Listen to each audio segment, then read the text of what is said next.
All right, welcome for joining us. Thanks so much for the Wayward One session 70. What Whoop, whoop. up? Go. So, as we come to session 70 here, we are in the middle of a dungeon crawl. We have gone through the automation, Nibbles automation. We then went down a tunnel that diverged into a kind of a drain station, if you will. And upon that drain station, we then went into an auxiliary factory of Nibbles automation, which most likely was something that they kept in secret. So you didn't see. It's almost like the magic right behind the mat. Reveal how did you do that trick, right? And so they kind of hide perhaps some of their more heftier pieces of their factory because you went into more of a shop front, somewhere they demonstrate some of their tinkering, demonstrating some of their sorts of stuff that they might want to sell customers and clients. And so you went to this auxiliary factory, you found a absolute shit ton of construct materials, so that handful of metal scrap material. You also found some of the core of what powers those constructs, which is filled with that liquid and energized in that core. And a rune powder device has been detonated by the Ukar to destroy that auxiliary factory and those cores. A little bit of a spit spat with the star, just simply because you didn't tell me about the auxiliary factory. That's something Rhodey should have told you. And so Vistar simply said it was not necessary to talk about that. And it could be that they wanted to preserve the factory from destruction and knew Ugar would attempt to destroy it. And perhaps they wanted to keep and preserve it because it is, and like the Nibbles automation in the shop front there was a lot of work that put into it, many years, decades and things. And they were in the position of preserving the city and the people as much as possible, right? That's why you chose this path. And so even Vistar had a little bit of a spit spat, being like, well, we aim to preserve, so I figured we would just preserve this factory, and if I told you about it, it's just pointless, right? Going back all the way to the conversation in the war room, it was, don't tell me things I don't need to know, right? And so even Ukar said, we're not going to say things to each other we don't need to know. Like Rhodey Nibbledum's location, being injured from the submarine. Where's the submarine docked, right? That's a no need, because we don't need to know that for the plan to go forward and to take over the city. So a little bit of confrontation, but that's normal. You all have your own independent ambitions and agenda, and you're all coming together as allies pushing through towards the Tinkerer. So we then went the other way in the drain station, and the other way in the drain station is going to push us into the direction of the sewers of Gaul. Gaul being a dwarven mason and tinkerer that constructed the sewer system of this great city, being out of thick stone and such. It takes a lot of work. It's not just like you're digging soil and putting, you're going through a mountain of rock. And the sewer system has interconnected pipes. It flows most likely to the harbor of Frothigal and to the ocean there. And you found a path that the supplies of the Denkosh were being delivered and then taken towards the city's aquifer or cistern. It's kind of a hybrid between the two, right? Cistern's more like artificial created, and aquifer is more naturally, and so it's both of that. They've done work to it to build it up. They've also left it more natural. You found a crack that's been opened up, a tunnel formed, going further down into the depths, which is slightly upraised, as almost like this river, right, is trickling down of corruption of blood is flowing into the system of water. Now, it's not enough to cause a plague. But over time, you imagine the people of the city will start getting sick from bacteria and other sorts of, organisms that are growing in there from the blood as they seep in. But you have gallons upon gallons upon gallons, hundreds of thousands of gallons of water here. So it would take years upon years for that to happen. So we've made our way into here, and eventually we are going to observe light through the tunnel. As I said, we've gone a number of feet here. You have Passo Trace on, and that light is what's going to trigger us to stop and then begin to kind of assess. And it's also going to put us onto this next map. And I don't recall, I didn't write it down, but I do want to give you a chance. I just need to know the marching order of you all coming through here. Who wants to be first? I mean, I'm guessing I would probably be first, right? Okay. Yeah. And I'll be in the middle so that I can have everybody else float. I think like kind of probably between Kit and Joe. I'll take the back end.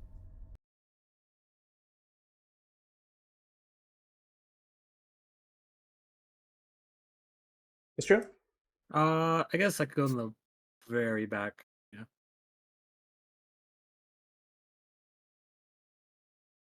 Okay. And I will put Ukar there, and then I will put Alden, and I'll just keep them stacked together so I can move them together now. That way I don't have to worry about it. Transitioning to C.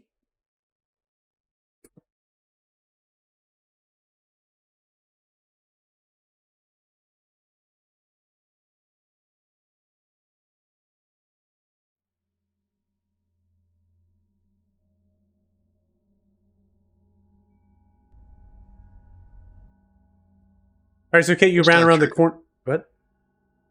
Just out of curiosity, can you guys see with dark vision, or is that like? Yep. Mm-hmm. Okay, because like I can kind of see stuff, but like everything is gray. Yes, that is how That's dark dark vision is vision. portrayed. Dark vision is gray. It's grayscale. Mhm. Light a torch if you want to have color, buddy. You do that, we kill you and you leave you in the pipe. Yeah. So you're in a tunnel now. This is a naturally formed kind of tunnel that's been carved. The ceiling height is quite tall. It is towering at this stage, roughly 25, 30 feet, naturally formed. Kit, you're wrapping around the corner. You stopped across. You see the light. Kit, you're almost at the edge of getting hit by that light, but you're still technically invisible here. For those who had the see invisibility effect on, that has expired. That's an hour, right? Correct. Yeah, so that would have been expired. So if you are going to try to cast it again, you can, so just know that it's expired, okay? Kit, you observe a bridge that is about 15 feet in the air right now. And you can see the flow of blood as it's kind of moving towards you from the tunnel where the bridge is crossing over from. And as you're doing that, you observe a construct drone here crossing over the bridge. Sorry, put it up. Crossing over the bridge. And it's carrying a crate of supplies. Okay? Hmm. Okay. Did we refresh the telepathic link? I forget. Yes, you opted to do that. That was one of the Okay. points of the conversation. You opted to do that. It is unpaused. I'm not going to put the pass out trace effect on everybody. I'm just going to assume you have a plus 10 if you're within a certain range of Dirty Joe. All right. I'm gonna start moving forward here. There's no way to get up on this bridge from where we're at right now? It doesn't appear. You would have to use a grappling hook, something to latch on to the railing Okay. of that bridge and climb Or up fly. there. Or fly. Or if you have like boots of jumping, that sort of thing. Mm-hmm. Have a quick potion here. How does it look up Don't- ahead? Don't get too close here while I scout ahead. I'm just gonna keep Manually on apply quietly, the healing of potions for yourself. I'm not going to do that right now. Just gonna keep on quietly moving forward here.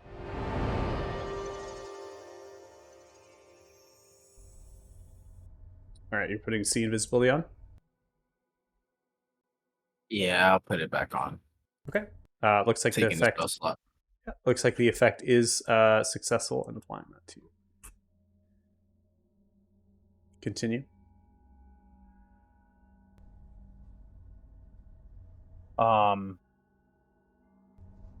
I'll get So back with the party and tell them that there's a intersection here. This is a tunnel that goes underneath this rampart.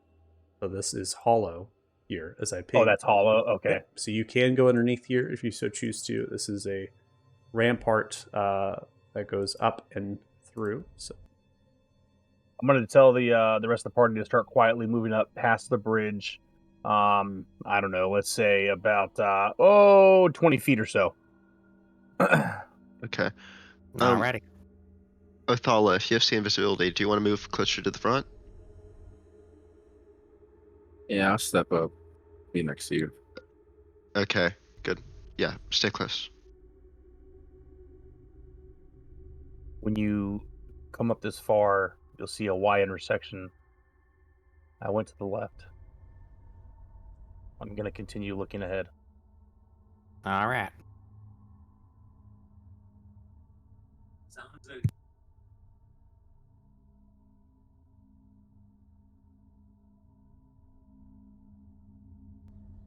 So, obviously, I see something down that tunnel there.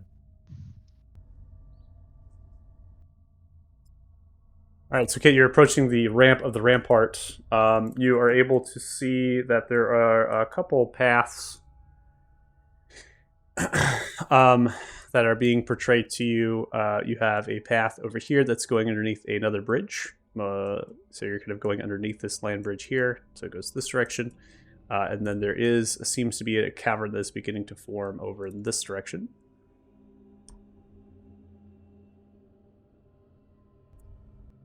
Okay. Now, as you can see, Kit, there is a large platform that's elevated above the ground here. This is going to be about 15 or so feet, similar to that of the bridge. It has two bridges that are kind of coming to it. It has runes of abyssal that circular around it. There are blood knights up there. There is a faint humming sound from drones, these constructs that are flooding with X-wing like wings on either side, and shark kind of almost like a shark head with the teeth open, and has these instruments of tinkering inside. They're fluttering up into the ceiling space, and then they are coming down here with bits and parts of plating of blood knights. So as you can see, they are holding maybe like an arm. They might be holding a chest plate. And as they're doing this, they're fluttering down and bringing it to a deceased creature that has been embalmed and desiccated. And they're beginning to weld that onto their flesh. The blood knights have a hand extended, each of them pointing in the direction of the center point. And there is a frequency-like sound that penetrates into your ears coming down below here. Coming from down below where? Coming back down below to you, because you're down below. Oh, I see. Yeah. I see. Okay, I thought you were talking about like somewhere in the No. little thing here. Just saying that you're... Okay. Yeah. All right, guys, below me here, I think they're forming a new Blood Knight. There's already, what I can see, 4 up there, plus some type of drones. I know we don't want to fight these, so I'm going to bypass, but be careful as you move forward. Stand 4 sounds good. So I'm Actually- assuming that you're following the path around the top end of this cavern, because we can't see you. Yeah, Just trying to sneak around. I see them No, pass so- by above here. Yeah, so this is, so you can't see it, but Michael pinged it for me, but this is a hollow cave right here, Mm-hmm. like a underpass. So, and I think if Apollo, right, was in the front, should have just seen me. Yeah. Yep. Basically, you have to get to the ramp to go up, is what it.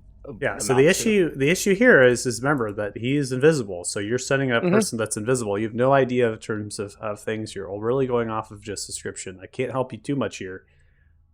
Kit, you're going up the ramparts, and then you're moving around this stalagmite kind of pillar. It's very large, of this raw, rough stone. You then see spider webs clinging, and there is a giant spider inside of the web that is currently in there, and there are multiple chains around each of its 8 legs. I will, without touching the webs, I'll stop and I'll go backwards quietly. Okay.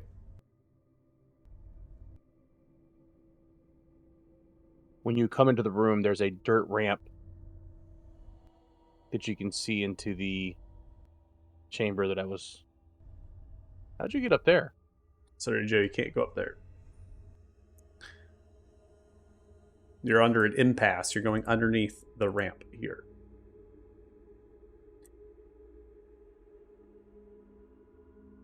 Follow, you can see me. Follow. Oh yeah, I'll wave. I can see you. Go here. as I point Can I in the jump up to direction. him? Tell everybody else go to the. Don't jump. Be very quiet. Go to the dirt ramp. Walk slowly and quietly. You can see the chamber to the south. They're working on Blood Knights.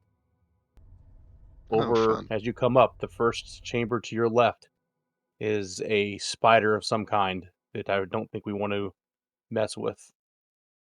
I have a feeling we're gonna have to make a choice, so I'm waiting here at the top for all of you. Well, can you please point to me so the rest of them know where I am? I'll look over and point at Kit. Also looking at this circle. Is a ritual being performed? Or are they building? You pick a religion or a con check, your choice. Do a comment. I can aid there. Also looking at it. Either roll separate or roll help if you wish. Advantage, your choice. Oh, crit fish.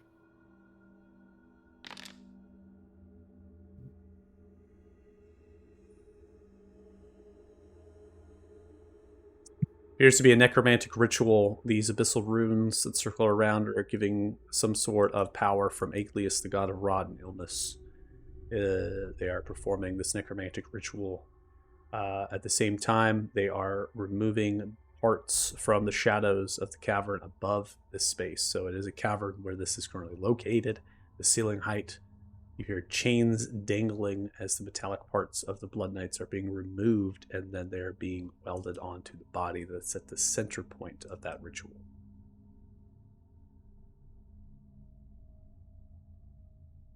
So, the way that I see it, we have two directions to go.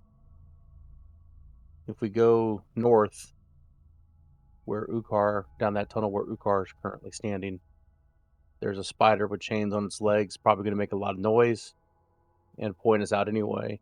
Or we can head around in the other direction here and go interrupt this ritual and stop another Blood Knight from being created. What about But to the west? Yeah, there was that other fork we didn't go to, but this does seem to be the direction we want to go in, just based on the fact that those Blood Knights are all right there. So my directional skills, although underground is not my expertise area, would say that the bridge we saw probably leads to the area behind, adjacent to, or somewhere around where the ritual is. Yeah, I think We if may have to we fight these Blood Knights anyway at some point. Moving down, we can take care of them and take one out now, or get one less now before they finish building it. Yeah, I don't know. We still don't know how big these caverns are. We still don't know if the Tinker's around. And if we start a tussle now, and we get mobbed by reinforcements from all kind of caverns and directions we don't even know about yet, that could be game over for us. I think we should keep on scouting and see if we can find our primary objective. Is there a way to put down the spider without making noise? As I'm looking at the spider, does it look like the spider even has space to move around on its web, or is it just like locked in place, chained tight? It has chains to its legs. The chains do not seem to be bolted or nailed down to anything. They're just around its legs, probably to make noise. Oh, The guard spider. yeah. I I agree with Kit. I think we should stop this before 4 Blood Knights become 5. And we can catch them off guard if we just head to the right. I mean, yes, but let's also recall our end game here is to find the Tinkerer, and the more we fight, the more tired we become. Not to mention, if we do find the Tinkerer and are successful, these Blood Knights are irrelevant anyways. So I can try to sneak around the spider. Don't know how successful I'll be or not, which means if I get caught, then the spider is going to alert the Blood Knights anyway. And we're fighting a giant spider and 4 Blood Knights at least. If I do find something past the spider and one of you guys get caught, we're in the same scenario.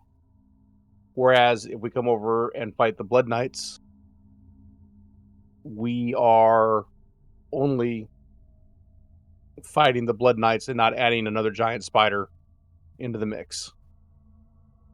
I Right. can try to go past if the party wants. Or maybe Ukar can go past for us and report on what he finds, but I think that after everything we've seen upstairs and what's going on, the way to the Tinker is through the Blood Knight ritual here.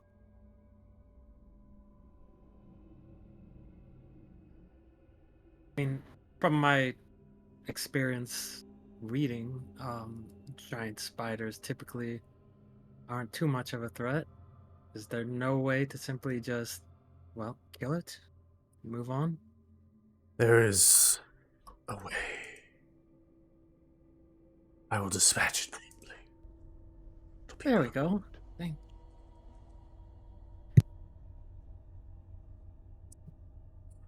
Ugar looks towards you with a grin.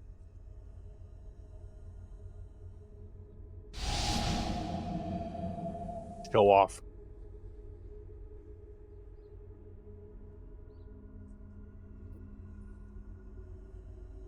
Why are you jealous? You're invisible like 90% of the time.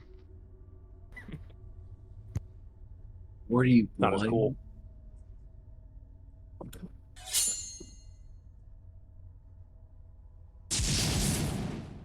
Jesus.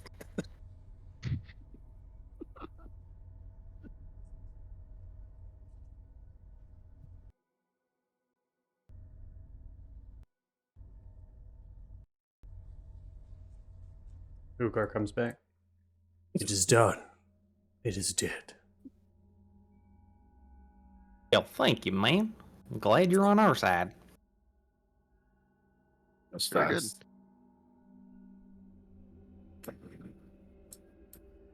Quickly, I would like to take a look around and see if there's any tracks of them transporting the pieces to make the Blood Knight, like using this path, or like any other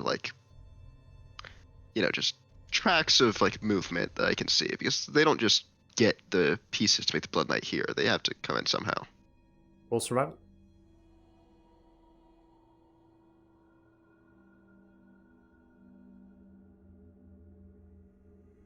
19. You don't see any tracks of the hefty drones through here.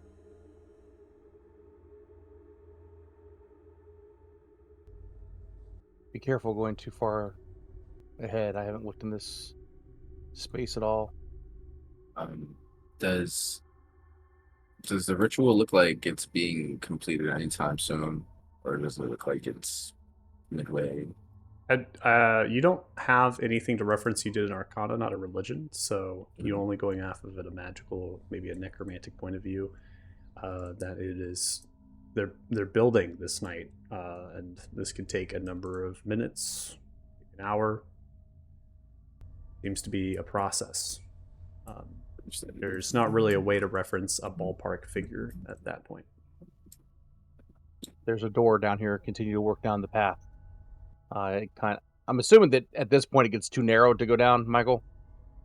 That's what it looks like on the map, anyway. That is correct. All right. So there's a door here. Either Ukar or myself can probably get through it easily. Ukar, you like doing doors? I guess can he hear us? Does he get the telepathic bond too? Yeah, we included Yep. him in it. I thought so. Okay. It is all up to you. You're the one going first. All right. Well, screw it. All right. I'll look the door over for traps. Roll investigation. See any tripwires or pressure plates? Rudimentary stone door. No real handle here. Just a push, it seems.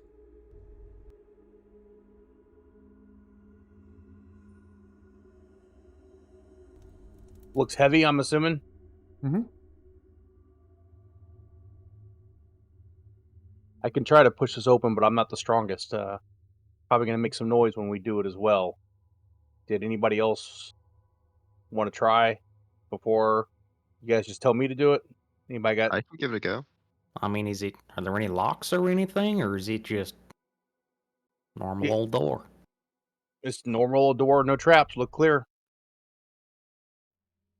That is a good question, though, Michael. You said it's a normal stone door. I'm assuming no locks when you said it just pushes. It's just It's a a normal stone door, no wrought iron handle or twist handle. It is just an Yeah. engraving where you put your fingers and you push or pull.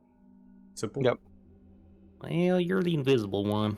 If you don't mind, I think it's probably best if you go first. All right. I will try to quietly push the door open. You can make a sleight of hand check. Okay.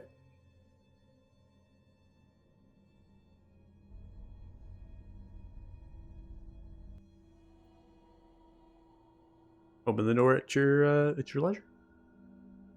Oh, okay. I was. Leisure. You're invisibly, and as light embraces you as you open the door, you observe a pit with tentacles that are whirling as the zombified creatures are grabbing bodies, bits and pieces of them, and tossing them into the pit where they're being consumed by a tentacle-like monster.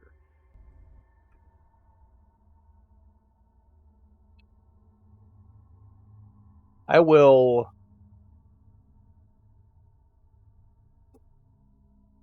use.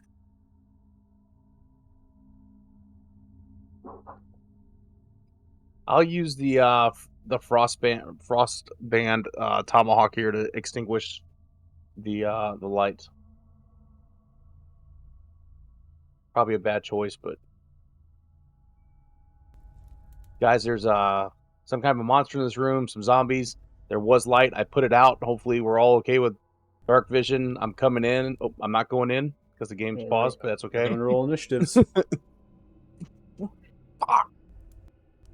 Rest all gift of alacrity. Yeah, we have it till I believe midnight. Cool.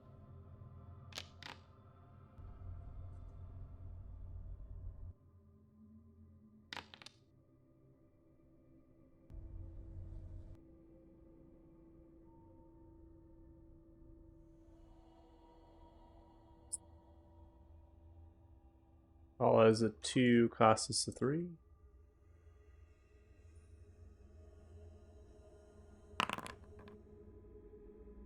Why do we all have such good initiative? As soon as you turn off the torchlight, you can see the zombies stirring around, looking, being more perceptive. There's groans and motions as things are turning around, warned and adjusted to the lack of light in the room. Move my 20 feet into the room. And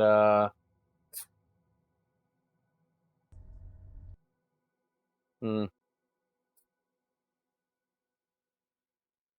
gonna go ahead and take some attacks at this guy here. Okay. 17 with the advantage as you are invisible will hit.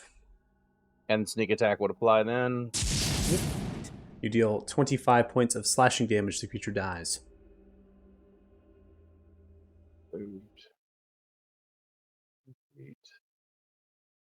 Move another 10 feet over here and attack this guy. 20 hits, and you do 13 points of slashing. You can roll your surprise attack to do the extra damage. It's a feature inside of your list there. Okay, is that D8 or D6? I think it's a D8, right? It is a feature known as surprise attack, and it should be in your active abilities. So it should just do that dice for you. It's 2d6. Oh, I didn't do my active abilities? Yeah, in your character sheet, you should see a feature called surprise attack. That's what the 2d6 roll is. If any creature hasn't taken their turn in combat in the first basic round, you get 2d6 against them. Yeah, I just don't see it. It's okay. There you go. Oh man, a 1. Rip. All right, creature's still alive. It's not. It's And then not back. I believe the Gloomstalker extra attack will come in here as well. Correct? I believe so. Yeah, you've only taken 2, so you have that third attack to make with the Yep. Gloom, the Dread Ambusher. Yep, Dread Ambusher. So 18 hits. You do 14 points of slashing damage as you club the undead zombie in the back of the head. The body falters into the pit as the tentacle begins to consume them. It's 30 feet. And 50. As you come in, I'm to the north of the door. I killed 2 zombies. To the north, go south, there's more light, more zombies. And I'll end my turn there. Figuring there's a bonus action to say all that stuff. And I'll be right back. Okay. Mistral, you're up next. Wait. We can move through allies, yeah? You can, yeah. That's just difficult terrain. Okay, so this is actually 20 feet. Mm-hmm. And then that's the last.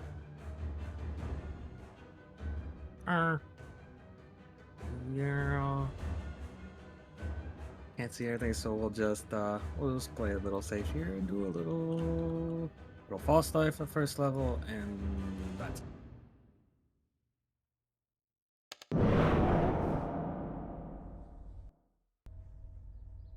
Alright, so 6 temporary. Okay. Follow? So it's 5, this is 15, 20, 25. I think I see it. Can't see much. And a railroad track here. Okay. So I guess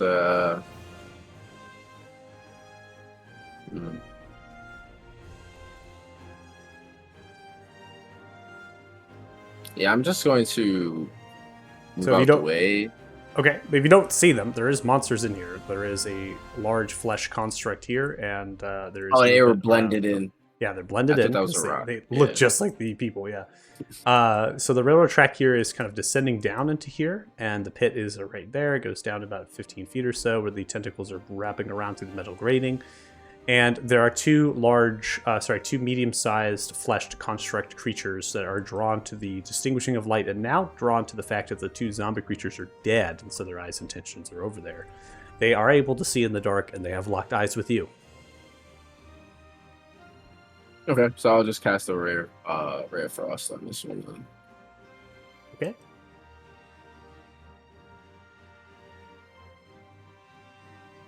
Uh, 29 is going to hit. That's going to be 19 points of cold damage.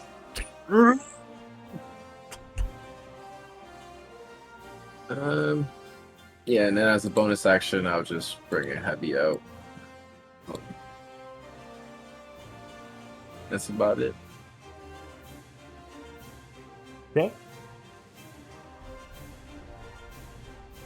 Alright. Dirty Joe. I'm gonna hop right down behind Othala.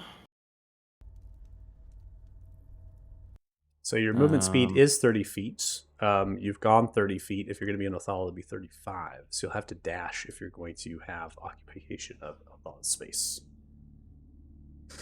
But you have Landstrider, I believe, which means you do not regard them as difficult, correct? Yep. Okay. So just know, though, you have no movement speed to get outside of the space. You can't end Othala's turn. So you'll have to dash regardless of having Landstrider if you do sit in that space. You see what I'm reasoning here with you, Mikey? Yeah. Okay. Yeah, okay. Just to get out of the way. Continue further in.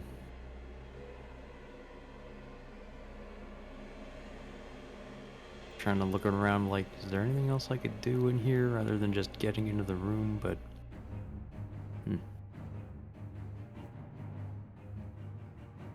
this guy's right here. Looking down into the pit. Mm-hmm. Does it look like that tentacle thing is, I don't know, reaching up for us, or No, it doesn't seem. come It doesn't out? seem to be a threat. It's like a Sarlacc monster, like Star Wars level. So it's just kind of there, wrapping its tentacles through. You can imagine it's probably a gargantuan-sized monstrosity that lives in the actual Earth, but it does not seem to be posing a challenging threat. If it did, it would be consuming these zombies that were feeding it. So it's just kind of there eating all of this organ, embodiment, and everything here. You imagine as a ranger that this creature will be sustained for a great many days without the need for sustenance. Gotcha. Well, I guess I'll just end it here. Bloop. Cassus? So that's then that, since I cut across Israel, that's actually 20 feet. Then I could do that, but that would be, no, yeah. That would be 35 feet. Okay, so dash. Okay. So that's 35 feet. Then we have some more to the south this side. Mm-hmm. 40. Actually, no, should be too higher than wherever I am. Did I walk right into this thing's line of sight? Yeah. Yep. I did not see it at all. You walked right into it. I'm not used to dark vision, okay?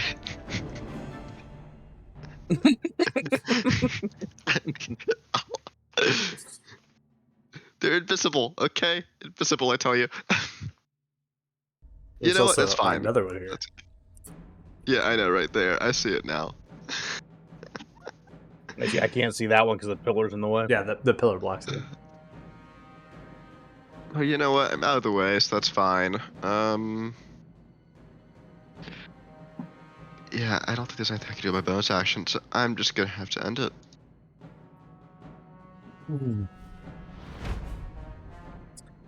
All right, we now come to Alden. Alden is going to move here and then is going to take their dash to come all the way here, and they're going to sidestep just slightly around the corner to get there to allow others to filter into space.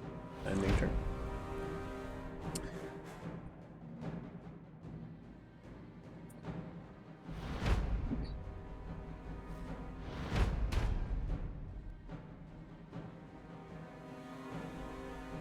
Couple legendary, well, one legendary is taken here. Come to the flesh construct here. It's going to go in for 2 slime attacks towards you, Costas. 21 will miss, and a 10 will miss. And then this comes to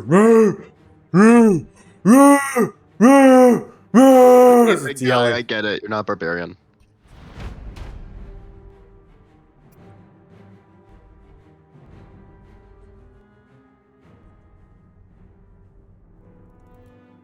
This is a bonus action to dash. Ugar is going to come in with invisible status. Come in for a stab. They're going to do 45 total points to this flesh creature. Then as their extra attack, they're going to attack with the other sword. 18 hits, and they will do 13 points of piercing damage. Bonus action and full of movement to get to that point. They are smiling as they remove themselves from the invisible condition, slicing through the flesh construct. We have surprise. So surprise is still evident here, just so you know. I'm moving through turns in order. And so what's important to understand is that there are creatures that are being alarmed by the sounds of what's happening here in the chamber. That sound is passing through, but the creatures that are hearing those sounds are in real time. They're going to not just act immediately. The sounds are coming through. So the next round, those creatures are going to essentially hear the call of these large creatures that are moaning and moving and such. Slam attack coming for Ukar, 9 and 21, both missing as Ukar nimbly dodges out of the way. Ukar takes into the legendary.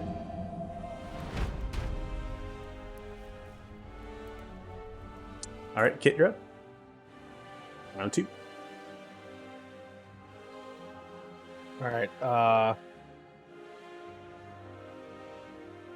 do I want to do this here? Okay, I can't. Oh, there it is, right there. Okay. I'm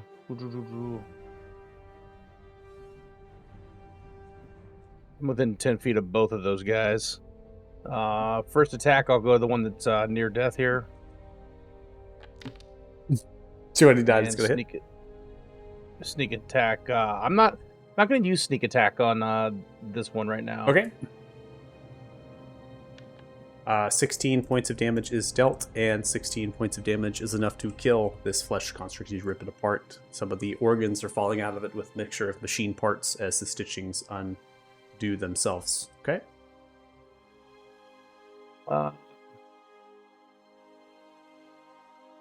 I'm going to buy. No, I'll go ahead and attack it. Why not? It's trying to get past it, but it's not going to 21 happen. hits.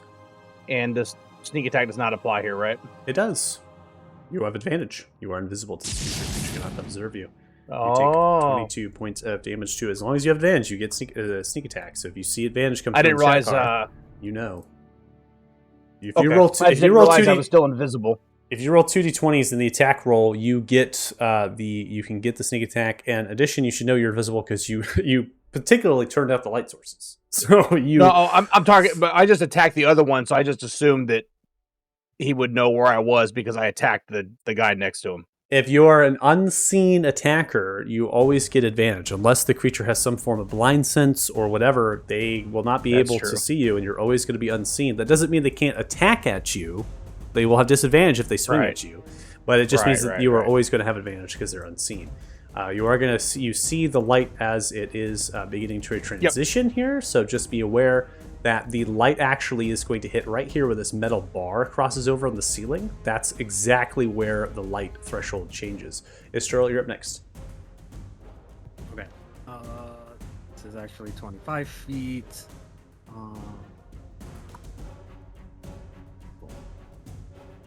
Yeah, I can just barely see that. It's on the track now, which is It which is really really blends in. it's really blending in on the Yeah. track. Yeah. Okay. Sorry, guys. I guess taking out the lights for black and white it wasn't a good idea. So,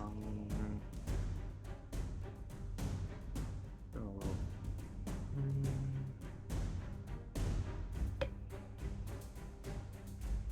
Question. For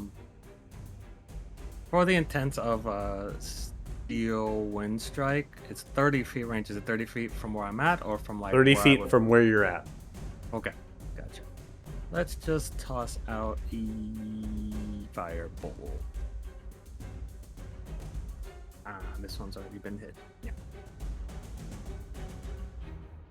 All right, natural 20, Okay. 20, 20, 51 points of fire damage as you rip center point of the firebolt straight through the creature. The creature also has a aversion to fire. I'm going to put a burning condition just for the sake of reminding me, which means it will have disadvantage on its attack rolls come its turn. You see as it comes through, as it's freaking out. Damn. Altala? Okay, gonna step right here.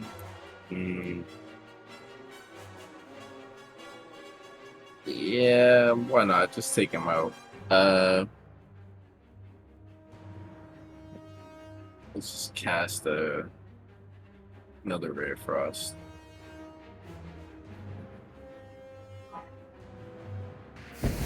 $22 will hit. You do 16 points of cold damage. Now the hole that's slightly on fire is now put to a chill. Really thought that would kill. Yeah, I'll move to cost this over here on the side. See that. That's it. Then have heavy. Give Costas help. Okay. And turn. Yep. Okay. I'm going to. I'm assuming these are low AC zombies. Oh man, I haven't used it in so damn long, and there's been enough UI changes. Where the hell is my sharpshooter?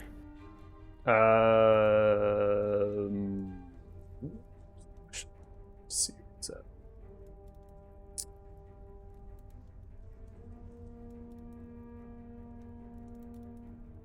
All right, sharpshooter enabled.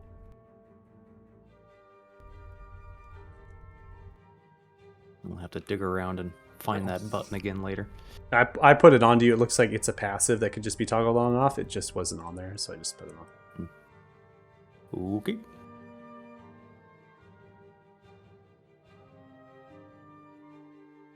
That is going to be 19 will hit. You do 24 points of piercing damage, and the bolt is the arrow is going to fly through the creature and kill the creature. It falters down, dead, onto the track. There's the single target damage. All right, second attack. I'm gonna long shot down to the one at the end of the hall there. All you see is it's turned around. No longer surprised in this round. 18 is going to hit. You do 21 points of piercing.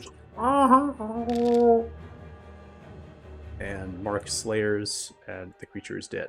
Hell yeah! The killer has returned. I'm just gonna move up to the end there. Scope around, see. Oh, guys, there's a bunch more guys down here. Get ready. Casas?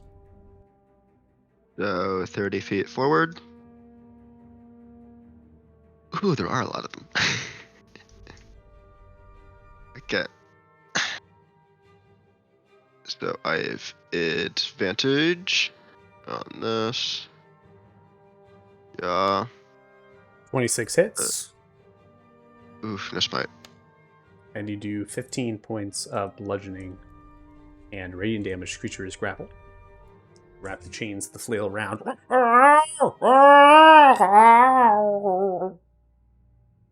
Let's hit it again. Pulling the flail, ripping back around. 28 hits. This might. And you do 12 points of bludgeoning and radiant damage. And you crush it into the walls. You smack it. Then, since I killed one, I use my bonus action to hit again. So let's hit that guy with the cool robe. 25 hits. That's right. 11 is going to be the bludgeoning and radiant. They're also going to be grappled. Bone splinters shoot out of them and penetrate towards you for 3 points of piercing damage. As to the robes, these little pins, as soon as they're hit, they emanate little spikes towards you. Did you not do that? Then enter. Ending turn, we are going to come to Alden. Alden is going to shimmy through here. This is 40 feet for Alden. And then Alden is going to dash, charging forward. Meaty slam on Alden. Misses.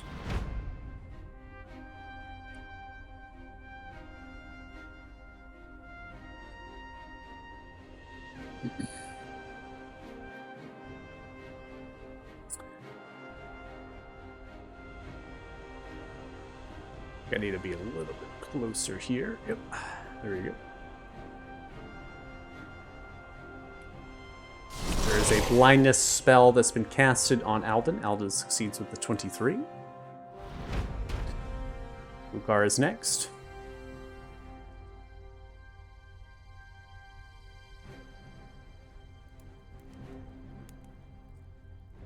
Ukar is going to get behind here.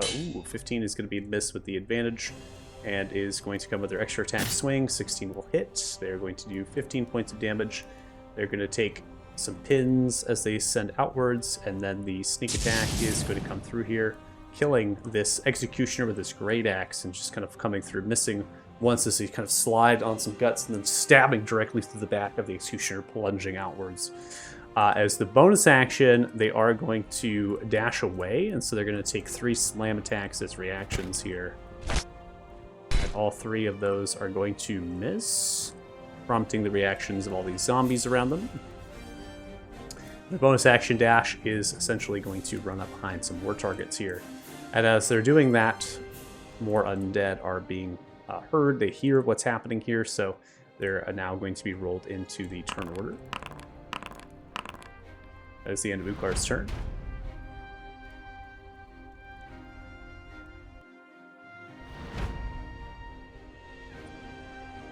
Executioner moves towards Ugar. It's going to come in with a Great Axe swing. 12 is going to be a miss. They are going to action surge. Come in for another attack. 13 is a miss. Ending turn. Meaty slam on Ugar. That'll miss.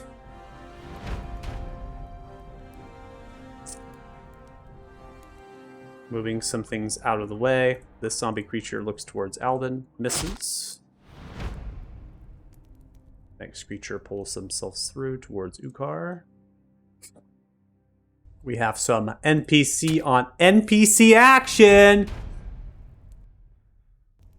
I'll see.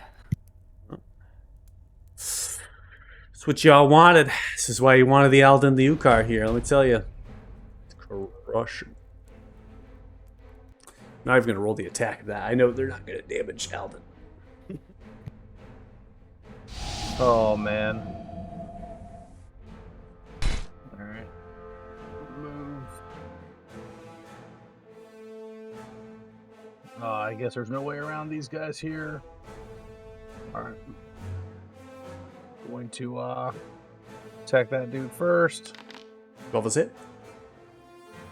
It does hit? Yeah, it's a zombie. There's no armor on. Fair enough.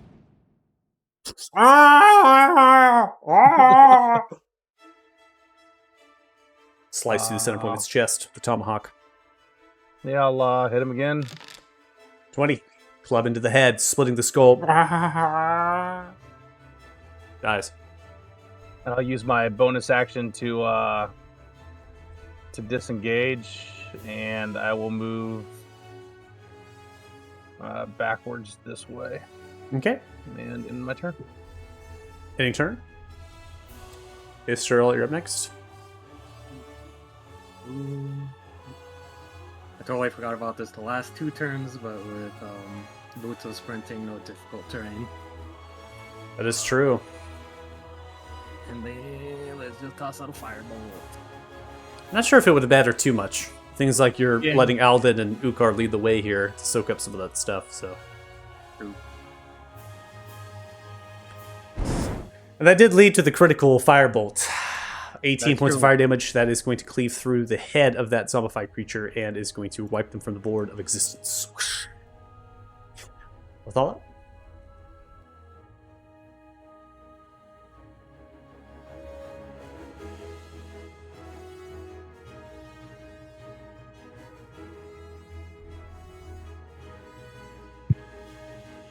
Just rinse and repeat. Okay. 17. That will hit for 17. Freezes the arm. It breaks off. Okay. Clean up. End turn. Dirty Joe. Ooh, you know what's coming, guys. With a flourish, Joe takes out his now favorite toy.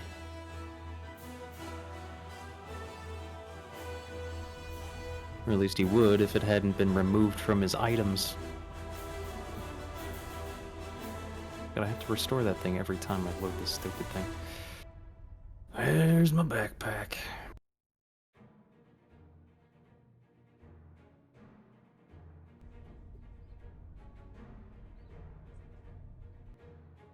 I like to think Joe does that in real life. Like, where did I put this stupid wand? Jeez, it was right here on my belt a minute ago. Oh, there it is.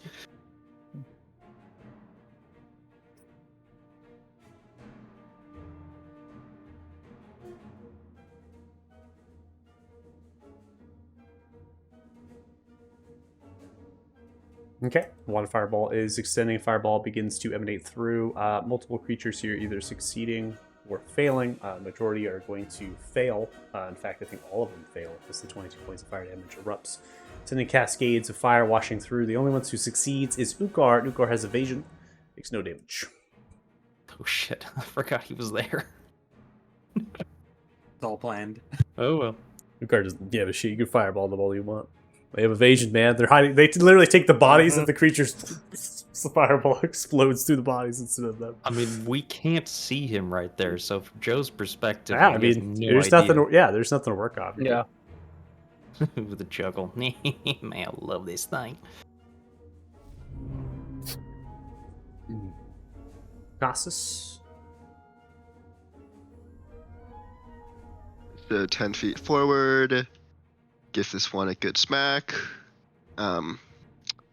I still have the assistance from the owl, so that's right? Like, do I? It's not an Yeah, owl. yeah. It's a flying monkey. You better Flying remember. monkey, my god. I More always than an owl. You better remember why. 21 comes through. That is going to club in for 11 points of bludgeoning and reads. Yeah. And goes the zombie. Bash through the center point of its chest. Then let's come over here and take out some of these annoying cult guys. Yep. No. 23 is going to hit. You do 14 points of bludgeoning and radiant damage. The creature is going to be grappled. Let's go again. 19 is going to hit.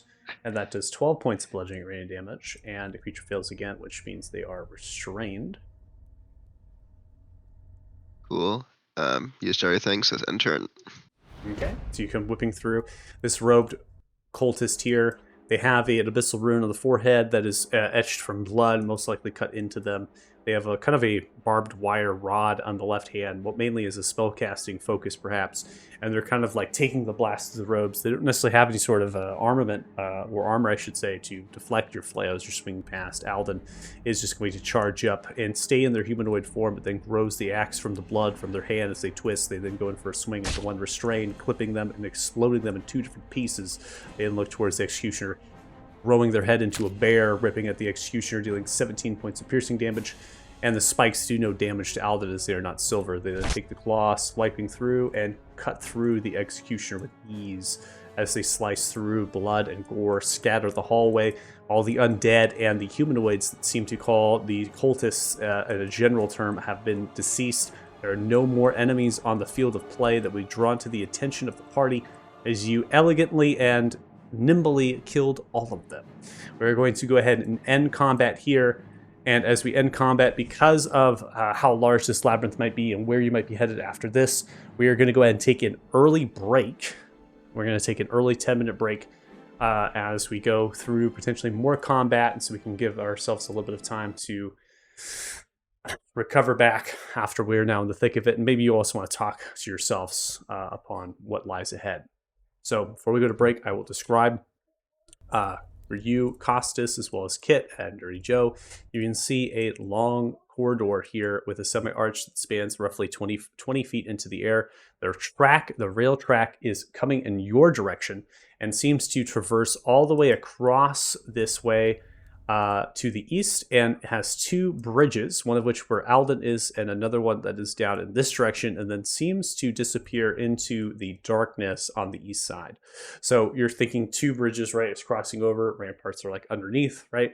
And so you have multiple pathways here. There's like 7 different paths that you can possibly go here, and you might have some time to think about that. But again, just giving you some moments here before we get into some more combat, so you can stretch your legs, such like that. Okay, so for watching the stream, thanks so much. Really appreciate it. We're going to be back in 10 minutes or so, really fast, 5:33 p.m. PST. Thanks so much. We'll see you in a bit. Bye.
All right, welcome back. We are here, ready to go. The Tinkerer's Torment. It's unpaused.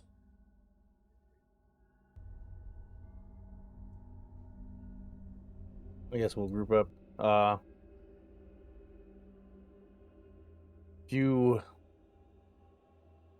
don't. South seems like a good direction to go. I don't know if we want to follow the train tracks. Well, yeah, definitely not. That seems to be where they're carting the bodies in from, which means it probably leads up to the city somewhere. Real quick, Actu- before we open them nasty-looking doors down there, let's just take a peek around this corner, make sure there ain't anything else interesting. All right, so Divine Sense is going to come off from you, Costas. You can sense the Celestial Fiend are undead within 60 feet. The difficult part about this, I don't know if you realize, if they're in total cover, you actually can't sense them. So if they're behind walls and shit, you cannot sense them. So you don't sense anything at the present moment that would be physical in presence of like an actual creature, but you are able to understand that this is a desecrated place. Does any specific direction give me a stronger sense or desecration? Nope. Okay. It's pretty evident Yep. why that is. 360 degrees. Turn it around, baby. Dirty Joe, you can see that the train tracks are beginning to curve down in a way. You are going to stand on top of a bridge. Kit, you're going to approach the southern doors. Dirty Joe, you can see that this train track is continuing to begin to pull downwards. You're able to hear the sounds of mechanical instruments being moved, the burning of furnaces, that sort of thing. This is a device that seems to be grinding up bone across there, 15 feet down from your current position. You also have the outlining of a drone that's currently chiming a furnace and pulling things from it, like bones of the heat, and then chucking it behind them into the turning of that device. You can observe that there is a corridor with a ceiling height of roughly 17 to 18 feet, still semi-arched, and there are some zombified creatures that are consuming some organs upon the walls of putrid biles. There's also 2 doors that flank on the western side of that corridor, and then all the way down here seems to be a T section with corridors going west and east. Okay, quickly gonna duck my head back, let everybody know. All right, so up to the north here, there's one of them drones that's like rounding up stuff. He's got some kind of big old wheel gizmo. Down to the south, there's a couple zombies and some more doors. Looks like it splits off to somewhere else. So I guess before we tangle with them, let's check out what's behind this other door over here, yeah? Yep. I will. I would not come any closer. We don't know these are trapped. I will check for traps. 27 doesn't appear like there's any pressure plates or anything like that, tripwire and such about the door. You can hear another grinding, you can hear a grinding sound and a churning of motioning, almost like a empowering sound as something's like constantly revving itself up and down, up and down. You're able to hear that from the door. The door doesn't have any handles, but you can physically see that there is some sort of bolt that runs through the center point of the door, suggesting the doors are locked by a lock on the other side of the door. So you'd have to use your thief's tools here to kind of take a pull out, go on the other side, maybe between the door to try to undo the lock. How many ghost step tattoos do I get? 3 charges.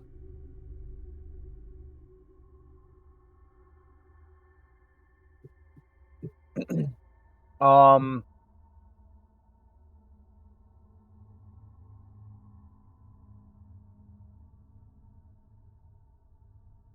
try from this side first. Just I don't want to go in there alone, but nah, you know what? It's probably gonna be so much easier. I'm gonna go ahead and use my ghost step tattoo. You go on the other side? Yep. Okay, you're going to use your Ghost Step Tattoo.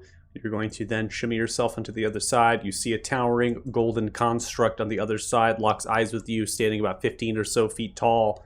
I need everyone to roll initiatives. Jeez. We're It was heading in the right a direction. it was a chance of a motor or this, and I lost. It's all right. I got a plan.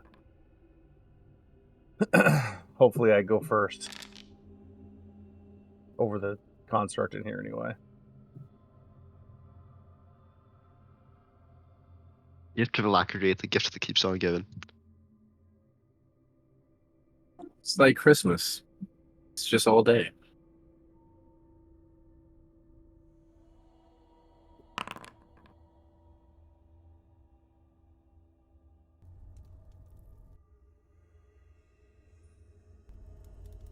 I'll choose to go after Kit.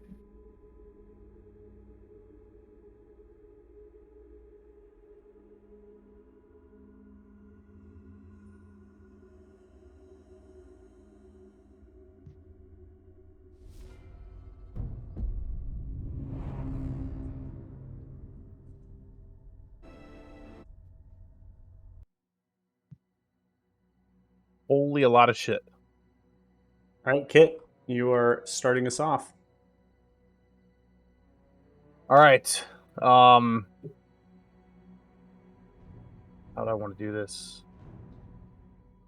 What is unlocking a door? An Would action. Is that a bonus action or action? Action. Man, see, this is where I love my thief because I could use. You had fast hands. You could do it with the bonus. Mm-hmm. All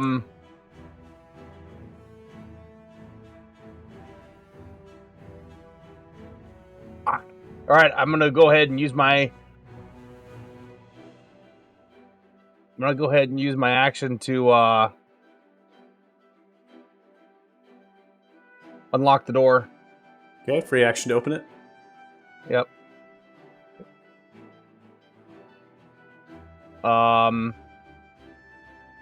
And then bonus action. I guess I'm gonna move over into the corner, and I'm gonna. Oop. I guess I couldn't move that far. No, you're hitting the door. Oh, I see. And I'll take a dodge for my bonus action, which should be right. Did I do that right? Yep. All right, and then I will end my turn. That's all.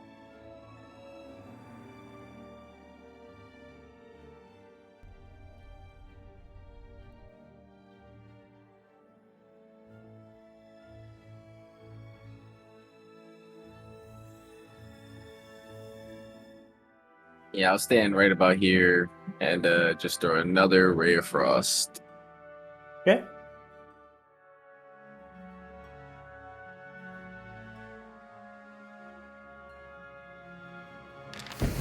That is unfortunately not going to land. You see as the construct is powering, so it's building itself as an Iron Man type head with the two slots here, and there seems to be some sort of circular dome thing, a plating that is now becoming red, and same thing with the eyes are becoming red. They then lower their shoulder down as the ray hits into the shoulder, and they kind of rotate back forward. They have cabling here of steel and copper styled metals that hold some of their appendages towards their central part of their body. And it was also incidentally built in a cave with a box of scraps. How much space do we have in the bag of holding?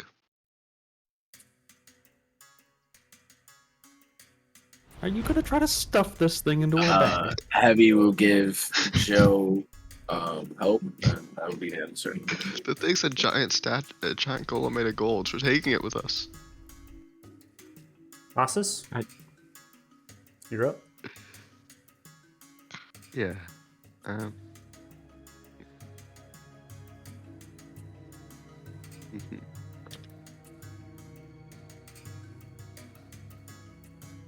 So I'm gonna smack it. 14 is a miss. Raises its gauntlet, presses against the flails you hit, use it as a protection as you swing through. Can we go back to zombies? Yeah. I'm gonna smack it again. 20 will hit, and you are able to do 17 points of bludgeoning radiant damage. Creature's not grappled. Is it very strong as it rips the flail and you kind of pull it back towards you? That's cheating. Yeah.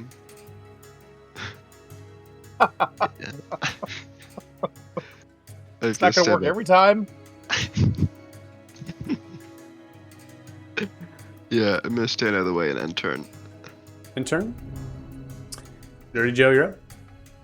Alright, well, turning sharpshooter off. It was fun while it lasted. And well, I guess I'm just gonna shoot at this thing. Okay. Ooh, real quick, gotta make sure I'm using the right right arrows here.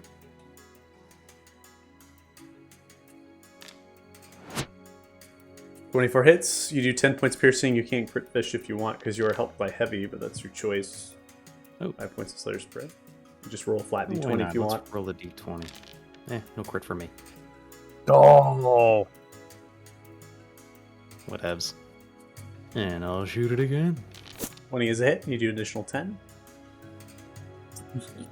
Wow, it's already injured. I'm It's surprised. a soft metal.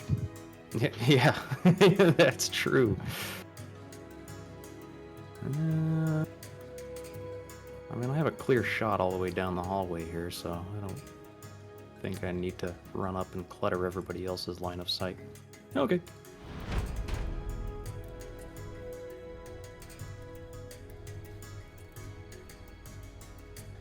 Doors swing open as the fighting of the arrow draws attention. An executioner comes running through. As the executioner is going to come running through, they're going to come to here. They see you, Kit, around the corner, as well as Costas. They raise their axe. They let out a slight shriek, getting to hold their axe, and they point towards the east as they motion for the east side.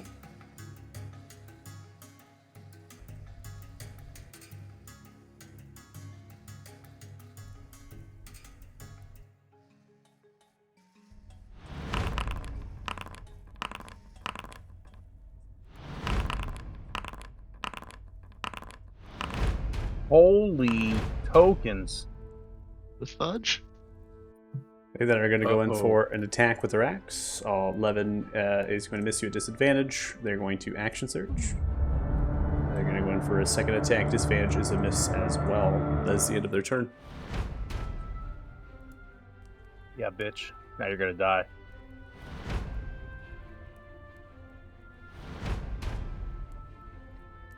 Now come to the Golden Construct. The Golden Construct rises, powering. As it rises, you see it motions and lets out a large pitch scream from itself. As it emanates this pulse of this screech, it sends shockwaves, most likely a signal for others to warn them. Similar to the Executioner kind of shrieked and was alarming others. It then is becoming superheated, similar to a fire shield spell, as the heating begins to grow around them and sizzles through. They are then going to make motions, moving themselves around, blocking line of sight from the door, covering perhaps, and looking towards you, Costas. They let two fist strikes down upon you. 18 is a miss, and 9 will also miss. As you're raising your shield, bashing away, and the next slime kind of swings through, crashes. You see then, as they're growing in power, and the heat is building up in them, the redness of this circular region at the center point is empowering itself here. Israel, you were up. Nope. Here. Okay, cannot see anything yet. Let's move that a little more.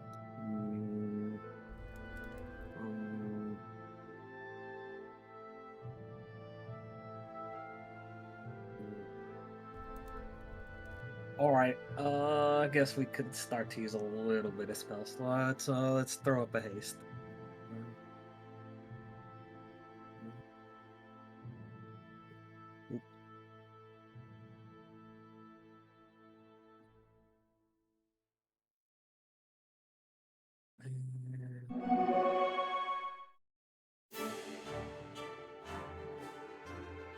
Okay, and then I think that gives her another 30 to move with. move down here. Okay. Take a swing. With the haste attack. 27 is going to hit. They take 11 points of piercing, and you take 3 points into your temporary there, as the spikes emanate from the blackish robes from retaliation as they kind of puncture like a porcupine towards you. Ouch. Oh. Okay. I was gonna hit again, but you know what? I think I'm gonna reconsider that. We will end the turn there.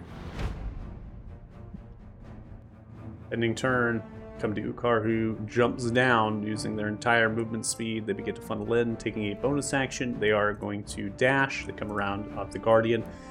They then are going to go for 2 attacks. First attack is a 15, which is going to miss. Second attack will be a 17, which is going to hit. They deal 13 with that. They take 8 points of fire damage, fire shield.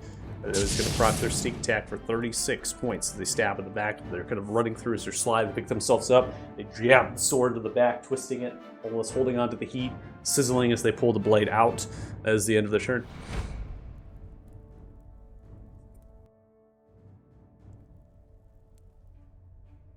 You hear the sound of thumping of heavy constructs beginning to make way down the corridor due east.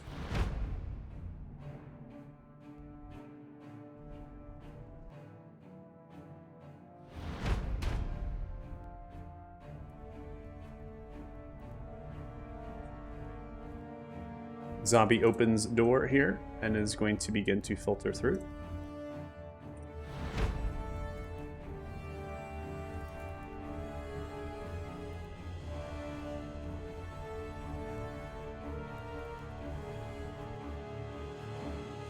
Action of an executioner here.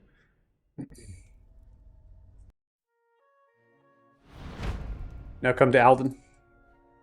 Alden is going to sprint and is going to step onto this kind of cylindrical, it's not very large, it's kind of sunken down and it stands. Gears are kind of chining and moving inside. They're going to kind of run, stand towards it.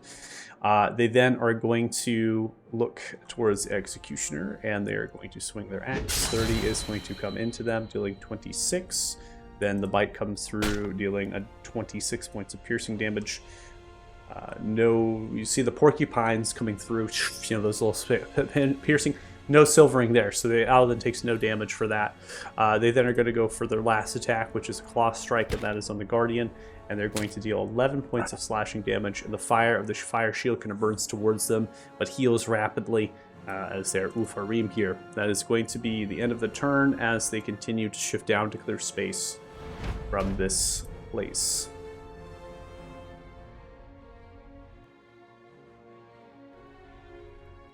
Also clearing the board slightly.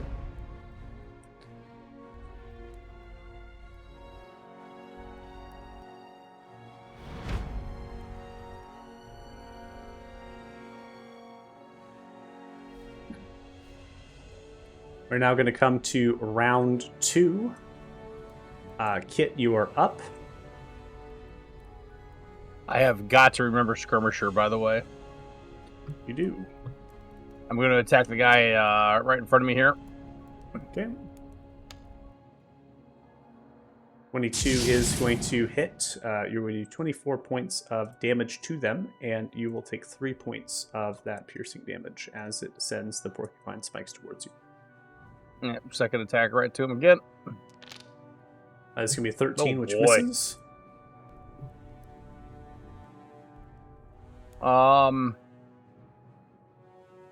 And I will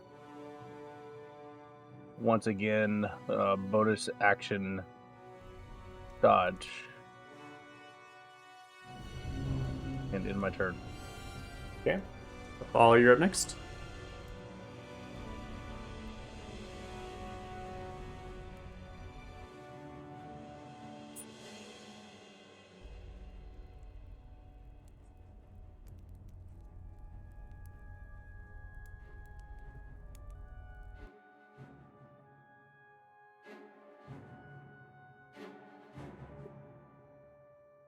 You're muted if you're talking, Jay. Yeah, no, I was deciding. I'm just gonna rush up to this one and kind of shock and grasp. Okay. I have heavy actually fly down with me. Oh, I should Okay. have advantage already. Right? Metal. But I'll give Costas the help action with heavy. Okay. Try to hold down Alt when you click it, but yeah, you'll probably have to roll manual d20.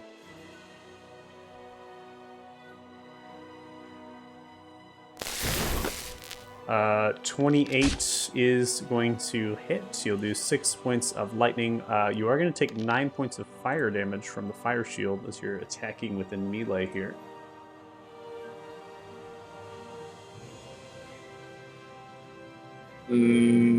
Okay.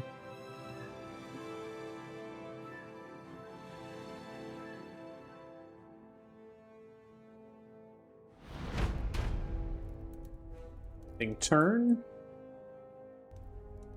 Come to an executioner. The executioner is going to begin to move in. Now, this is where it gets a little tricky. Executioner is going to come here.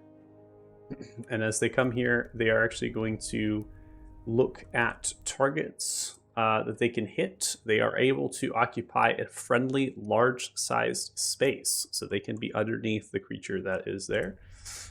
They're going to come towards Ukar. That's going to be 18, which misses. They will action surge.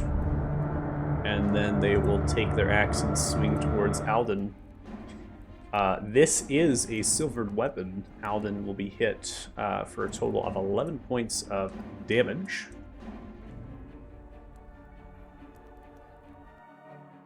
And as the weapon hits, you can see Alden kind of taken aback by the axe, but it's not anything they can't handle. So I'm going to back up 5 feet. Okay. Then I'm going to have advantage because of heavy, and I'm going to give this guy a good smack. It's near death. Probably don't need to do that, yeah. 21 hits. Okay, hit it again. 13 is a miss. You swing. Unable to strike as its metallic gauntlets brace.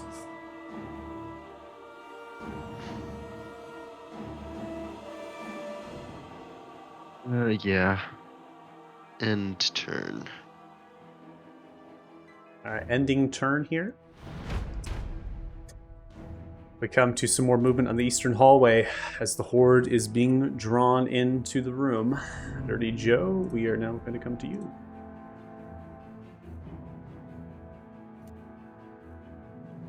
Well, just the whole time peering down the hallway and seeing a random kerfuffle of movement, not really knowing what's going on.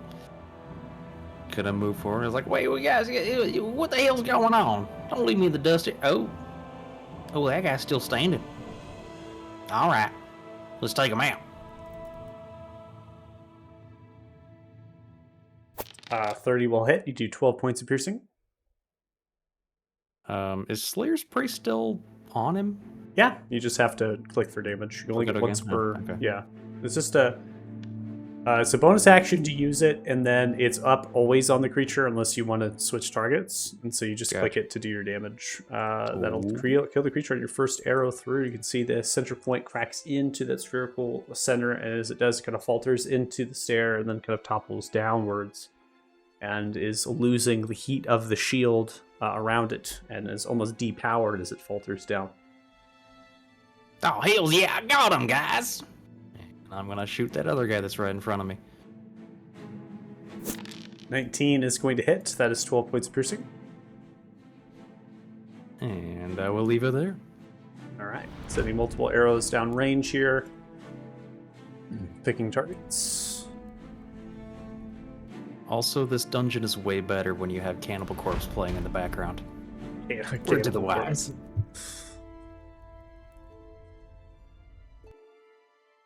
Yeah, let's try this.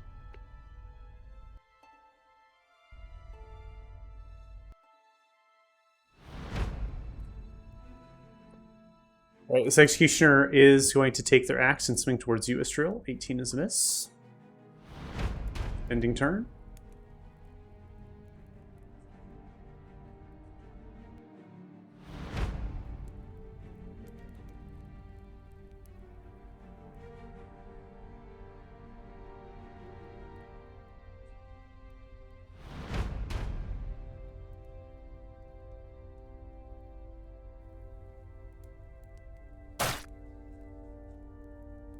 Doing some legendaries here in the process of moving through enemies. Creature is going to emerge here. I'm also going to remove the construct from the boards, clear some room here. This is a zombie coming underneath that large size, and it is going to look towards you, Othala, with a meaty slam. 19 will hit you, and you take 6 points of bludgeoning damage. Ah! Sneaks you across the head.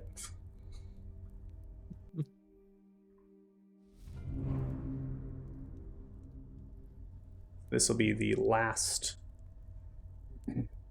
legendary from Alvin, the natural 1.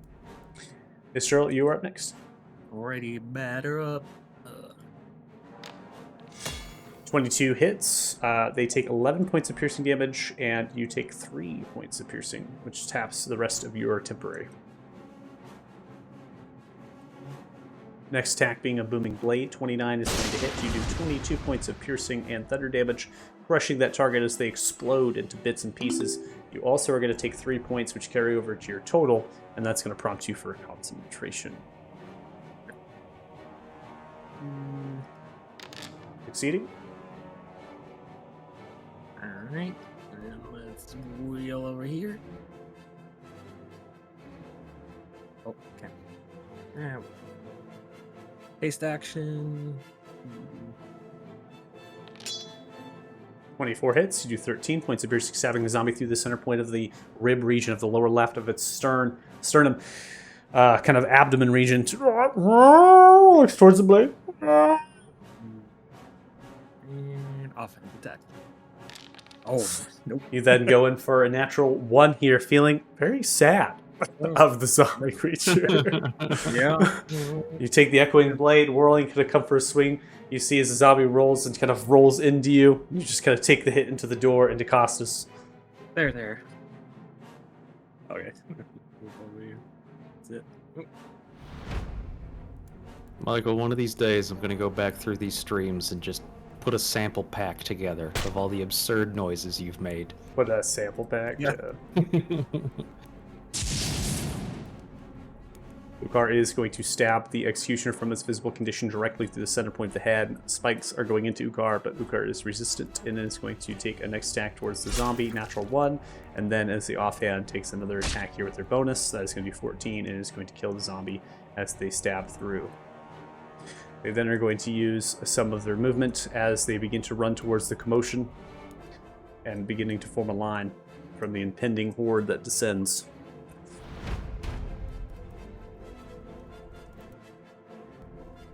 Drone takes 2 attacks towards Ukar. Ukar uses reaction for uncanny dodge, halving 18 to 9. Second slime attack comes through, 15 is a miss.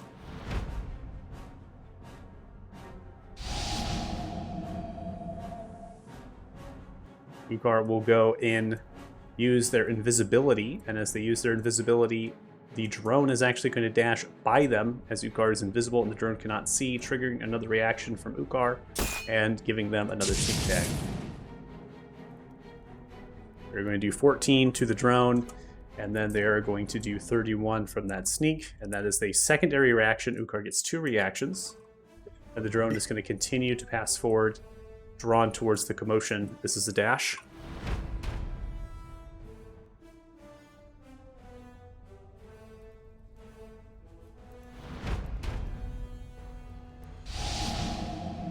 Are using a legendary. Alvin shifts over, looks towards the drone, and is going to go in for a series of attacks. Natural 20, 71 crashes into the drone, ripping it apart as they grow from the bear almost to a large size.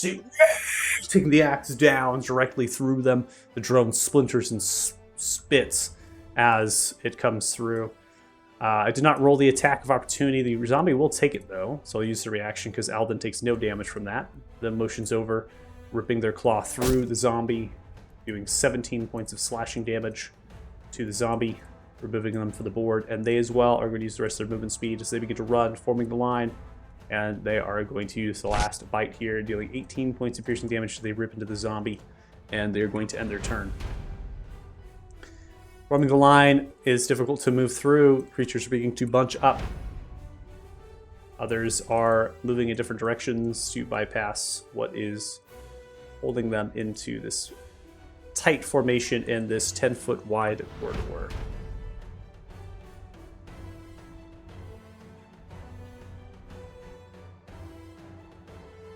We now come to round 3, I believe. Kit, you're up. All right, I'm going to step out here. See everything going on down the hallway. Room's looking good. Gonna move here. Attack that guy. Okay.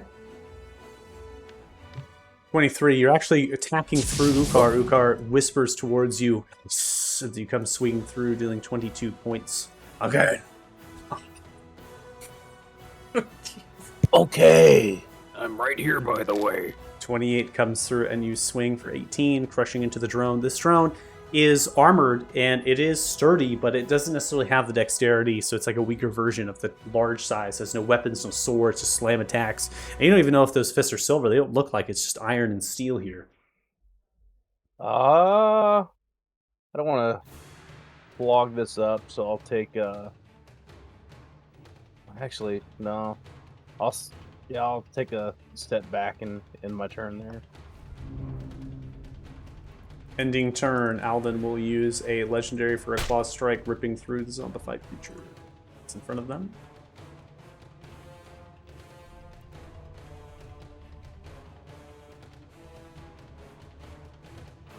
I'll just aim at this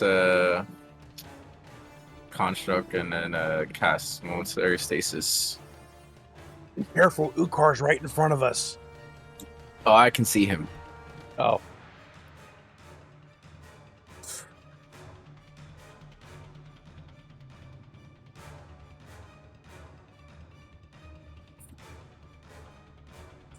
Creature will fail with an 8. They are going to be incapacitated until the end of your next turn.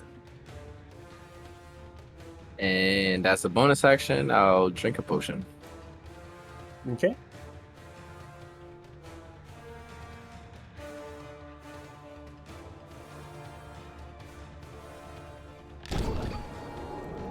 Alright, you'll recover 15.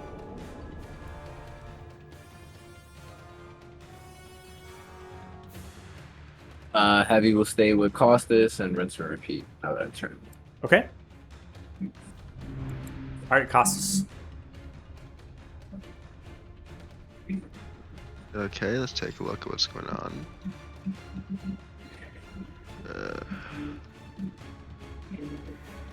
Why's there someone over there?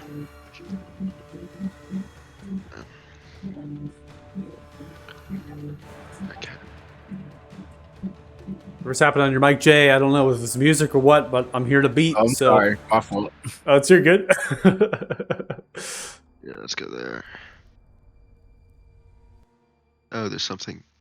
Are they prone? The No. Ukar's there. They're incapacitated. Ukar is directly in front of you. You can feel the presence of Ukar's hand against your chest, a very gentle touch, just so you know that you're there. Incapacitation is what is on the target. It's momentary stasis. You might have seen this, like Othala use this, but I think you have, and you saw them cast or saw them use the feature, so I'll say you understand that if the creature takes damage, they will awake from their stupor. Okay.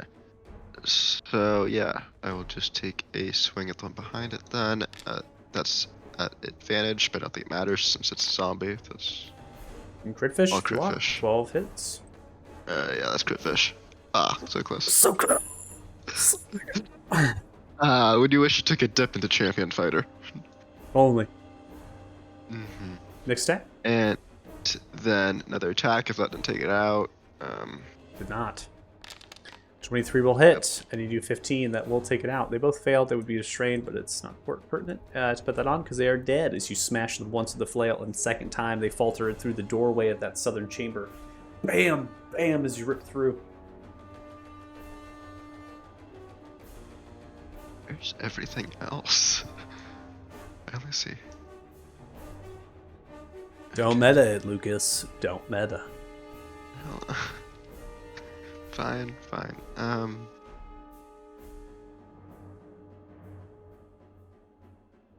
Okay, I have one more attack because of my fitness. Can't tell you I'll how to let play you it. card. Can't tell you how to play it. No, yeah, they'll be grappled by my attack probably, so I think it's fine. Yeah, I'll just go for it with my bonus action. 13 is a miss. Say they're not woken from they didn't take any damage, so they're not awoken. Doesn't Sweet. he get a advantage because they're incapacitated? And things No, automatic crit? incapacitated doesn't give you advantage, nor is an automatic crit. Incapacitated just means they can't take actions, bonus actions, reactions, or movement. If they were paralyzed, you would have advantage, and you would have the crit. Okay. Yeah, okay. Got it. End turn then.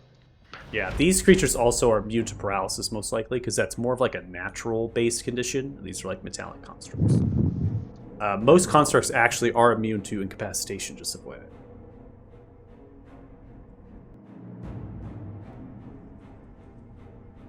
Meaty zombie dashes forward.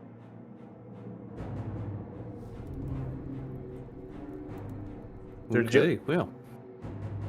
Gonna move forward a little bit. Gonna move forward a little more. Got a couple of zombies here. Well, I'm just gonna loose off a volley at these guys. Switch back to regular arrows.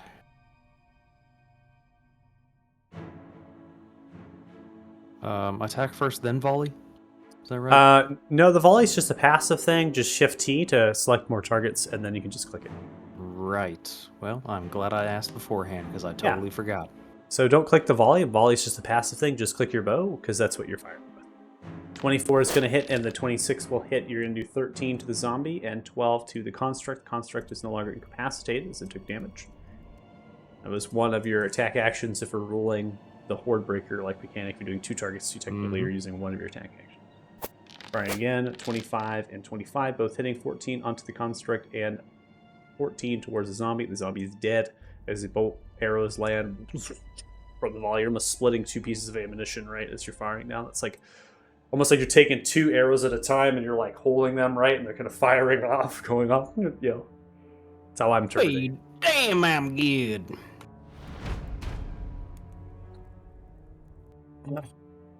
Dirty Joe, you are going to hear and see a medium-sized flesh golem beginning to enter in from the bridge side as they jump down as they're in a full run towards you. Well, hello there, ugly. Come to join the party? A zombie as well is going to help and join the party.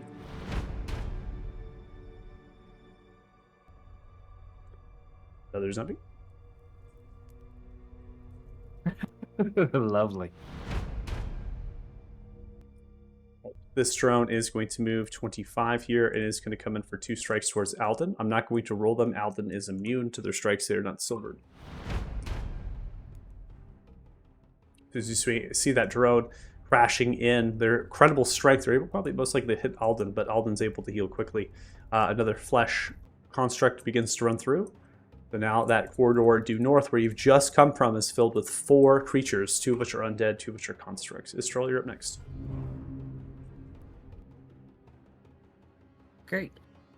Okay. Swords running towards you.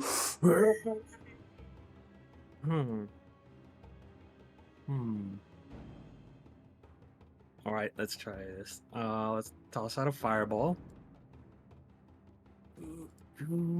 Fireball! Every time I hear fireball, I always see XP level 30. Yeah. Fireball! There's only one spell from wizards. It's fireball! 20 comes. They're all going to fail. Jesus. 20 points of damage to all of them. The flesh constructs as well have the fire aversion, so I'll put the burning mechanic to remind myself to do disadvantage upon their attacks of their turns.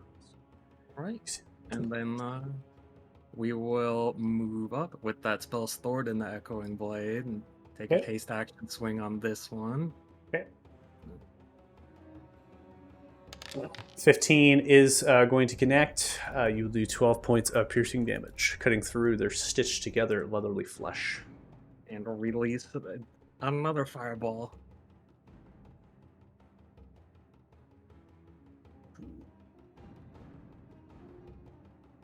that hallway is nuked. Okay, so what you're going to do is cast Fireball. Just don't consume the spell slot. Yep. Right, and then just be mindful of the charges on the secondary item that you have represented. That is going to extend outwards, all failing again, as the zombies are going to be ripped to shreds, and some of the flesh golems absorb a lot of that damage. So again, your inventory, I think we have 2 items. We have Echoing Blade charges, and that's going to represent the charges. And so how we have it kind of done, this is like the first time, right, we've used it. Yep. Since this is a 3rd level spell slot, right, that's as max as you can do, and so now you're going to go to 2 charges. Now you can do maximum of 2nd level spell slot. All right, and bonus action offhand.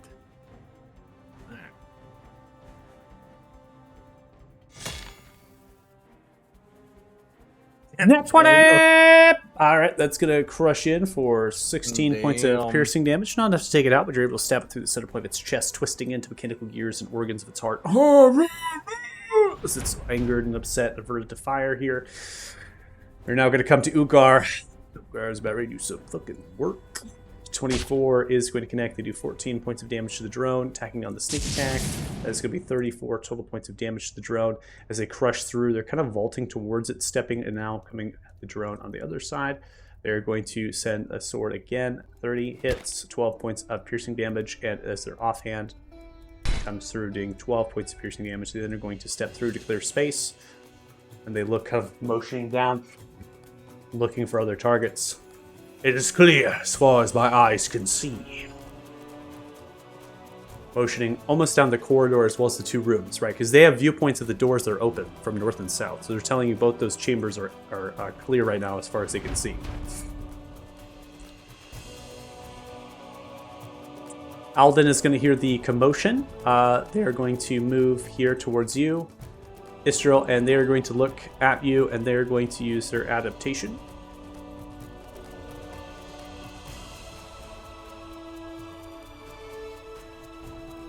They're going to adapt to haste themselves. Nice.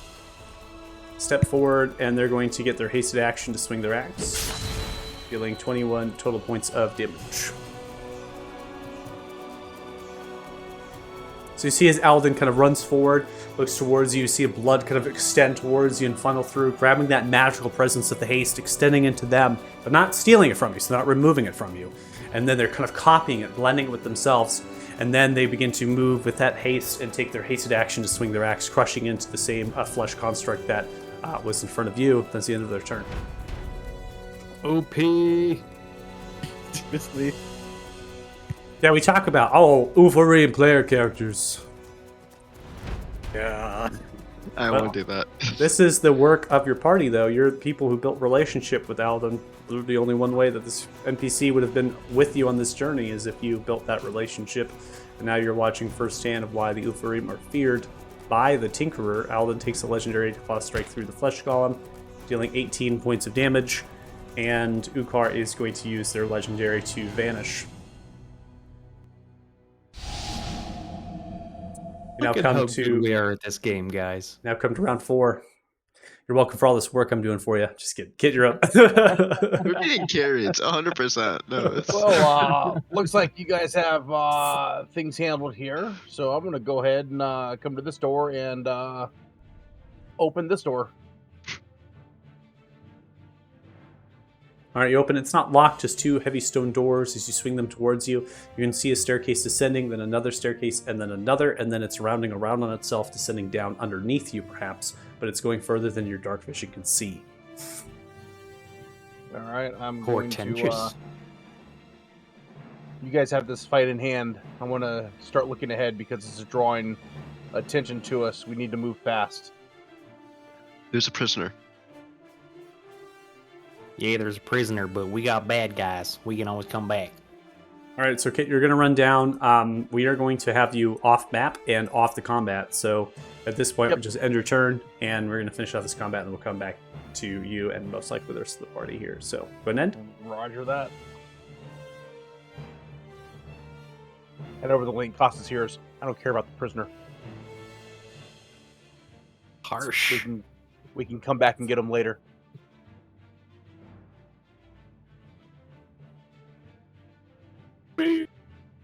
Sick. Costas does not approve. Just at the That's all? top of your screen. Looking at the battle and then looking at Kit leave, he's right. I think we should think about handling this fast. Targeting this golem, casting Ray of Frost. 17 hits, you do 22 points of cold damage. Still up. Then I'll just stand by the door and turn. Heavy will continue to help Costas. Okay.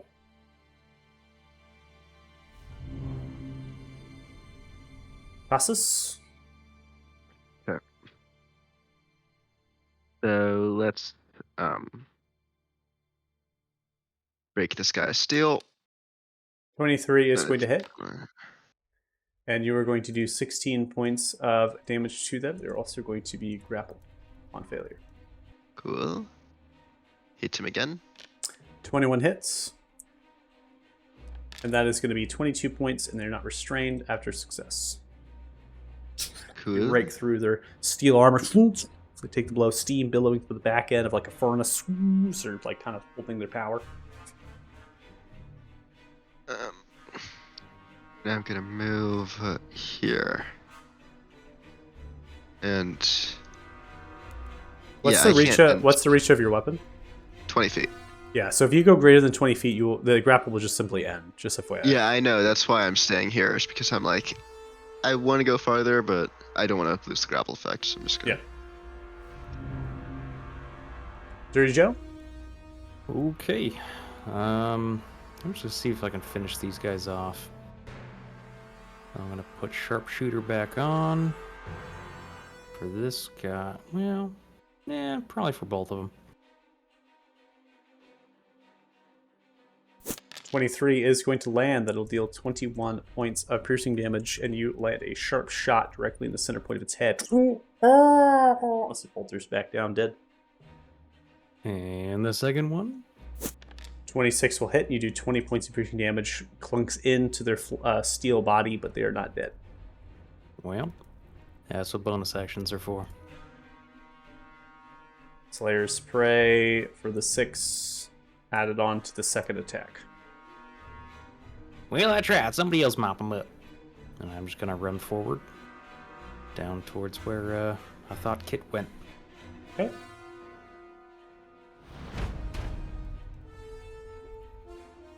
The drone is grappled. They are going to break that grapple. How do we rule the... I forget. Let's see. I think it was contested athletics.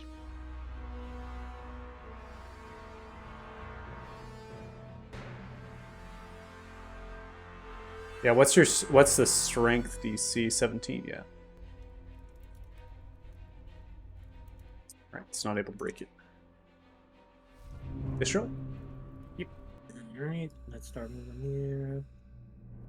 Okay. So there's just the one visible guy left. Okay, yeah. So we got plenty of movement. Here. And the old one. 27 hits. You do 10 points of piercing damage. Setting off a boom here. That is going to be 26 bullets to hit. You're able to boom into them, shrapnel of the thunder as it wrecks through their armament, cracks in, falters into the side, sliding down, dead. Alright.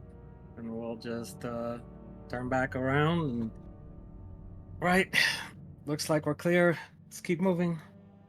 And yeah. Haste dash action. Start getting down this Okay. way.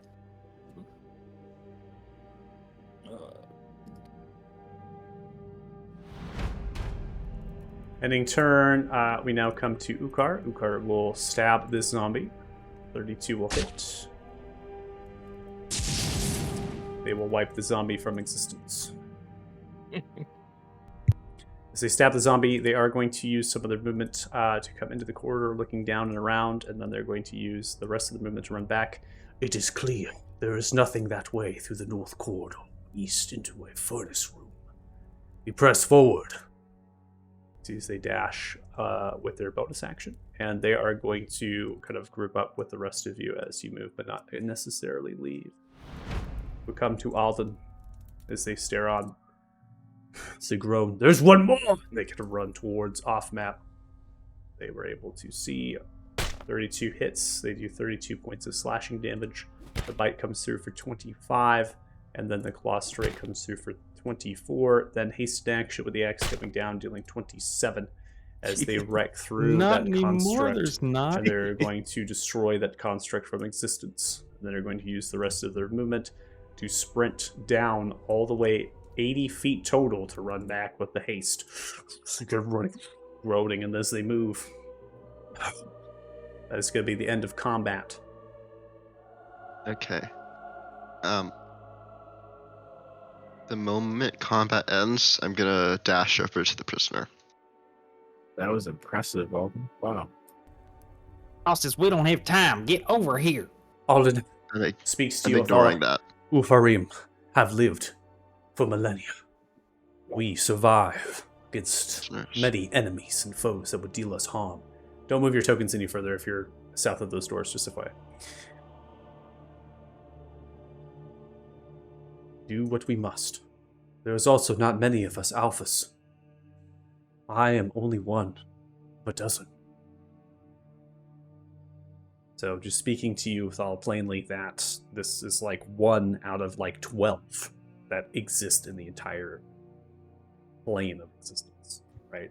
The Well, entire world. yeah. So like I'll very few and far between. Can I'll we look get the at 11? I'm glad the fates have led us to have you as an ally, Alden. We move on to the Tinkerer. We can find them. It smells putrid flesh. I can't smell anything. There's no sense of trail. But we move onward. Breathing heavily, the haste beginning to wear off from the adaptation, as well as most likely Eustriel. At this stage, we're now going to transition over to Costas. Costas, you come into a chamber filled with some cells. There are people gripping towards the bars. As they grip towards the bars, they look towards you right now. If you are attacking healing potions, you have to add them on yourself. Yeah, please. Oh. Help! Help! Help us! Help us, please! Help, please! Okay. Please! You Help have two me. options. Help, please! They're grabbing the bars. They're reaching for you.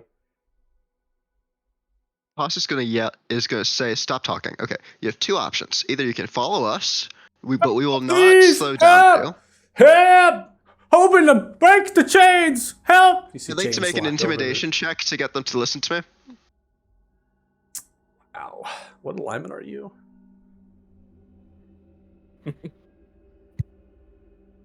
So that, okay. Yeah, they're listening to you and they cower. Oh, he's one of them! He's one of them! Mercy, please! Mercy! They pull back. It's a new one. It's going to take one of us. We won't come back. So either you can, we are gonna go and we're gonna be doing something very dangerous. Either you can follow behind us, in which case I cannot guarantee your safety, or you can stay here and we can come back for you. Which one would you prefer? You see, Let's they're all cowering here. in The people that are fear. gonna kill me. There is no ramble and reason to them. They're pushing themselves back into the cells. They perceive you as an executioner ready to take them away to the chopping block. They've seen too many people come and go, and they do not want any part of you now. They fear you. Okay, that makes it simple enough. I'll be back to save you once this is all over. Save! Save! Kill! You mean kill! Can I do like a paladin holy aura, like smack the wall thing to show them that I'm a paladin? Just like, no. You know, burn a divine smite? No, just like improved divine smite. How like all my hits just have like a Your little bit of- weapons don't have an effect for your improved divine smite, just radiance built into your attacks. The only effect you'd have is the actual divine smite that you're pulling forth. That holy light is your Okay. Over the mental link, Kit goes, "Guys, can you believe that Costas left that prisoner back there?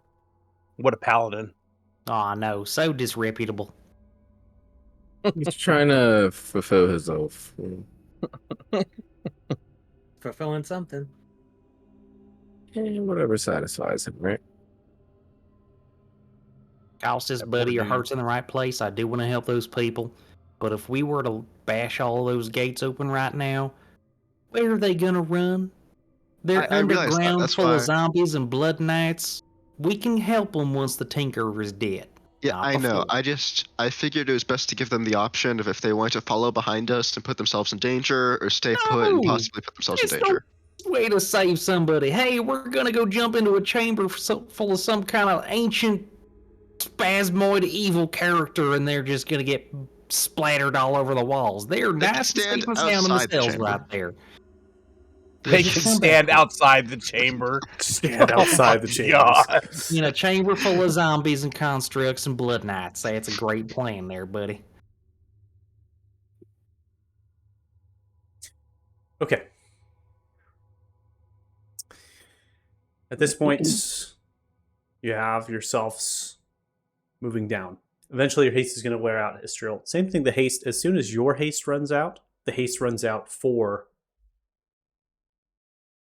the Ufarim Alden. Alden is adapted to you. So, because they're copying your spell, not ending what you have, they're going to essentially end it when you end it. And so you can see them incapacitated for a brief moment. You can carry forward. You're going to go down a series of stairs, sliding down. 20-foot ceiling height with a semi-arch, enough for towering constructs to move through.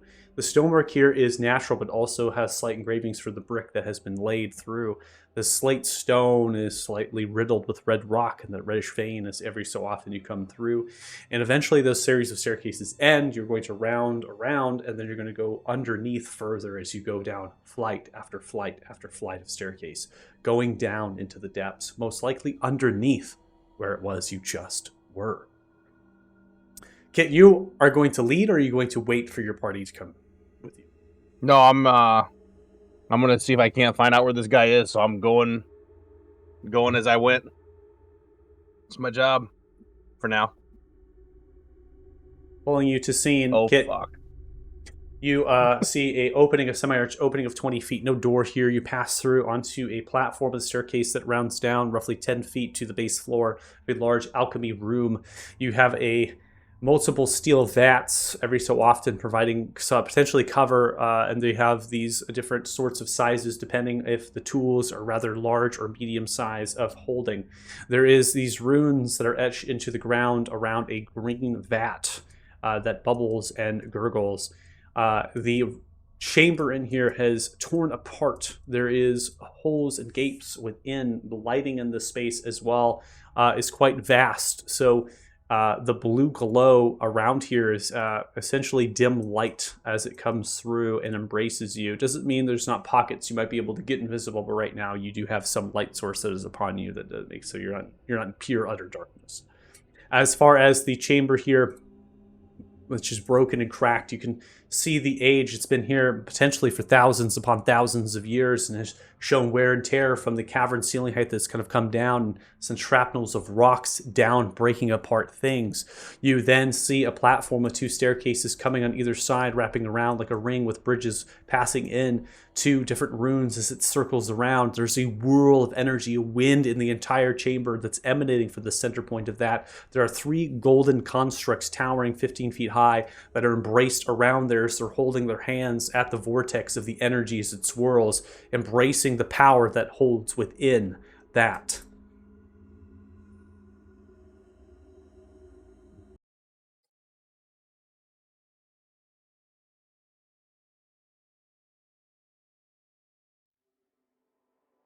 But paused.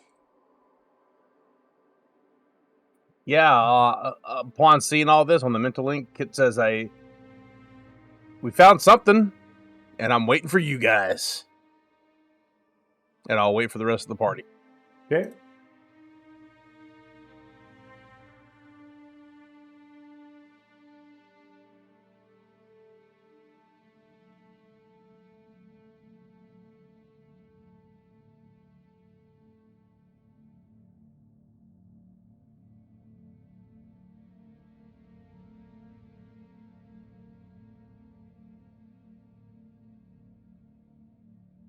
Well, shit, that's a thing. Doesn't look Mhm. ominous at all. Is unpaused. As I think you we're getting all closer to the Tinkerer. as you all descend down, there is a reminiscent of the runes in the language that they dare speak. It is the same language that was observed in Felgim. It is the language of time. It's not only there in Felgum that we witnessed the language of time, but there is something else this party has observed that had these similar runes etched into its obelisk-like structure. Is that the thing that's at me?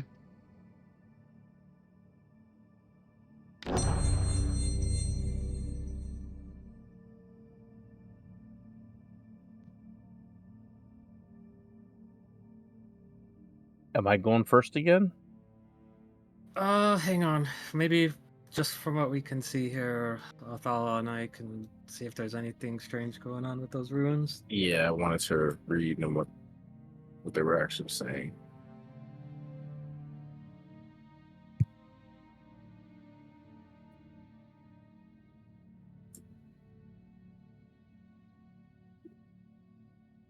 None of you can speak the Could be a language of possibility. time, but you might be able to make inferences. You're pretty far away from these runes to be able to fully get a proper investigation or a check off here. But you can ask questions, and we can relate that to the knowledge you already possessed from your time in Felgum, which was limited.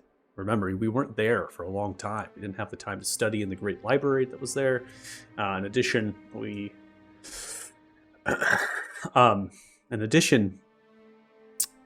this is slightly different, right? You know, you're not at Felgum, right? So it's not necessarily identical to what you observed there.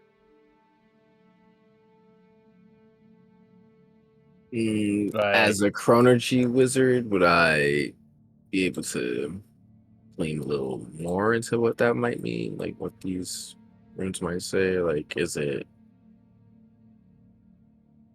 like a funnel that they're trying to absorb So you energy?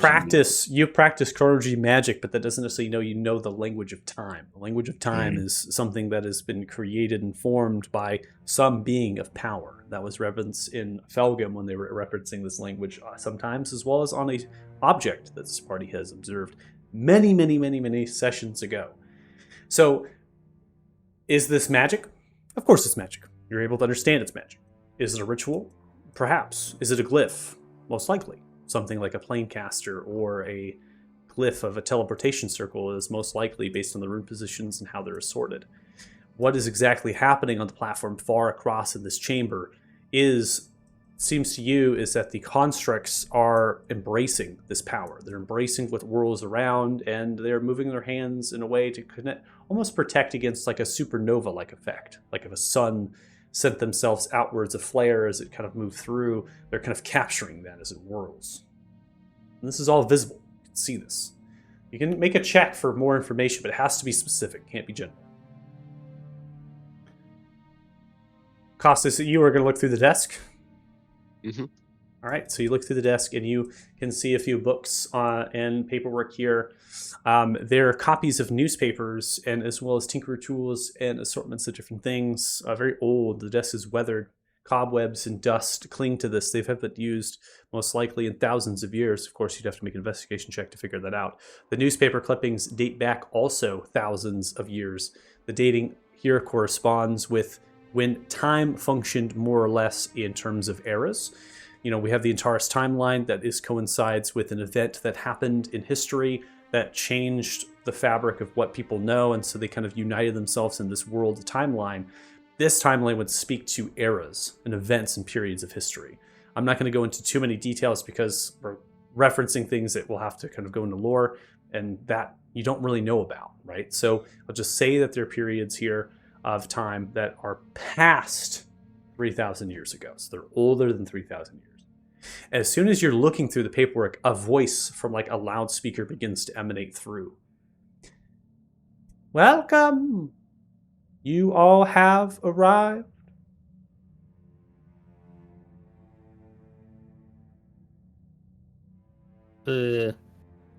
Yeah, I guess we have. Who the hells are you? I am the Tinkerer.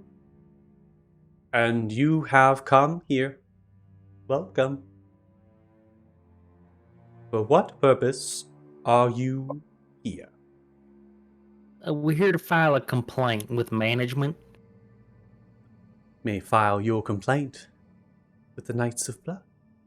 There is no complaint that you will be received here. Do you have I cookies? suppose.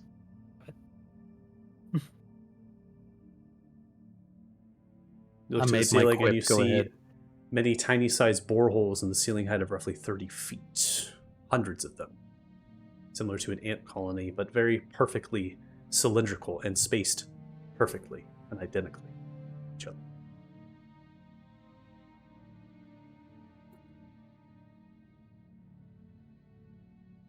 Lost for words, are we? Oh. I- Hmm. Don't suppose you would be up for just a nice tea? Do you have a preferred flavor? I have not had sustenance of food or drink for thousands of years. I have no need for that simplicity. But I Chosen guess that means no on the cookies. the soul that is powerful. I too share such things. We are similar. We are you and I. I know what is inside you, and I know the name of the deity of order, their true name, and who they are. This does not need to end in bloodshed. I do not need to consume your soul. I suppose that just depends on how you quantify your relation with Damodar. Damodar. Such a powerful sorcerer. Main master dragon. Damodar seeks power. Power that they must find, and some that they have found. They play game. I do not play game. Not those games. I play something different.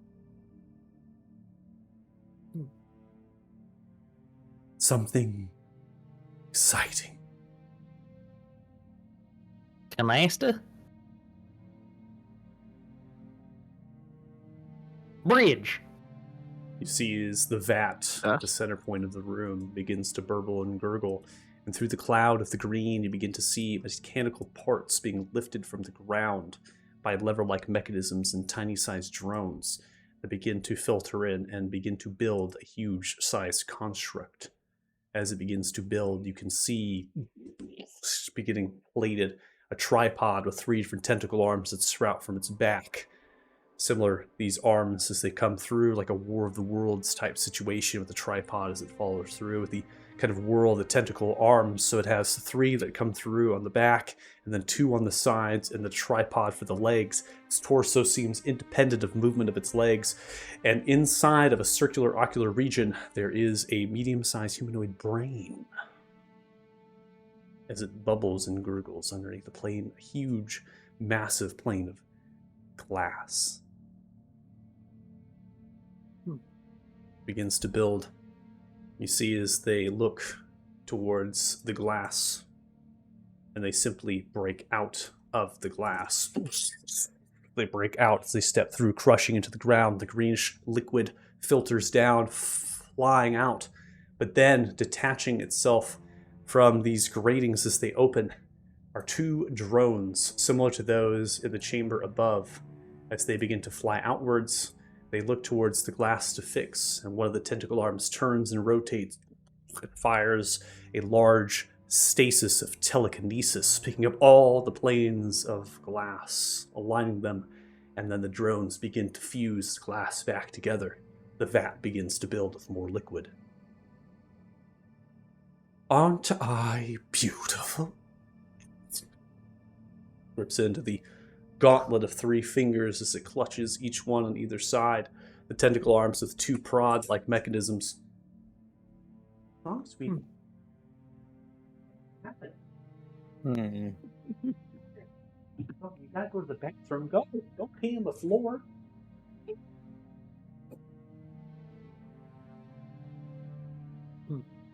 Well, Joe shoots at it.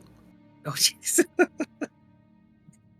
Yep. I think you should use the fireball thing if you're gonna shoot at it. Okay. So you're it gonna take a doesn't work on shot? constructs. Yep. All right, you take a shot as you 15 glances into the metal plating of its shoulders, rotates around and looks in your general direction. The drones flutter and fly. As they do, they begin to kind of rotate around. They're going to gain elevation roughly 15 feet into the air, which is what the Tinkerer currently stands at in terms of their height. They look towards you. Naive and ignorant, you will learn. Yeah, that's what my mom always said, but I never did, so there! And I shoot it again. See as a barrier of shield sprouts from the two drones and are leaking towards Maldron. The conical sonic wave shakes apart the projectile you've just landed in the 15-foot cone in front of it, drawing the cone to represent all projectiles ranged from this 15-foot cone are nullified as the arrow flutters and splinters and cracks from the sonic energy. Take out the drones first! And I'm gonna try to Need run everyone roll forward. initiatives.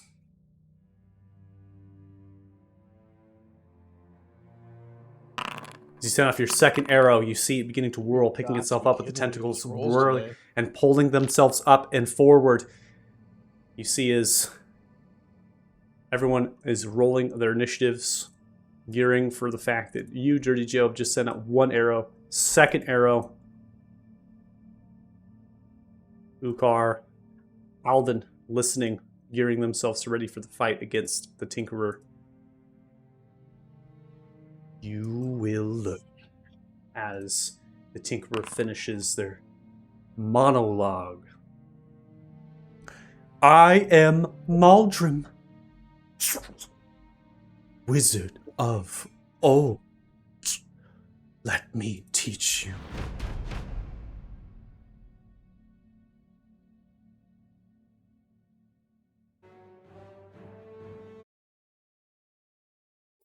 All right, so as we start combat here, did we do the alacrity? I forgot to, or gift of alacrity, I forgot to put that on.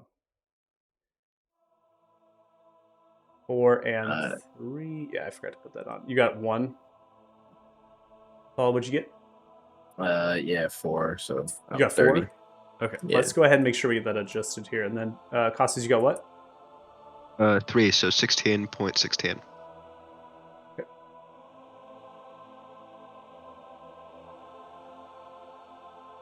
All right, we are all rolled in. Othala, you're first.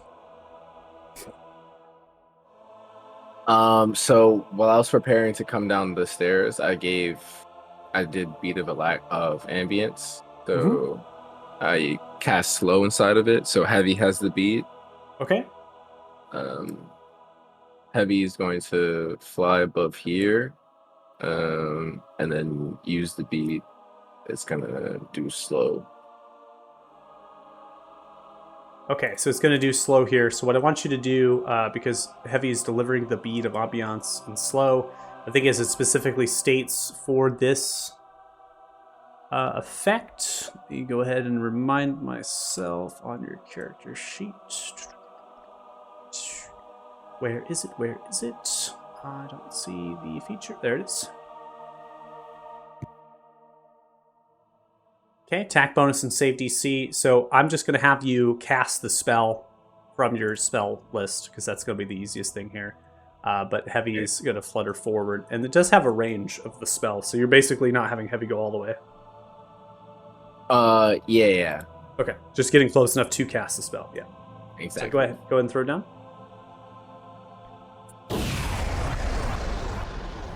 As the slow So Heavy will spell be- extends, you can see the drones are slowed. The wings are kind of fluttering in these flutters every so often, but Maldrum is not, succeeding with a 28. Wow. Oh my god. Wow. Okay. Heavy will have the concentration then.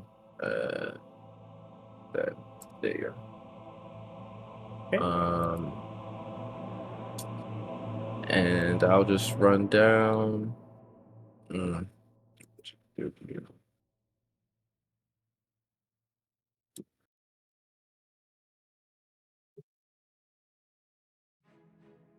Yeah, all right. I'll just cast a cantrip. See his weaknesses. I'll cast Ray of Frost.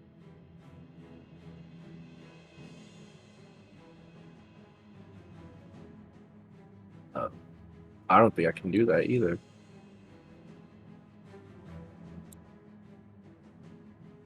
Yep, no, I'll enter in here. I'm out of range. Cool. I'll actually taking dodge action in turn. All right, so we're going to have a legendary taken by Maldrim here.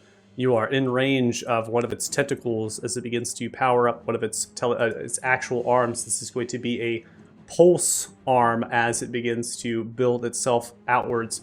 Aim towards you, Othala, as the pulse arm extends outwards.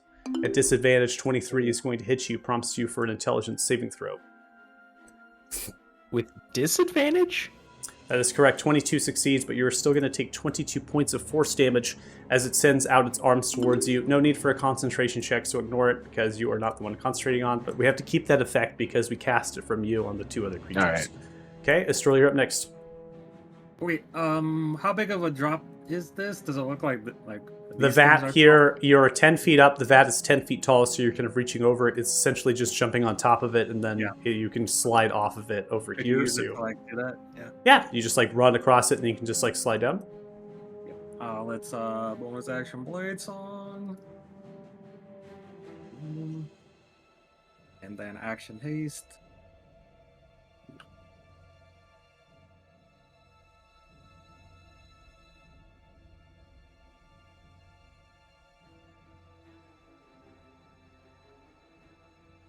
And then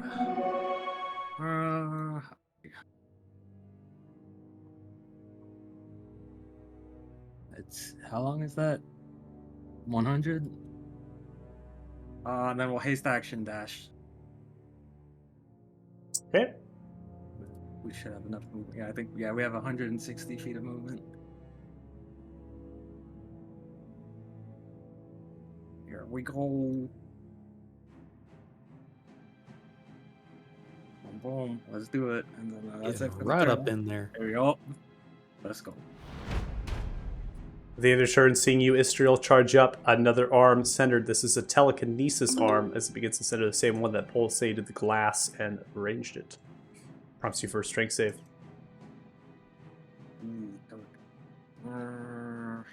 Okay, I'll use the Ring of Protection. Okay. All right, using the Ring of Protection, that is going to be a 16. On the advantage, you are a fail. You are going to be restrained and lifted up 20 feet into the air. All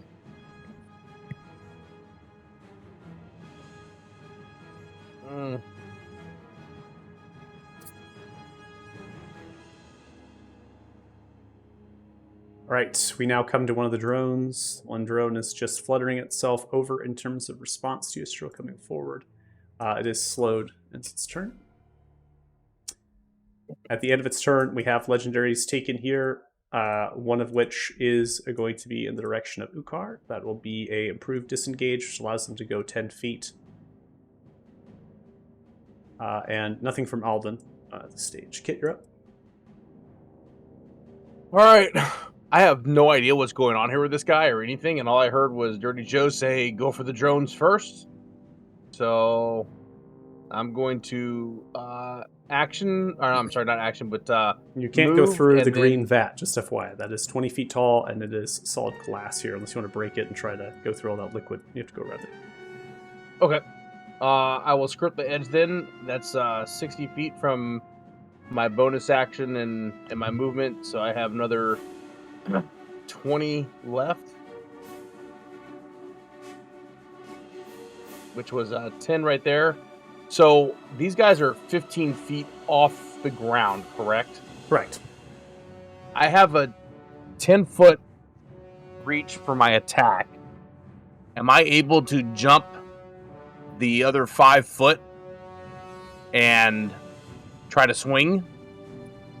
Yeah, I suppose. I will lower them to the ground, though, so you can hit them. Go ahead.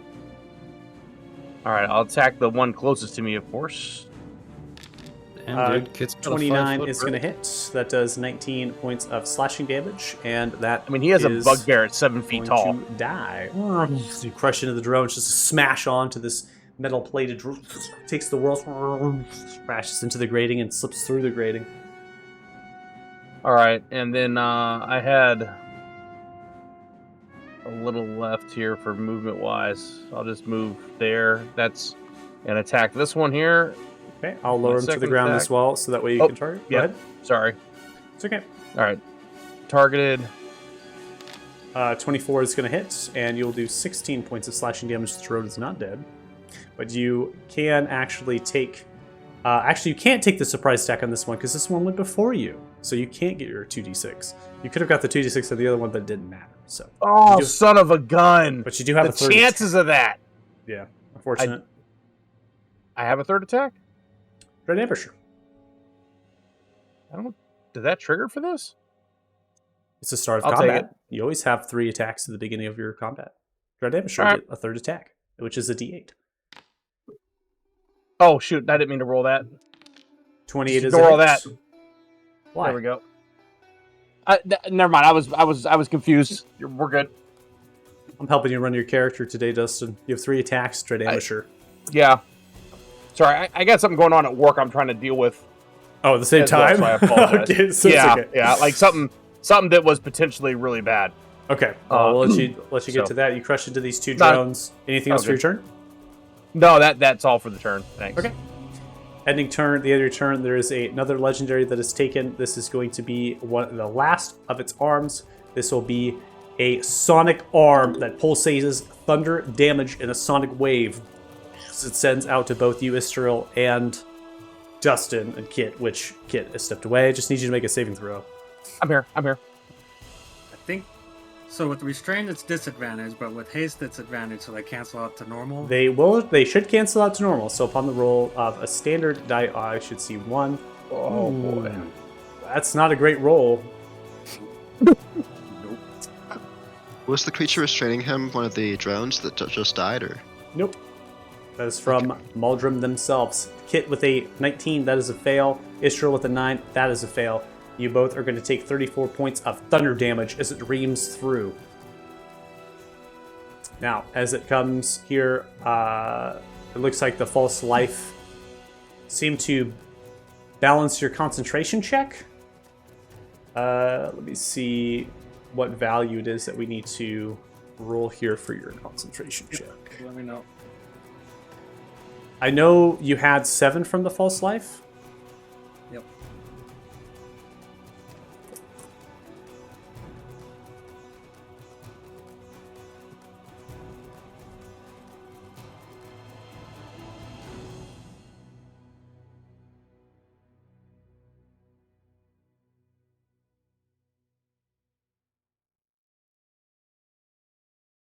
So we're supposed to rule this that you're supposed to reduce the value flat by 7, then divide by 2, round down. Your DC is 13. You need to make a Constitution save.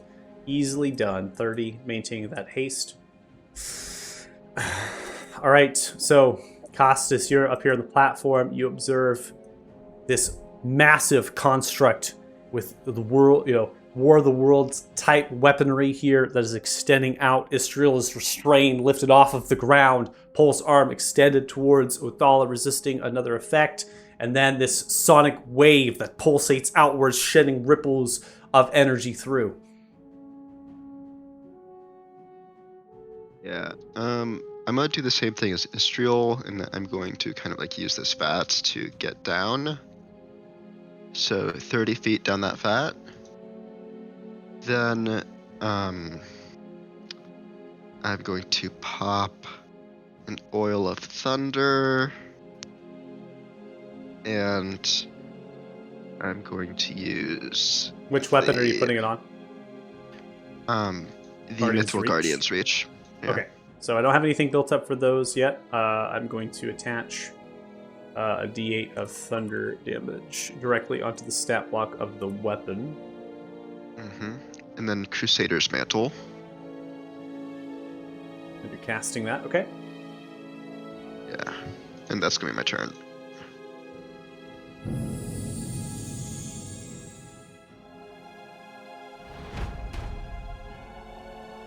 Right, we now come to Ukar. Ukar is going to move as quickly as they possibly can here, sliding down. This is 40.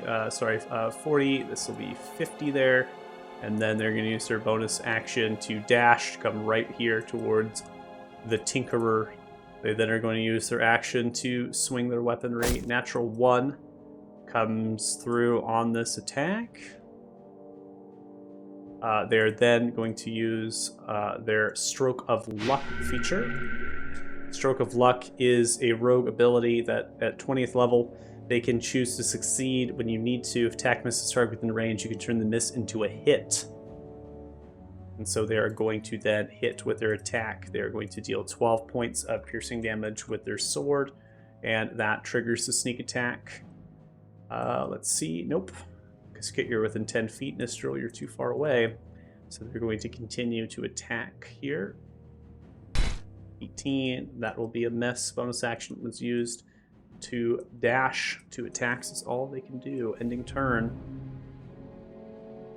You're a joke.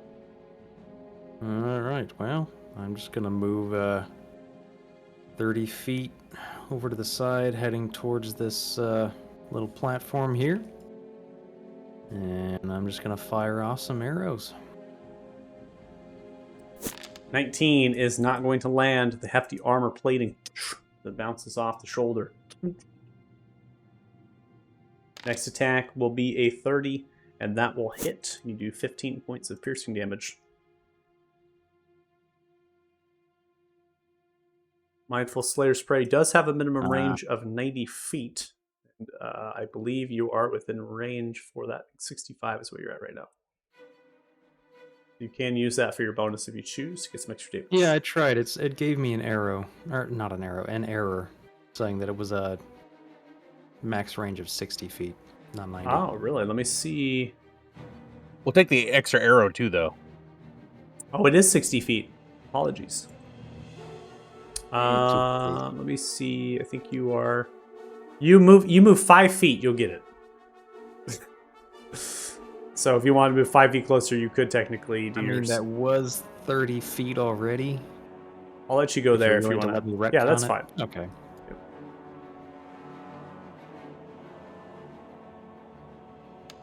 Yay! Additional 6 on the attack. Yeah, that'll do. All right, ending turn. We now come to Alden. Alden is going to move 40 feet, sliding down. They then are going to take their dash, moving an additional 40 feet here. And they're going to end their turn. We now come to Muldrum. Muldrum is going to take a slam attack upon Ukar. Ukar is going to get hit for 29 uncanny dodging. As the slam strike comes down. That is going to have 35 to 17 points of damage, so sending out one of its gauntlets, the tentacles it whirls, crashing down upon Ukar. Then they are going to unleash their necrotic rot from the steam vents as it protrudes outwards towards Kit and Istriel. 2 vents explode necrotic gas. They explode outwards. Fuck. Success from Istriel, halving 46 to 23. Kit, you take. Looks like a fail of a 15, but you have resistance to necrosis, correct? I do. Yeah, so you're going to take that 23 there. Tattoo comes in handy. Then the Hell last yeah. a roll. Is that a bleed there for the roll? There we go. For the concentration. For the concentration. It's interesting it's not proccing it for you automatically upon damage assignment, because the false life I think is still on. Yeah. I think I'll remove that because it's out now, right? You're good. Okay, so I'll remove it because it's out. I believe that's a success with the 19 there. And then the last thing it's going to do is a spell. It's actually going to cast a spell. This is an actual spell, so I need to know if someone's counterspelling or not. What's the range of counterspell? 60 feet. Okay, yeah, no. I got no reaction. I'm out of range. Okay, it is going to I'd do it if I cast- had it, but I don't have it, so. It is going to cast a fireball. C'est la vie, boys. Thank God for my tattoo.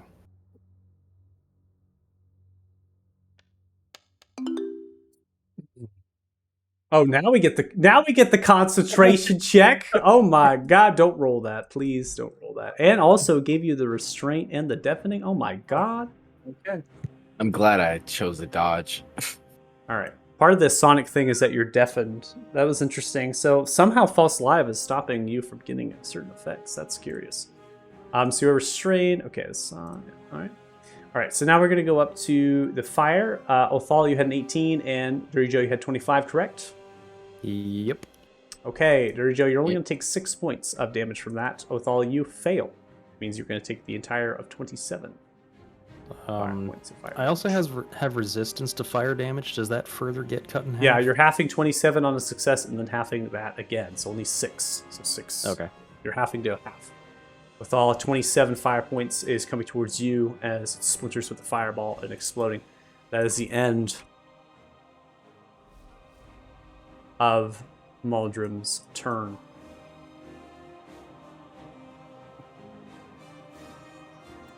Thala, you're up. I'm badly injured. Might have to go into the bag of holding and use a better potion. So does it look like the chamber where Muldrin is in, like the brain area, is like protected by the same glass it broke out of, or is that? It's protected by a thick pane of glass. It could also have magical, right? We don't know. I only describe it that has a, you can see the brain currently in there as it's doing what it's doing. There's nothing else I could describe for you beyond that. Okay, just as a test, because if nothing else, a lot of my spells won't work. Gonna move up here, and I'm gonna try to concentrate on the brain and cast Mind Sliver. Okay.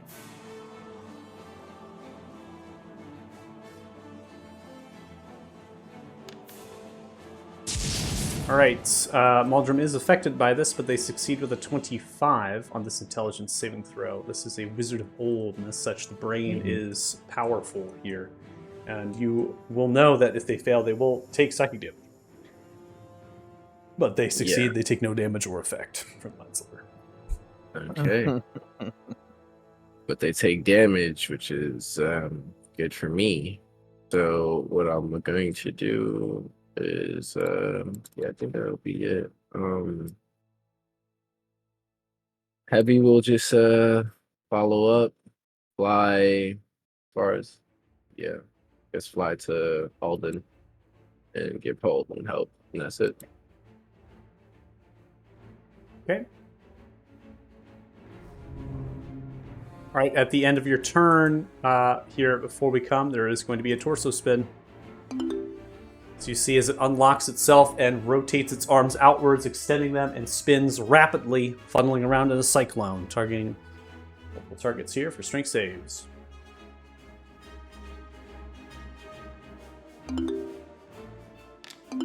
Oh my god.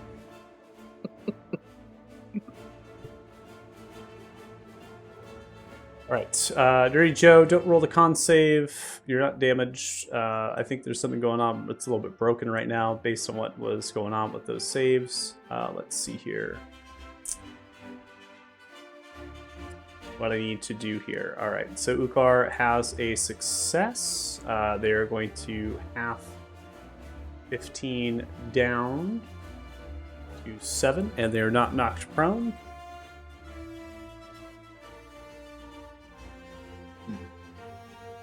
Kit, you fail with an 8.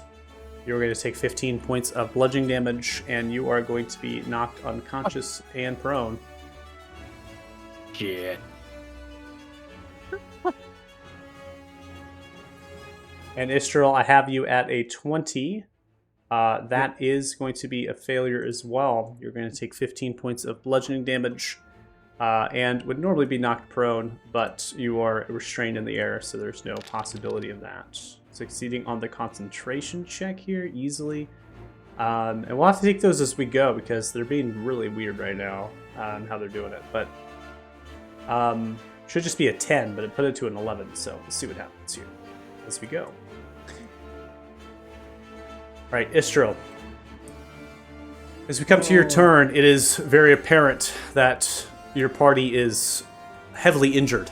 Your frontliner is not in the fight at all. How Dirty Joe starting this fight showcases to you all that the Tinkerer Maldrim, the wizard of old, their brain in this construct functions primarily off of range and firing these hefty tentacle arms in these effects towards you. They also have abilities of magic that they're casting and multitude of different actions. So you are restrained from the telekinesis. You're also deafened because of the sonic wave. The sonic wave will end. The deafen and the restraint that will end at the end of your turn. Okay? From there, you'll have to negotiate. You got 20 feet, so you're either going to fall or not. You got to figure out what you're going to do there. Can we chug a healing potion? Yeah, as a bonus action. Yep. Let's do that first.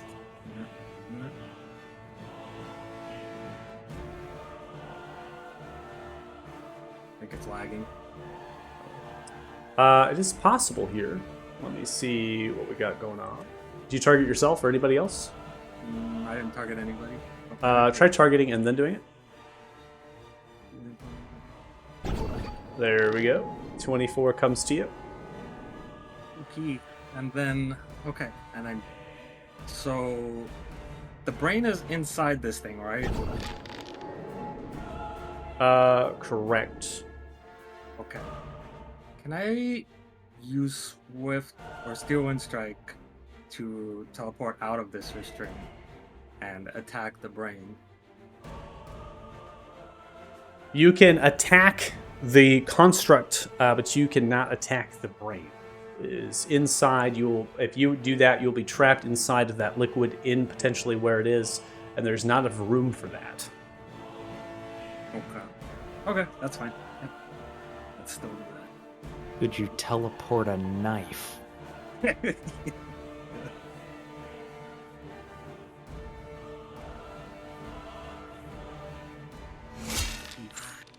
Disadvantage Oh, 16 will miss.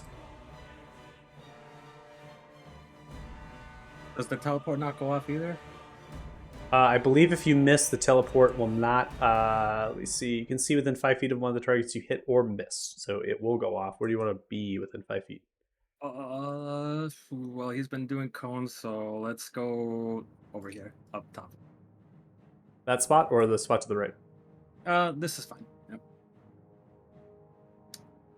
Yeah, that was action, bonus action. It's 15 feet up, you said? Oh, no, it's 10. Well, you teleport basically down to the ground if you wish, right? Yeah. And then I guess we'll just haste action attack. Take a Okay. swing. 23 will hit, and they take 12 points of piercing. All right. Keep it away.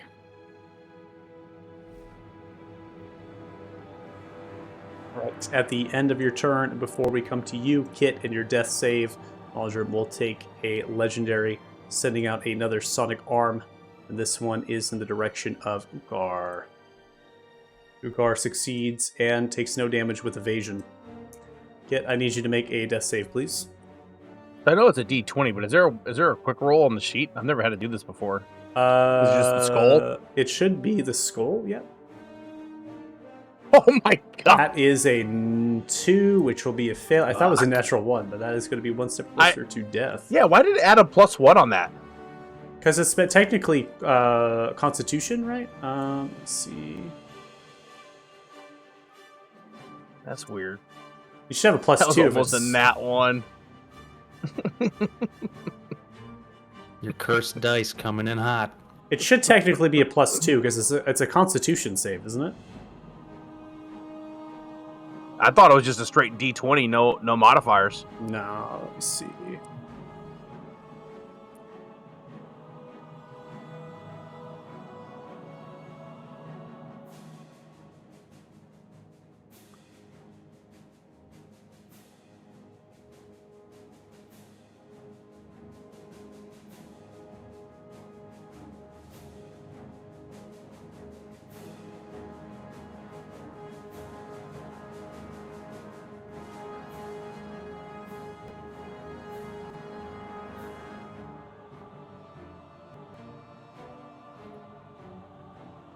says it's Constitution based, but Yeah, it would be +2 then. But I either gotta- way, I failed. Doesn't matter. yeah, I'm gonna go into the actual book here and try to see.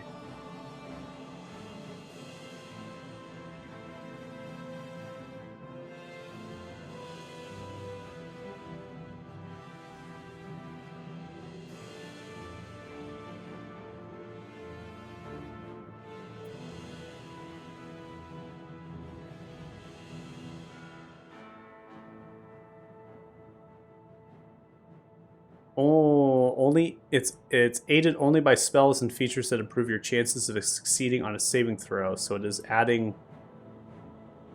I think you have an item, right? No, I don't think so. Absorbing tattoo, boot, durable 2. It's the ring of protection.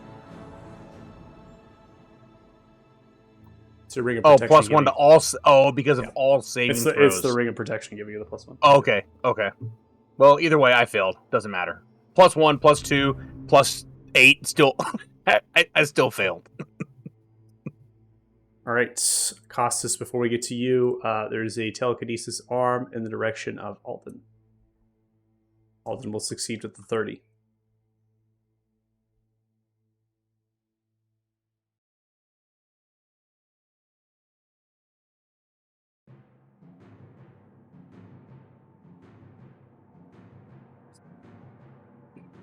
Okay, so my turn now. It is your turn. So I think it was something like this. Like around here that I want to go. Yeah, like right there. Then I know this is in the way, but can I see through it? Yeah. It's cloudy and such, but it was emptied right when it cracked, and so it's lower and it's refilling. And it's a process of seconds now, so it's not really that full. So I would like to use my ring of shooting stars. Okay, to do what? Shooting stars, 3 charges. I'll just put that in chat. All right, so you're going to use the ball lightning here. 3 charges.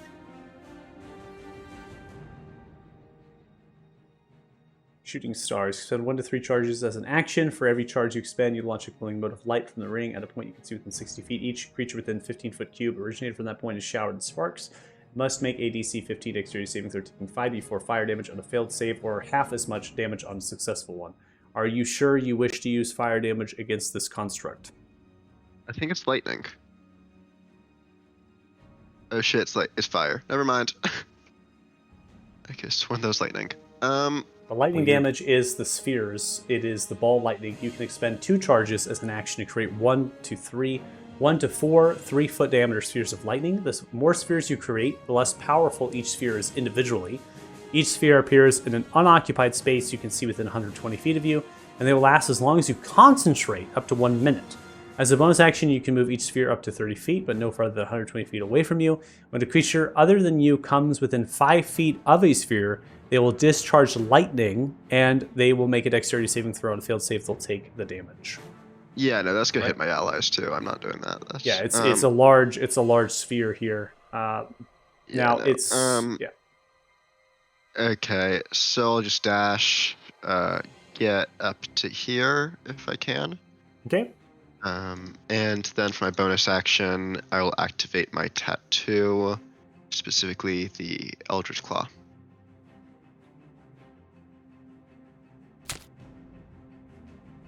Which All right. I think actually I just activated on the construct instead, since I was targeting it from earlier. Yeah, But unfortunate. Yeah, thank you so much. I really appreciate it.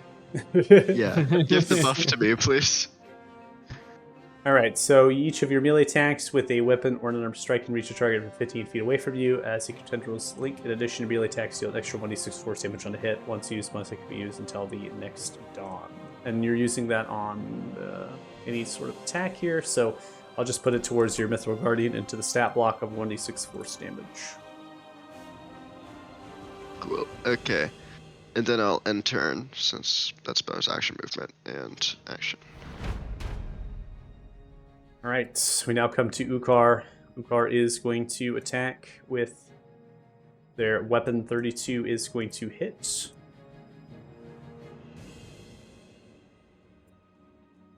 And I think I'll need to refresh. It's lagging for me a little bit here. 15 is going to connect. They will sneak attack, dealing additional 35 points with you, Istra, within 5 feet. They then are going to sidestep roughly 5 feet here, and then they will use their bonus action to stab in the Dagger of Soul Reaping. That is a 20 with the flank, and a 20 is not going to land against the creature. For their bonus action, they are going to chug a potion. Healing themselves for 46 on a superior potion. That's the end of their turn. Alright. Fury Joe, you're up. All right. Gonna move up to the corner of this this little platform here, and do I bother with my? You know, why not? Since I haven't used it once yet, I'm gonna activate my Economy of Keen 2. Okay, so just kind of as a charge keeper there, so you can click that just to use the charge, and that's going to lower your crit threshold to 18 now. Yep. Why not? And fire away. Alright, that's going to be a 14, which doesn't crit. 12 points of piercing damage, adding the Slayer Spray for the additional 4. And the next attack is a 21, no advantage of the flank. That'll be a miss as you connect into the hefty plate of the construct. Oh well. Ending turn here, we now come to Alden. Alden is going to charge forward, wrapping around the pane of the glass, filling in this tight little space here, trying to stay away as much as possible. They're then going to use their adaptation on you, Israel, to take the haste. Do it. They're going to use their hasted action to swing their Axe of Corvos. 23 is going to hit. They do 38 total points of slashing and radiant damage from the Crusader's Mantle. I'm going to change Ukar to an ally because the Crusader's Mantle requires them to be an ally on the friendly tag, so they'll be blue now. I think they're within 30 feet of a Crusader's Mantle, right? Yeah. Is it D4? D4, yeah. All attacks. I'll tag on an extra 3 there for Ukar. That is the end of Alden's turn. We now come to Maldrum. Maldrum is going to take their fist and come in for a strike at Istriel. Possible. But maybe I could shield it.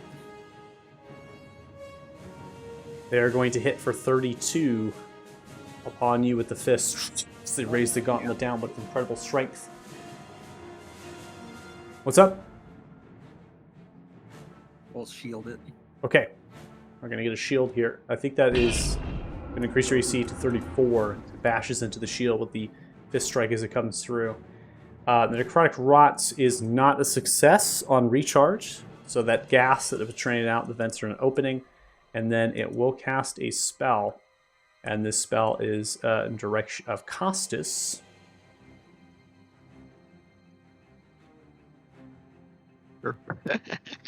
I'll wave the staff in the air if it's an actual spell and counter it. It is an actual spell. I need you to make a check, please. Intelligence check. Okay. For you.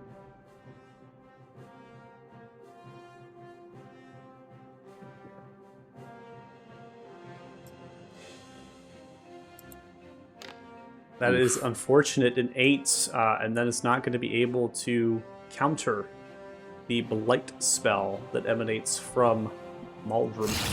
Level 4 spell at Costas. Costas prompts you for a Constitution saving throw. Succeeding with a 30, you have 25 to 12 Necrosis. Constitution saving throw for the Crusader's Mantle. Succeeding easily as you shake off that. That is the end of the turn of Maldrum. And at the end of their turn, we have legendary actions. One legendary action, I should say, and that is going to be from Alden. Alden is going to take their claw and come in for a swing for 24 and deals a total of 13 points of slashing and radiant damage. Othal, you're up. Okay. I'm gonna run up to Heavy. As I'm running up to Heavy, I'm gonna yell health pot. So Heavy can reach into the bag of holding, grab a health potion.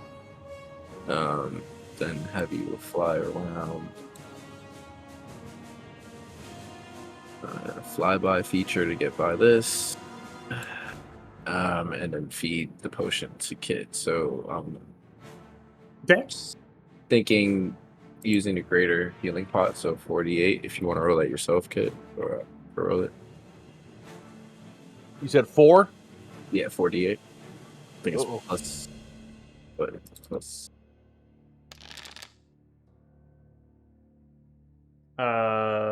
Plus 4. Plus 4, right? 48 plus 4. Yeah. So it's 21? Yeah. 21. All right, I'm going to put you up 21 there. So you're no longer unconscious, but you're prone. And Okay, you're doing it. Sorry, I got you. I might have messed it up. Uh, I'm stopping. all good. You arise. You're still prone. You're poisoned. You're no longer deafened. I removed that because that wasn't there. You can see Heavy taking a potion, shoving it into your mouth. Just take this, all right? You're going to feel quite good. You see as they're trying to shove it into your mouth further. You're a hairy beast, aren't you? Then with my action, I'm gonna try again. It's gonna be a mind sliver.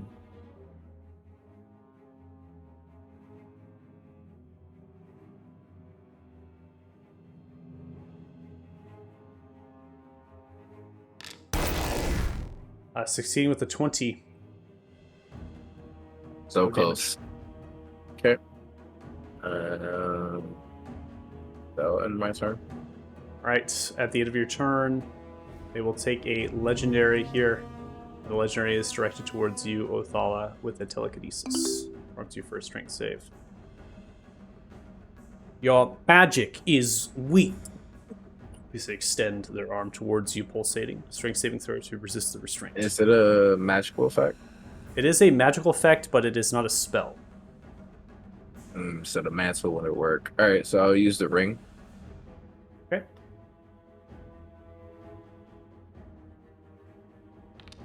Oh, Succeed let's with go. a 22. You take no restraint as you shed off that effect. Istral, you're up next. okay. We'll activate the Eldritch Claw Tattoo as a bonus action. Okay. Do a little more damage with each hit. Yeah, and you have multiple. You also put it on them. I think that's super funny. Oh, did I? Oh. It's fine. Actually, I wonder if that is a real. Let me check the item because I think I built up the effect. I think you did make an effect for it. Oh, I did. Oh my god. Okay, hold on. This is just the D6, right? And the reach. Yeah. Yep. Okay, so I just put a D6 effect on it. And so let's go ahead and use that for you. It's not pertinent to you though, Costas, because you just swing the one weapon, but you have multiple weapons there, Istriel. So that'll automatically do the D6 for you. All right. Now let's activate our Keen 3 sword. So the crit threshold is now 16. 17, right? Minus 3. Adamantine sword. So 16. Yep.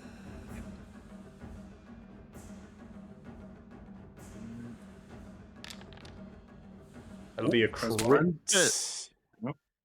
Right, so we have 10 there, and then we will add 6 and 6. There'll be a total of 22 on the crit.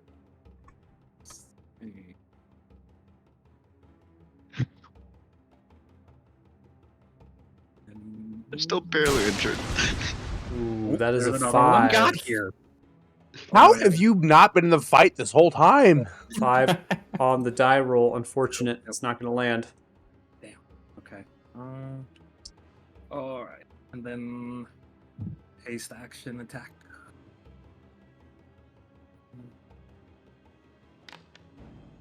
I will also crit And then it's do 15 plus 12, so a total of 27.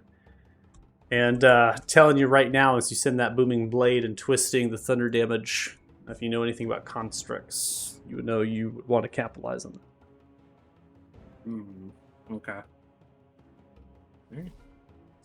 All right.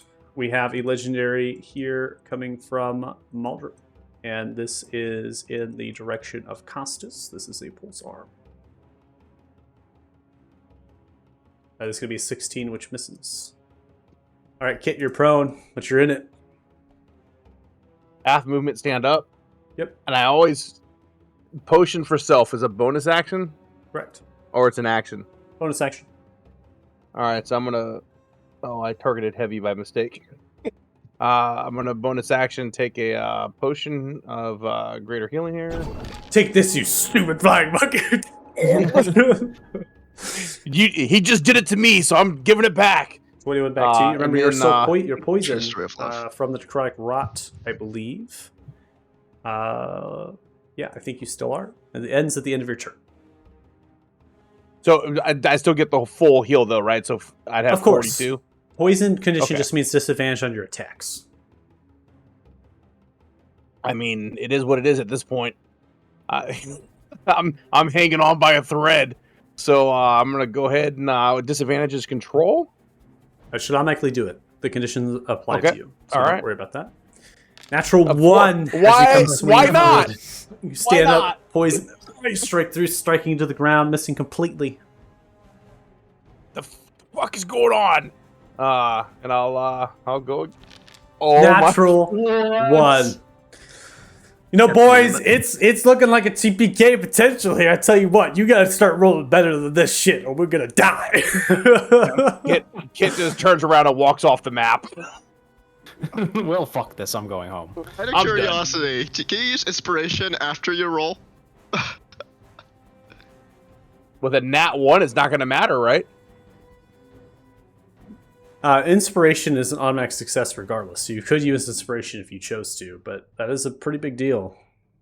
No, but is it like something you do after, like, on Yes, my turn you choose. after I roll? You choose if you Okay. want to succeed. If you do something and it fails, you can just choose if you want to succeed. You can choose if Can you I do want it them for to someone fail else? their saving throw. No, you cannot use your inspiration on anybody else except for yourself. Okay.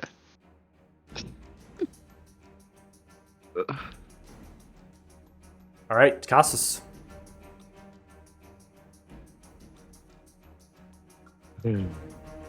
Let's do this shit. Cassus is charging in. Yep, that's what I do.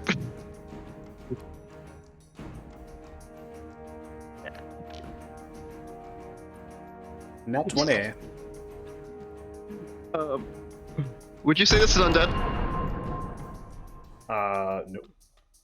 I mean, it's got its brain exposed. Come on. All right, so I have I do a crits disable for this particular character, so I can manually do some number crunching.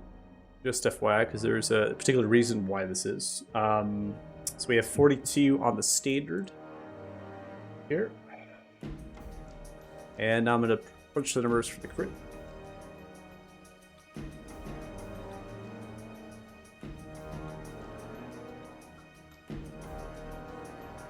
That is 108 points of damage on the attack as you come swing your flail, stabbing directly into the thick plate, and as you kind of land, you know surely this would be a massive attack, and then you kind of rip through. And right now, Costas, a creature of this and a flail strike such as that, you know you would be able to bring at least a creature down to a state, but Maldrum is completely unfazed.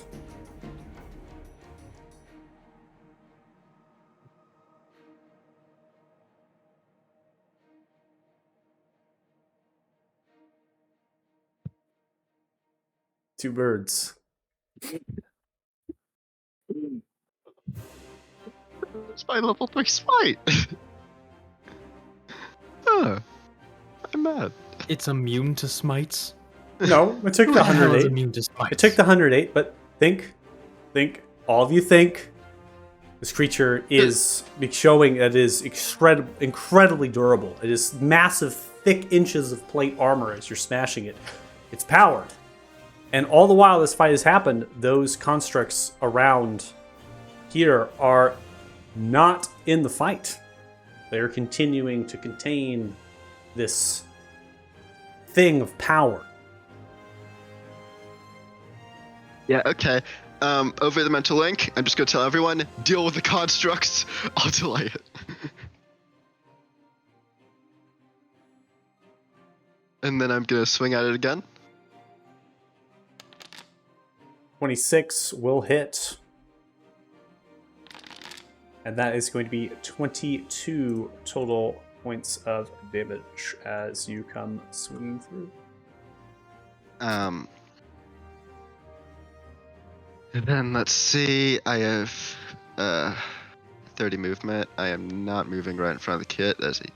Do I actually know? How far can I go? Okay, I can get there. You're doing You don't thunder actually damage, see it. right? Because you're coding? Hold on. Yeah, no. I should have pushed him actually. Yeah, he should have been pushed a bit. Yeah, vulnerable to thunder damage, tacking on 25 extra for that. Oh, cool. Creature vulnerable, so. And now I have a bonus action. I'm gonna make another attack with that. What? Since this is You all my critted. movement. Yeah. That doesn't hit. That will not hit, even with the flank bonus. Okay, end turn. But yeah, I'm gonna just say over the link. We need to deal with that ritual. Ending turn, we now come to Ukar. Ukar is going to come through the sword. 24 is going to strike.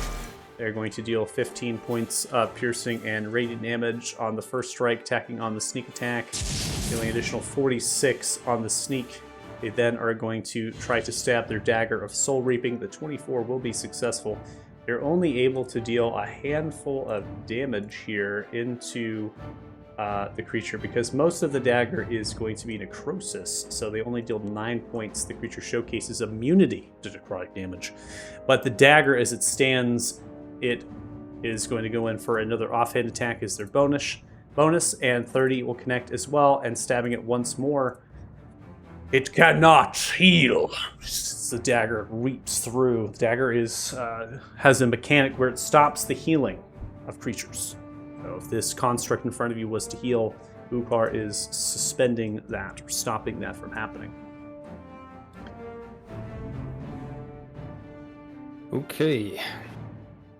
I mean, I know I technically have unlimited range, but all these constructs way over yonder, am I actually able to see them clearly? Do I have a clear shot at them?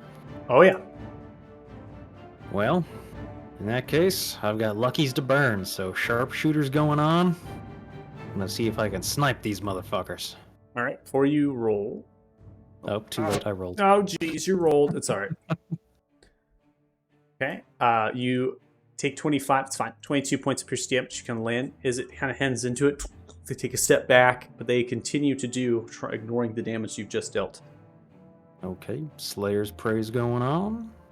Oh, wait, shit. I 60 feet. forgot. Yep. No Slayer's Praise for me. Alright, I'm just going to keep shooting then. All right, 18 hits. You do 20. Alright, and are these like giant vats in front of me that I can't see around? That is correct. They're about 10 feet from your 10 feet that you're currently on, because you're up here, which is 10 feet from the base. So they would give you total cover if you were to go behind them. Well, I'll pop around them for a minute then. Bloop. Come to Alden. Alden roars, "I will buy you time! Go!" Points towards you, Costas. And raises their axe. 21 with the flank. It will hit. They will do 35 points of slashing and radiant damage. The next attack is a bite, which is going to be +3, and that will also hit for 24. They then are going to swing their claw, and that is going to be a miss as they swing, ending their turn. Guys, he's injured. We now come to Might take him down this way.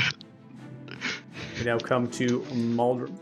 Maldrim has their necrotic rot recharged as the steam billows. They're then going to open their fist strike The fist strike coming for you, Kit, with a natural 1 as they miss, striking into the ground. They then are going to unleash their necrotic rot, and their necrotic rot is going to be centered on extending outwards here towards Othala, and you behind the vat are just outside of reach of the targeting there. Othala, 15. That'll be a failure. You succumb to 48 points of necrotic damage. Barely alive as the gas fills your lungs. You cough upon it. What it would mean if you died to this gas.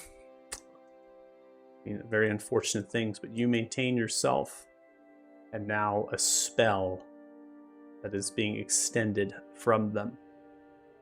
Powerful as it is, it looks towards Ukar with the finger of death. Oh boy, Jesus. this is not good. You can take it, hopefully. Ukar is going to fail with a 19.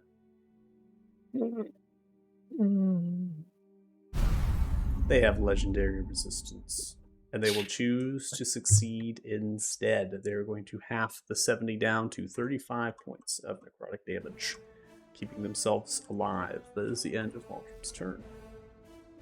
Othala, we come to you.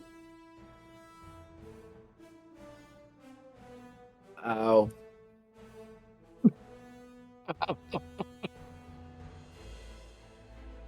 Ow. Yep. Yeah.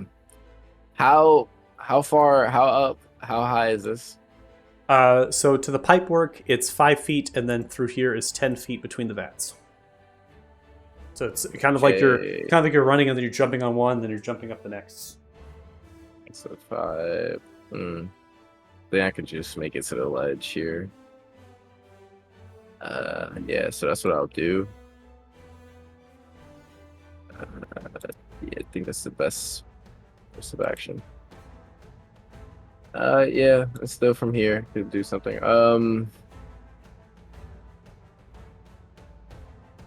Yeah, I'm going to cast. Hopefully this. Yeah, hopefully this works. I'm gonna cast Mental Prison. Just gonna cast this fancy new spell.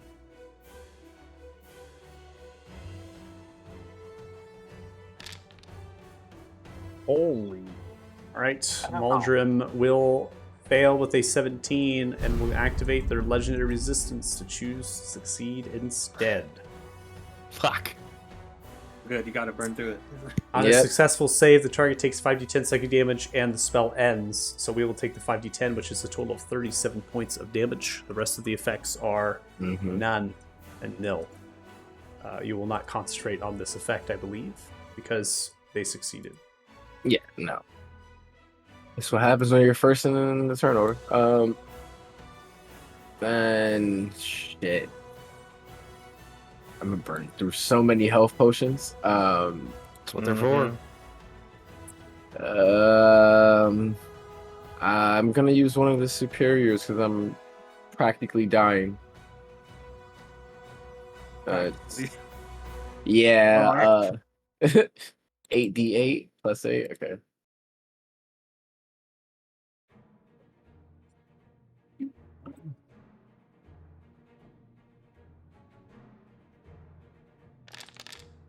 Plus 8, so 37. Okay. I'll let you manually do that.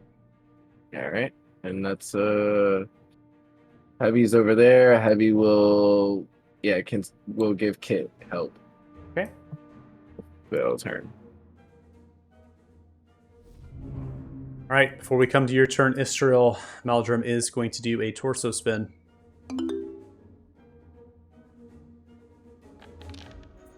Prompting you all for strength saves, including Heavy. Ooh. No. Oh, God.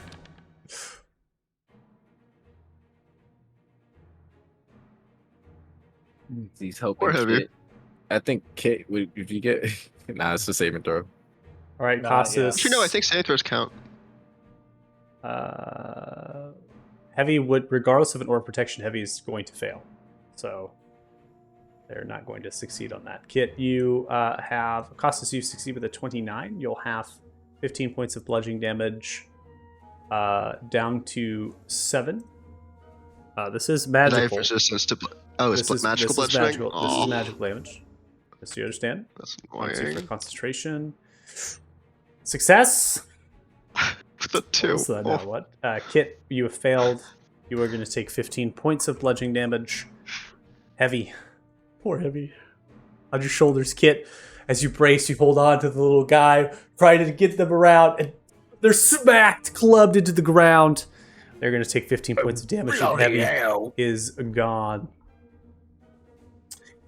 Alden is going to fail as well. They're going to be knocked prone, but take no damage from this, except that it is silver, which means they will take 15 points of damage as the gauntlets of this creature, as they rip around, will cast it through, lacerating them, and you can see that Alden has taken damage.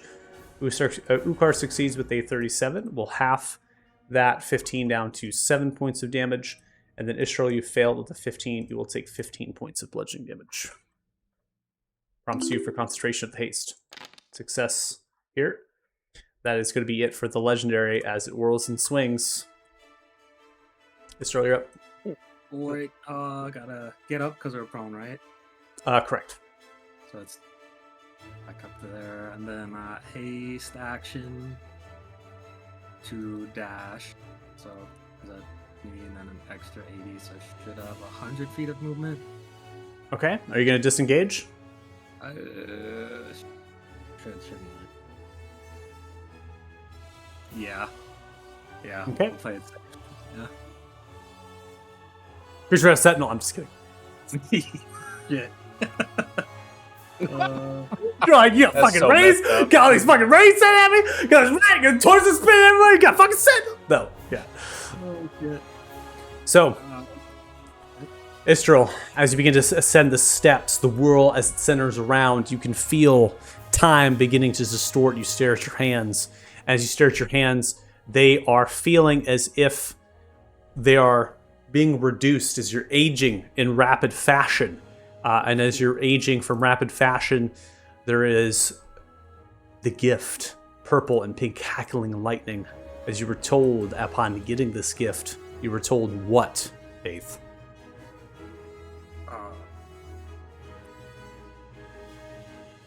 You would not age?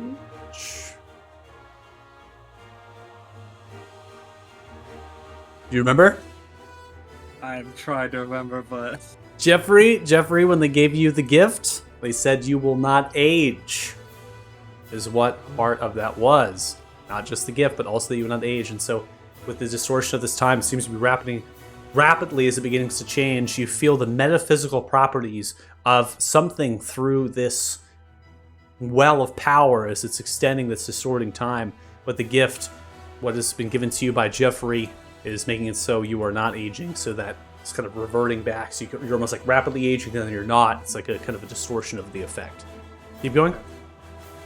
would I be able to figure out that Jeffrey's gift is what's counteracting this? Oh yeah, for sure. Yep. Then I would over the link just be like, anyone who didn't make a deal, don't come up here. And then All right. I'll just keep plinking away from here then. Oh, you didn't make a deal. You made it. I made a deal, Bad but I ain't roll. testing Oh. it out. Shit. 2 and Unfortunate, 4. but we take anything else, and Yep. that's it.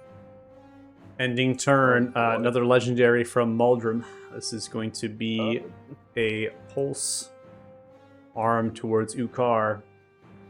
Ukar is going to be hit by the pulse arm. They'll succeed at a 31 and take 18 points of force damage.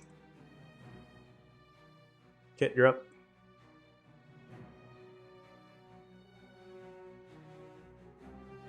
Do I see Ukar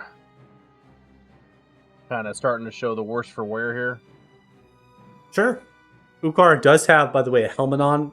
I described this slightly. They had the helmet on the side in the war room. That helmet is on. It's like a Spartan-like helmet, and the mohawk is like coming through the top end.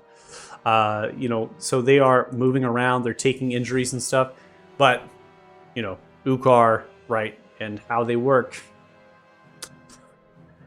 you're all in for a show. Ukar was going to do this without you. Oh, so just FYI. That's a good point. Oh man. Oops. Hold on a second. I'm trying to measure something, but I can't click on anything. Can't do anything. All right. Well, I'm gonna take a another greater healing here. Okay. Chug. You pop it into heavy. You're targeting heavy. I'm just kidding. You'll recover 33. I'll apply it to you here. Don't do that to me. I really thought I was. Take this heavy. Thank you, boss. Thank you. I didn't. You know what? Fuck it. Why not? I rolled 2 nat ones last time, so I'll activate my King 3 here. Climate King coming in. 17 crit threshold. Let's go. Oh my god! Only a 7 on the dice roll. 7 on the dice roll. You need to get a 17 on the actual dice roll greater to crit. That is a 17 plus the flank of your, I think a 2 is what you get. No, only a +1. Nope, +2 because cost is within 5 feet. It's going to bring you up to a 19, and a 19 does not hit the creature. Of course it doesn't. I will swing again. You swing again. Just no 16 on the die roll. Almost a crit. You were just there, but unfortunately you did not. This is sneak attack. You're going to sneak attack and deal 19 total points of slashing and radiant damage.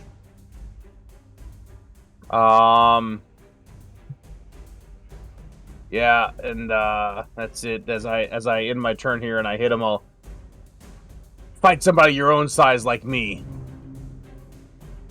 You see as they look towards you and they unleash their sonic arm with pleasure. I knew it. I knew it. You had to poke the bear. Well, I saved everybody else a hit. Just one.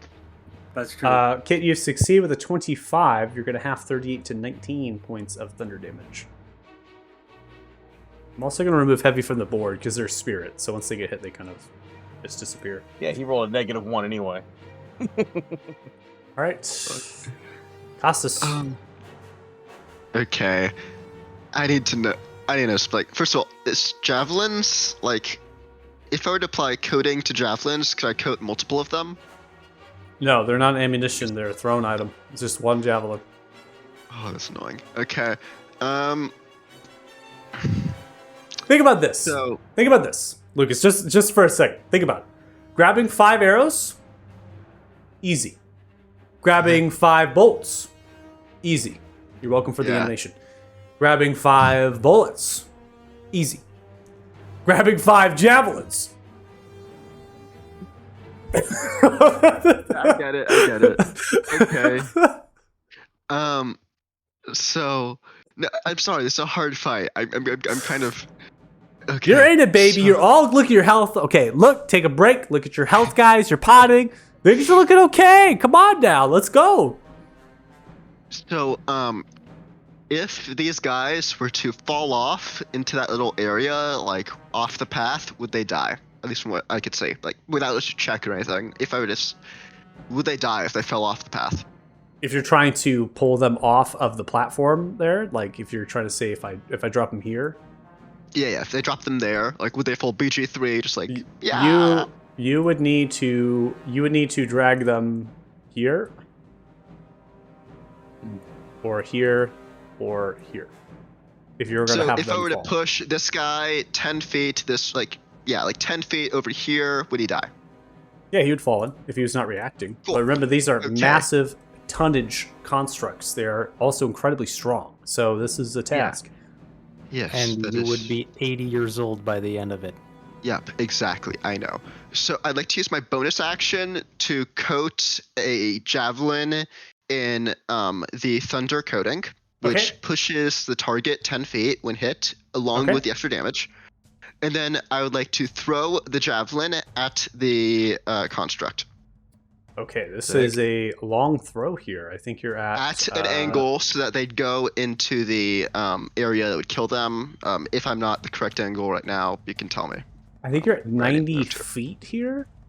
Yeah, that's fine. Just where do I need to move to like get a good angle to kill that one Well, right there? you have to be within 60 feet at least to be able to even hit him. So I think 120 is the disadvantage range. javelin is 20-60. I was seeing Yeah. 30, 120 on the hover over it. For your javelin? Yeah, it says 30-120. Oh, so I clicked on something else. Was it the dagger? Oh, I actually clicked your dagger 20-60. Sorry. Yeah, your javelin is 30-120. So you'll have disadvantage. But you can throw from here. I mean, if you wanted to, and you will knock back 10 feet into the void. Okay, cool. Exactly what I wanted to know. Javelin, roll. Natural one. Let's see if that hits. Okay, inspiration. You throw inspiration, choosing to succeed instead. Tacking on inspiration, they will take 14 points of piercing and radiant. Go ahead and roll thunder. Okay, thunder damage. That's just a d8. Cool. All right, these creatures are not vulnerable to thunder damage, but Muldrum is. They take that extra 3, and they are going to be shoved 10, and they falter down as the thunder crashes into them. They topple down, and they begin to grab forward. You can see them shove almost backwards, cascading down through the tubular mechanisms. You hear crashing of metallic work. And as that happens, their telekinetic arm, so Muldrum's telekinetic arm, now depowers. So you can see it kind of fluttering down like it's no longer empowered. Oh yeah, Lucas. That was sick. And end turn. I've been playing Baldur's Gate 3 quite often, I see. Yeah, that was a technique I read from the game. So I do it a lot. I like loot. I know. It's common in BG3. I like it. It was a good idea. It worked really well. Yeah. So you can see the depowering of Muldrum from their telekinetic arm, limiting their options potentially for legendaries. Ukar is going to get another sneak attack off with friendlies being within 5 feet. They're going to opt to swing the dagger again to continue to try to, let's see, +2. That won't hit. Bonus action swing. Ooh, natural 1. Unfortunately, there'll be a miss. And that is going to be the end of their turn. Ukar, will you hit this guy? I know, Please? right? Dirty Joe. Moving 30 feet forward, and I'm gonna keep sniping. 17 is a hit. You do 25. Nice. And again. Natural 1. Oh, You know, rolls tonight. I'll tell you what, we've got a lot of net woods. Yeah, I'm using a lucky for that. All right, gonna get another reroll here. 6 is what's on the die, plus those modifiers will not hit. Ah, well. I have one left. I'll save it for a more critical moment. Anything I can do for... With a bonus action, can I throw a potion at Othala? Since it's a throw, is that stretching? This stretching, you'd have to give an action You'd have to be in 5 feet with them and as an action. We have no rules for BG3 throwing potions. Fair enough. Worth a shot. Okay. It smashes up their heals them. Yeah, I know, right? Alden is going to pick themselves up here from the prone, and they're going to go to work. That is going to be a 22, which will miss. Coming for the bite, that is going to be a miss. Claw strike will be a miss, and they will take their hasted action of the axe. 31 will hit. They do 36 total points of slashing and radiant damage as they come swing wildly through. Ending their turn, we now come to Muldrum.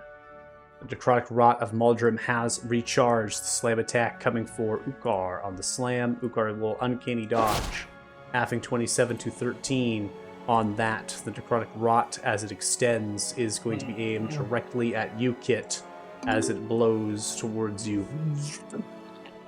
Alright, before I roll this, I just want to get it out there. You're a bitch. Fuck. That is going to be a failure, even with the Aura of Protection and of the Aura of Courage. You are going to fail with 18, but you resist necrotic. You take only 19, and you are I'll poisoned take from that the effect. damage if that's fine. You're reacting to take the damage? Yeah, the 19. No. Oh. Okay. I'm good. Putting 19 towards you. Costas, onto you for concentration. Cool. Reaction used, I believe. Mm-hmm.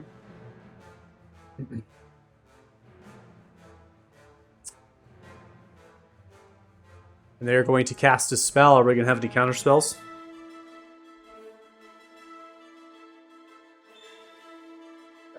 Yeah. I'm going to counter. I'll cast it.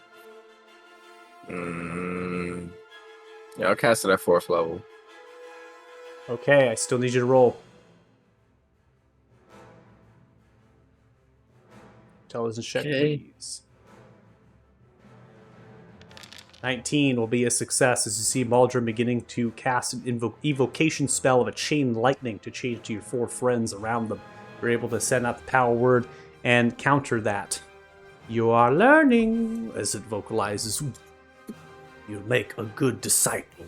Yet, as it motions itself around, ending its turn. We now have legendary taken. Alden will take a claw strike with their legendary and miss. And Ukar will move a little bit here with their improved disengage. Othal, you're up.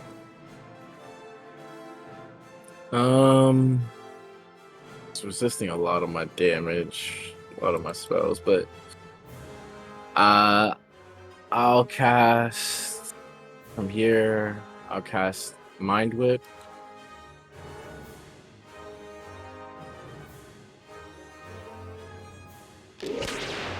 All right, Maldrum is going to succeed with a 20 of their intelligence saving throw. I believe on a success they take no damage, or they take half as much damage. They take half, yeah. And they'll suffer none of the effects. They'll take 5 points of Yep. psychic damage. And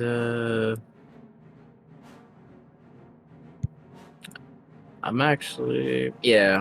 going to use the horn. Use the gift. Gain another action.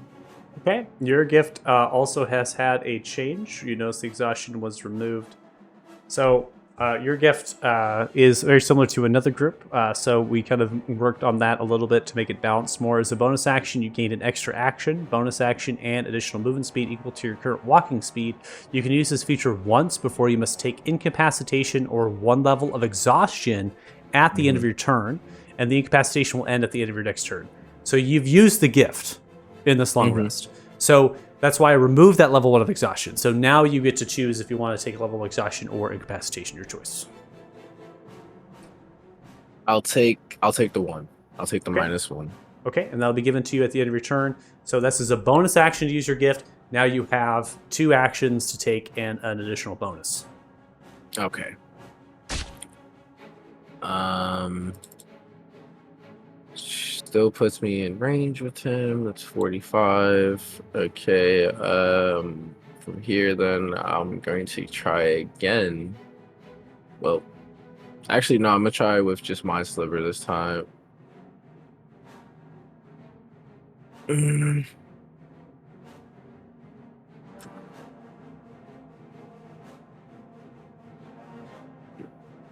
Move up, actually, and from here, change plan. Gonna cast Vortex Sword. Okay.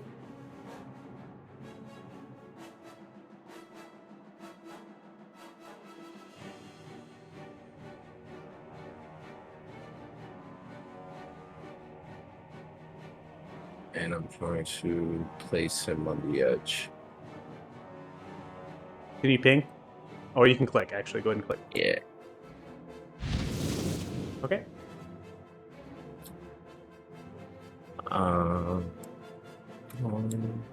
And for the 2 bonus action, for the 1 bonus action, I'm going to just take a health pot. 17 comes back to you. I will apply it to you. Okay, thank you. You have one more action to take.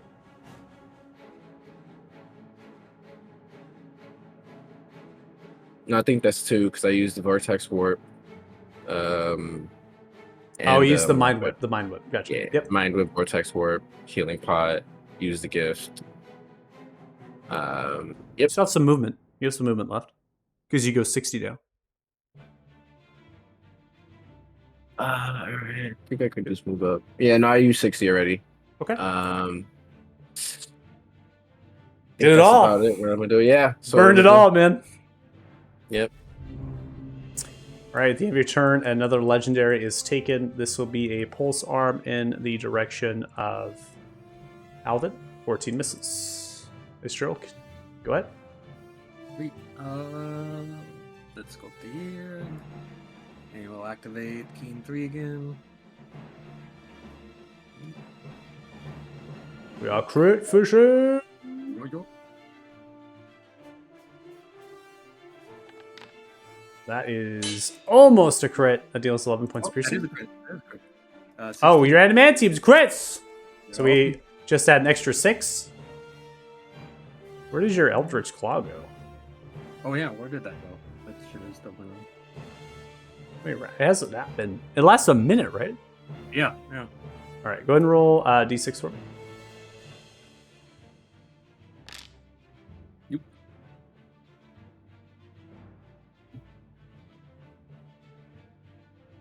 All right, so you'll do 7 more here. Add it on. Okay.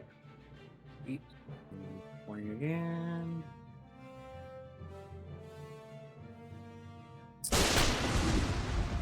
That'll be a miss on the target. Yep. Miss those booming blades, man. I'll tell you what. And That's the money maker, right? No. Alright. Based action attack. Right, 22 is going to hit, and you do 9. Go ahead and roll d6 for force. Additional 5 force. Should I just fly myself with that effect again? I am going to, I'll put it on, but I want to make sure before I put it on, I'm just going to go through it really, really quick to see exactly why it ended. Okay. So, let's see. It says 1 minute.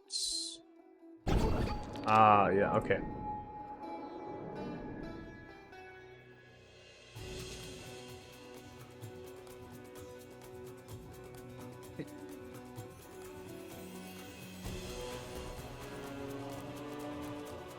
Still not entirely sure why it turned off, but it could have been I might have clicked it, or perhaps you had the false life issue with some of those effects having some trouble with you, so True. it'd be something like that.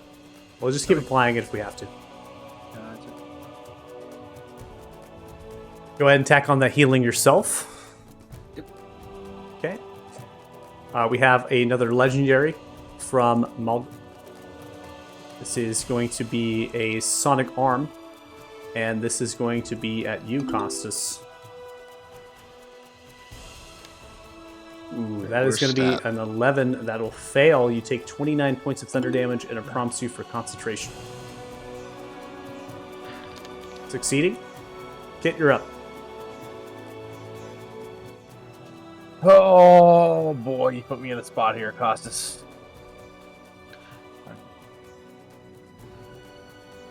Who looks worse for wear in my mind, Costas or Ukar? Like, is there somebody got bones sticking Don't out? worry about Ukar. Don't worry about Ukar. All right. Move around here. Go to Costas. I'm going to return the favor, and I'm going to give Costas a potion of greater healing here. All right, putting 29 to you, Costas. Thank you. very That much. should be my action now. Am I able to bonus action give myself a potion, or is that it? You can bonus action to give yourself a potion. The economy is built because I don't want you to be able to give yourself 2 potions in one turn. Double potions. So Okay. You can give it a So we potion can- to somebody else and give a potion for yourself. So I'm gonna give myself just a regular. Okay. You were going to cover 19. I'll apply it to you. And then that will end my turn. We're now going to end turn. Costas again, or the legendary is taken another sonic arm, and this is aimed in the direction of the two of you here.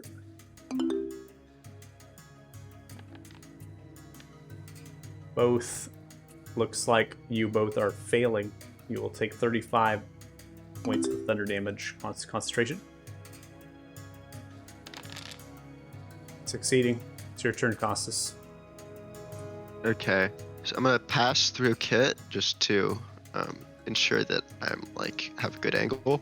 Mhm. Now, if this automaton were to get pushed 10 feet back, would they go into the void? Yep.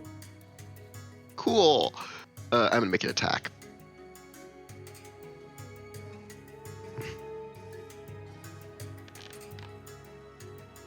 All right. And I have the thunder coating on my weapon, so that gets pushed 10 feet. All right, 18 is going to hit. They will succumb to 26 points of bludgeoning thunder damage and radiant. The issue here is that they've actually failed their saving throw, and the grapple mechanic of your weapon is going to go off. You'll grapple. Oh, them. no. Can we say that's on? So- can we say I have control over grappling them or not? It's automatic. If you want control, then we got to rewrite the whole item, man. So this is the difficult part. We got to say how are we gonna narratively do this? I'll let you as a party all rule it. I don't have any favor in the game, so I mean, if you want to allow him to push him off versus the item grappling, it's difficult to think narratively how this will work. Because I am hitting him Hitting I him, need to hit him a specific way to grapple him. That's the hit thing. him, It's I'm grapple assuming him. him. What does the party I mean, say? Party vote.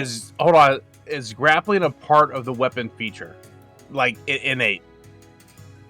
Well, it's not like a magical part. It's like It my is- weapon wraps around him. It is innate. It is just happens when he attacks. So in my mind, it happens regardless every time you hit. So it happens here too. But Yeah. pushing him is also part of the weapon feature in this case. I grapple and push. Yeah, so would they just cancel out? I mean, that's tough to say. I'm willing, like I said, if you want to have him pushed off and the party's in favor of that, I think that's totally fine. But narratively, does that make actual sense with the weapon when it's working and how that's doing it? So, I mean, you're getting into a weapon here that to me, if you can choose when it grapples, when it pushes, when it does whatever, you're getting into a pretty OP weapon here. Listen, In my mind. coding that pushes it. oh, okay. So Adam in chat says push him off, and he's going with. That's what I was gonna say. the I thing is, think that's what we're doing. We're doing it. That's a good one. I like that. well, if That's a they leave good my one. range, then they stop being grappled. That's how it works. If they leave my range, they stop being grappled. No, but you're But going if with he's him. pull- You're going If with he's him. pulling you, you're going with him. I so. like this. I like this mechanic. This Can I totally make a makes saving sense. throw? Weapon I is mean, stuck look, to the there's a- robot. The character moves. Deuce also agrees. I'm aboard. I think this makes total sense in my mind. That makes sense, Yeah. man. Dude, the thing is, man, you change. can't have it. You can't have it both ways. You Can't can't just have create an OP character that can do whatever, whenever, with whatever weapon. There's got to be some give and takes for balance, right?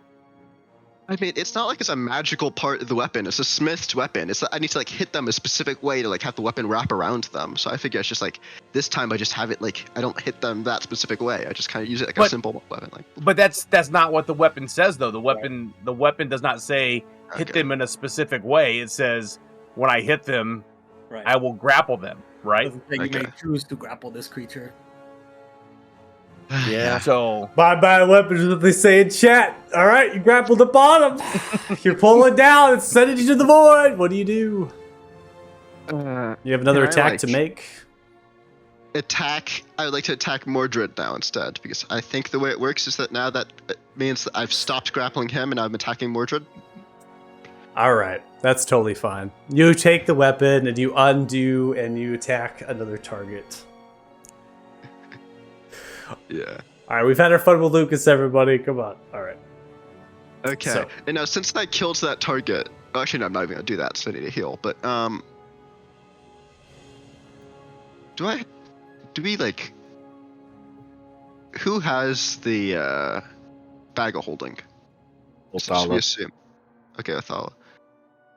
Like, so I can't just assume I have it with me. I need to get potions from Othala if I want to access them, right? Like, it's... Correct. You don't have the bag of holding. You can't access them. Why do I have that thing on me? I misclicked my finger just. It's just like, what should have happened? I'm trying to click the defeated of the creature because they were in the turn order. But yeah. No. Okay. Well, then in that case, I have literally no way to heal. So, yeah, I'm just going to use my second attack to attack Mordred. Okay, they are going to be hit for 31 total points. Well, hold on. This is 12. This is 12. Oh, that's a miss. Never mind. Yeah, but since I killed something, I get another attack, right? Technically, that creature is not dead yet. It's falling. Oh, it's falling? I'm just That's kidding. fine. Go ahead and swing again. God, we're giving so much hate to Lucas right now. I love it. Rules mechanics! Ah, you missed 13! No! Okay. Yeah, I'll end it there. Alright, ending it there. So the second one falls. You see as Maldrum looks. You are foolish. You will unleash the power of the congruence. As they emanate outwards, Ugar does not care. They are going to continue to attack. 45 is going to hit. Sneak attack comes through here, so 18 and then 36. They're continuing to plunk away. Next attack will be with the dagger. 27 will hit. They're going to 11 points of that dagger, and then the next strikes with the offhand dagger. And that is a +2, which will miss. They're going to end their turn. Ready, Joe? You're up. Hearing that last comment, Joe's gonna quickly peek behind the tank. Man, we've been doing that anyway. And continue sniping these, or this one remaining construct. Okay. 26 will hit. You do 18 points of piercing. Alright, and again. 23 hits. You do 24 points of piercing. Nice. Nice work.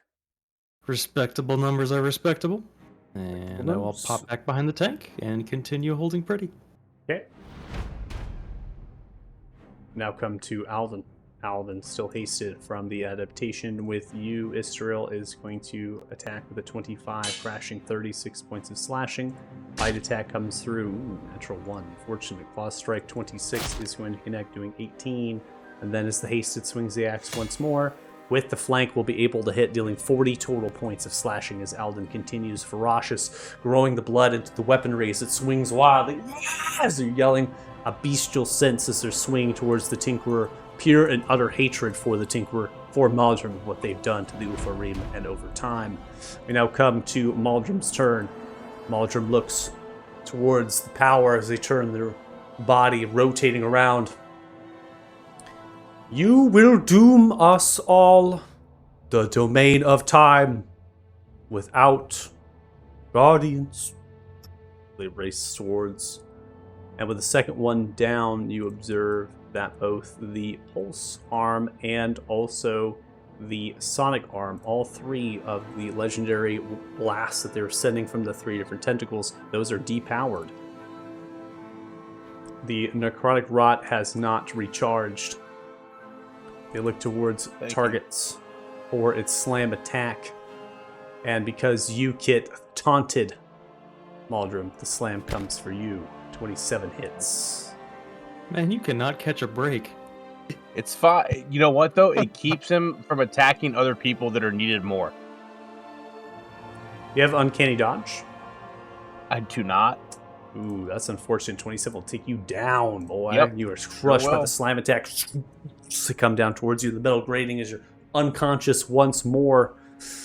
As then- Kit goes down, he says, "You're still a bitch." Shit. Yo.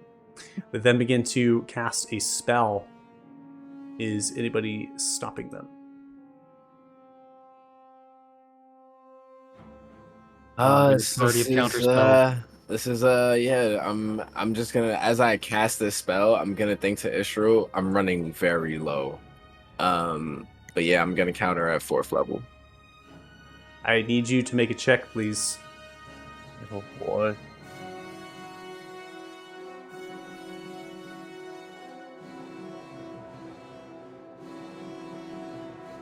It's,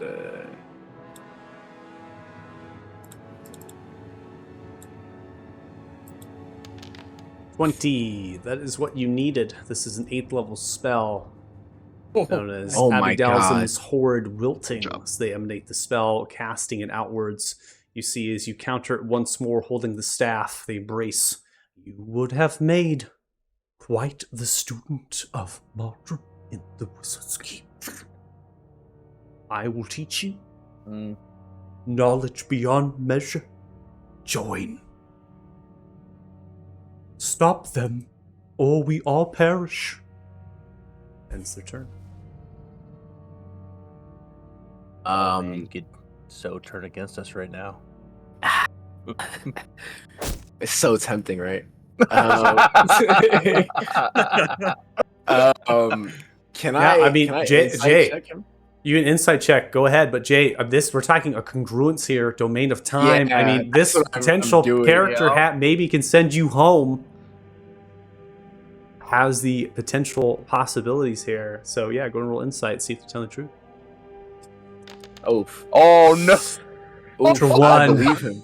So what you can understand is very limited. You have no facial language, no body language. You're staring at a mechanical construct with a brain inside. The loudspeaker even is just sound emanating outwards. What does stand to reason is that this is the language of time. They're speaking that this is the domain of time. If this is incongruence, the power would be overwhelming. And without a form of control, it would unleash itself upon everything and everyone in its existence around.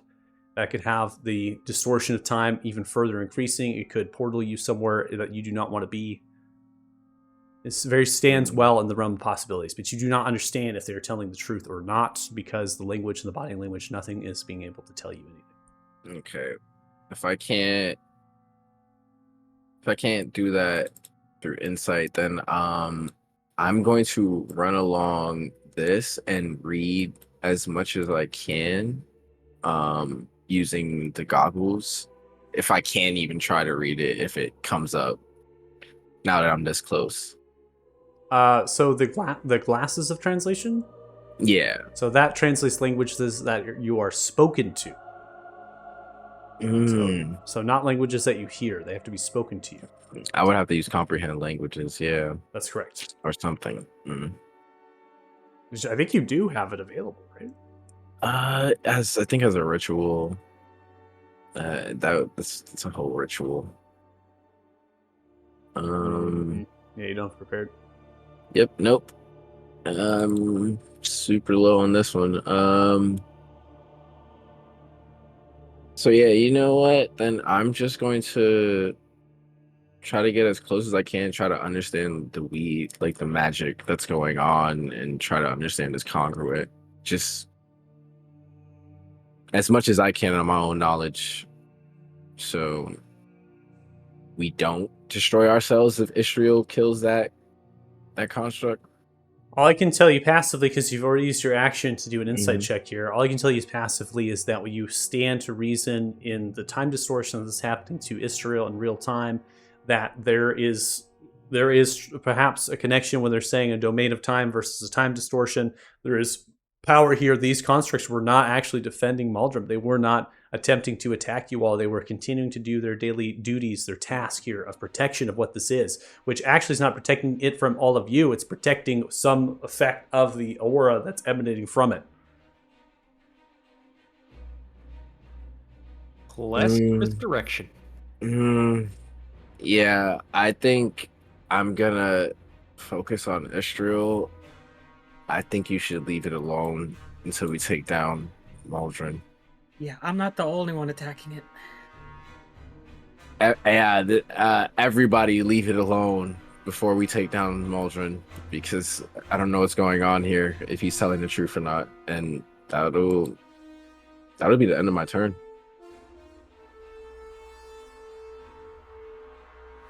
Okay. We now come to Istrel here. Istrel, it's up to you to understand. I mean, you're in the effect. You seem to be fine, right? So, and you know that Muldrum is being negatively impacted. The tentacle arms have depowered. This could very well finish them off if you kill this construct. They might not have any power at all to power themselves, or maybe some other effect. This is very standard reason you have to just choose and decide what your character will do in the situation.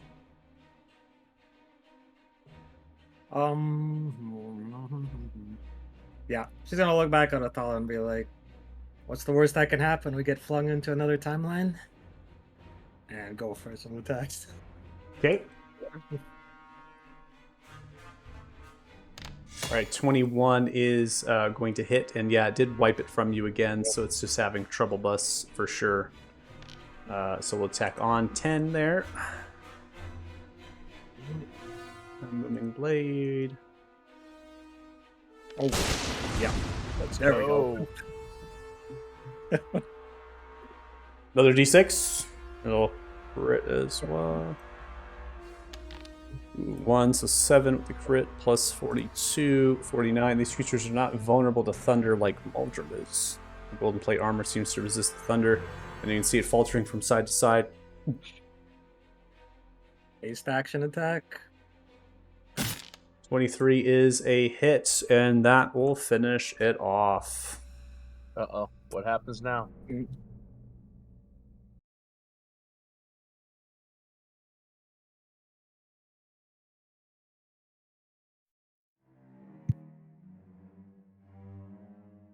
So as you come through and finish it off, you see it faltering towards the front of it. Outside of its effect, it becomes greenish and tarnishes. Now it's being impacted by the time itself and has maybe some copper that's turning over time and getting that tarnish. There's also the time runes that are attached to its back, something we didn't see of the original creature back in the torment part of this dungeon. And those were patterning every so often, and now it's kind of depowering, right? So everything is diminishing.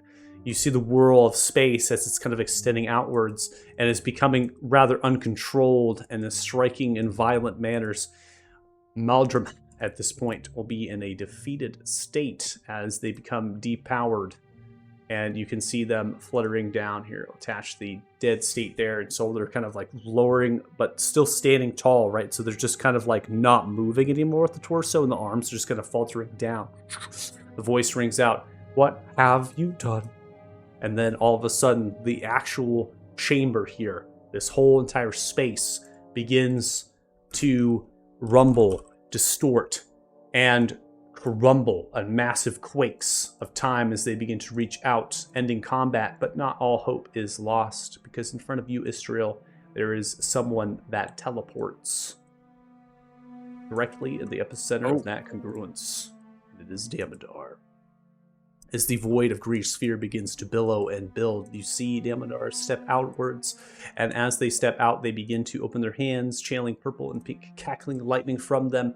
With golden draconic eyes, cat-like eyes, and silverish hair, they close it, and they grow. The clouds of those dragons, the blackish smoke, begin to consume and eat away at the well of time here that is building this property of this congruence. Muldrum speaks once more, and at the same time, Ukar begins to go to work, trying to get towards the brain, stabbing towards the glass. Foolish efforts, you will not live. I I'm gonna shoot help Damodar. Ukar. Oh my god. Don't let him absorb it. Oh shit, I'm out of ammo. Where's my other one? I'm throwing You a see javelin his- at Damodar. Damodar opens the Actually- eyes. Hush God. now. Silence yourselves. Your weapons will have no effect on me. This is for your protection, and your protection only. It is to help you. I am here to aid you. Besides, you have a dragon to save, don't you? A city to spare, much of which is happening without you at the moment. You lack something, don't you? A piece of stone, perhaps.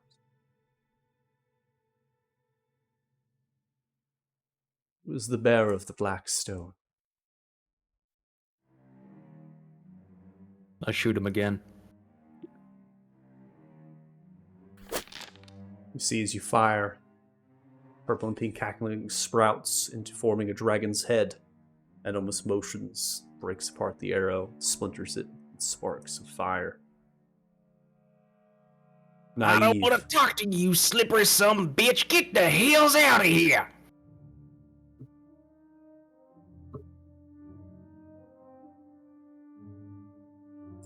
You do not bite the hand that feeds you, do you?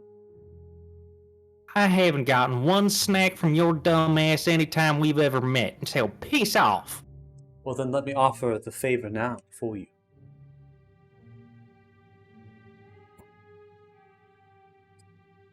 A gift, perhaps. Something to let you trust me. Not gonna happen, go away. If killing you is not enough, perhaps this will. Channeling themselves, you see the cloak, this robe of the red and gold accents, the dragons twin on either side. Begin to reach with the offhand, holding interesting and odd silver gemstone. Who's the bearer of silver? Don't listen to anything he has to say. He's a snake and he's gonna doom us all. Isn't this what you need to save your dragon? Why do you ask? Because everything is in motion. It is working as it should. Time is of the essence now. Maldrum. You see his Maldrum and, of course, trying to get towards the brain. You spare me, I will tell you the name of the deity of order. You will have power, knowledge. Damodar. Or should I say, Hadron? A life once lived, a life not lived now. The boy is gone, Maldrum. Wizard of old. The likes bonded and banded together by the great Magello. Friends with the other wizards of old that were bonded to slay great elder Redworm Berrythune, when Farron, Willen, and Wren. Together you, Maldrum, were with Magello, and you slayed that great beast. Chosen you were. Chosen by Magello. Costas Morning Light. You know damn well that I could decimate your holy city, slaughter everything you hold dear, your mother, slave to me. But I do not do such things. Destruction of Balder, that was necessary. The heart of the Talthars, it needed to be crumbled. And in the ashes, your mother has been rebuilding. Necessary. Hope is necessary. Loss and hope. In the ashes we rebuild greater than ever. I am one to know such things. Will you take this silver stone? Will you save your dragon? Will you not? No strings attached? There is no strings attached. You walk a path of fate. I'm attempting to change that. If you take this stone, you will continue to move away in the direction that you need to save the world and everything you hold dear. Can I roll insight? You can. Yeah, can I roll insight too? Sure.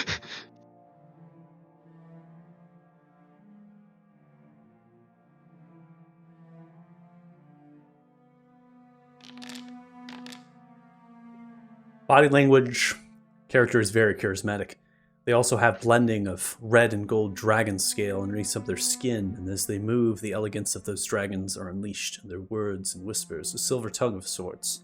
As they stand too, their power is a gift of the Jeffrey here that seems to be absorbing this congruence, and they're holding it back from destruction. You have nothing to give you that you wouldn't trust them. There's no slip at the tongue, no movement or stutter.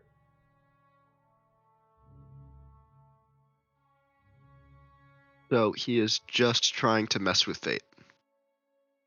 Is that out of character? Yeah, yeah. Simply said that you are destined to walk a path of fate, and they are trying to direct you away from it. Direct you away to save the world and everything you hold dear. So when he says away from it, does he mean like away towards saving the world or away from saving the world? Think about moving through a forest. Mhm. Okay, you have a path through the forest. Yeah. Right? You can still go through the forest without following the path. This is what they're telling you.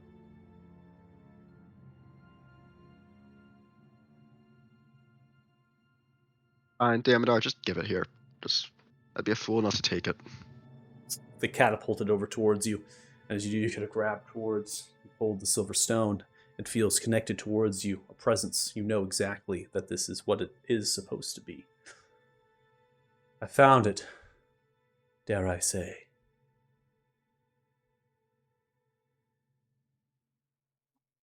Grey Bear tribe, majestic and noble people. They did not part ways with it easily.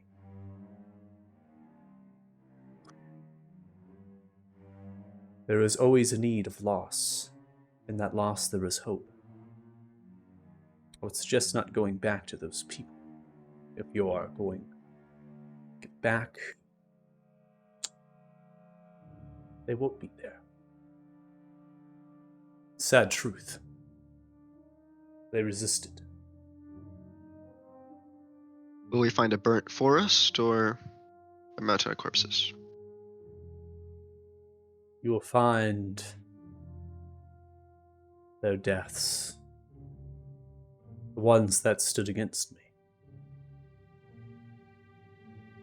Receive knowledge. Clan Gilgal takes raids in the Gentle Wood. They reported back, along with the Blood Knights, that this was adorned to the amulet of one of their leaders. I tried to convince them. They did not listen. Which is why I wish you all to listen now, to me. But you all resist. Always. I like that. I need that. I should expect it. You have what is required now to save your dragon. I've already unleashed them. Take control, and I'm sure they will continue their destruction against their occupied guests. Maldrum, I have no use of you. Besides, our friendship wasn't a friendship. There was no bond. Just a mutual self, not destruction. Yes, cast this morning light. I truly hope that you think what you're doing is for the greater good. If you know anything about who the Devourer is and what they intend, then you will understand this is for the greater good. And we are not enemies.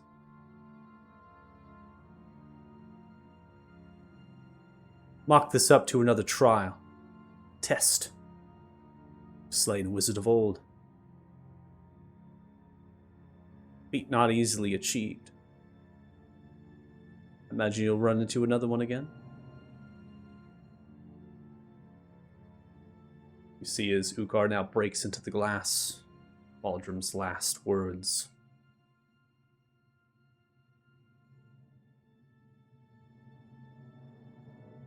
What I am can never die. I will be reborn. You see as Ugar takes the dagger of soul reaping, jabs it into the breach.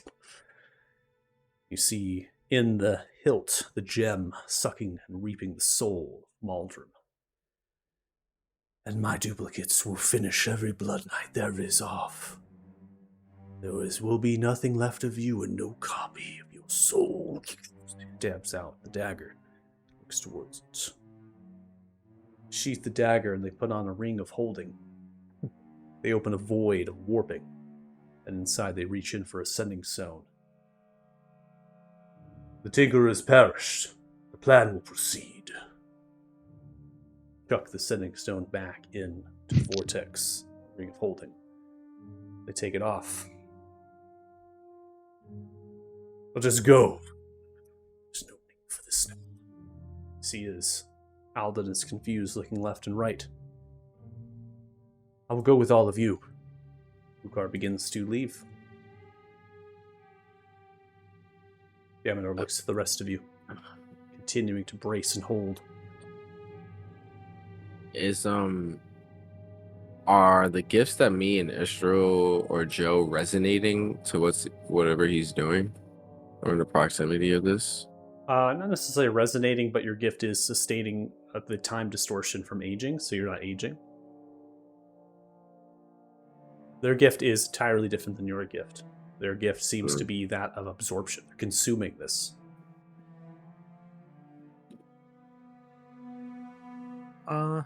Yeah, she'll walk by, and as she kind of walks by, she'll look over towards Damodar and just be like, your methods are deplorable, to say the least, but I don't disagree with you that there needs to be a change.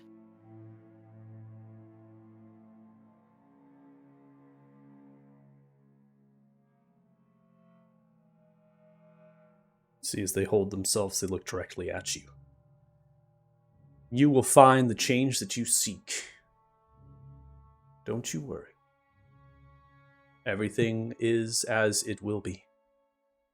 If you listen to me.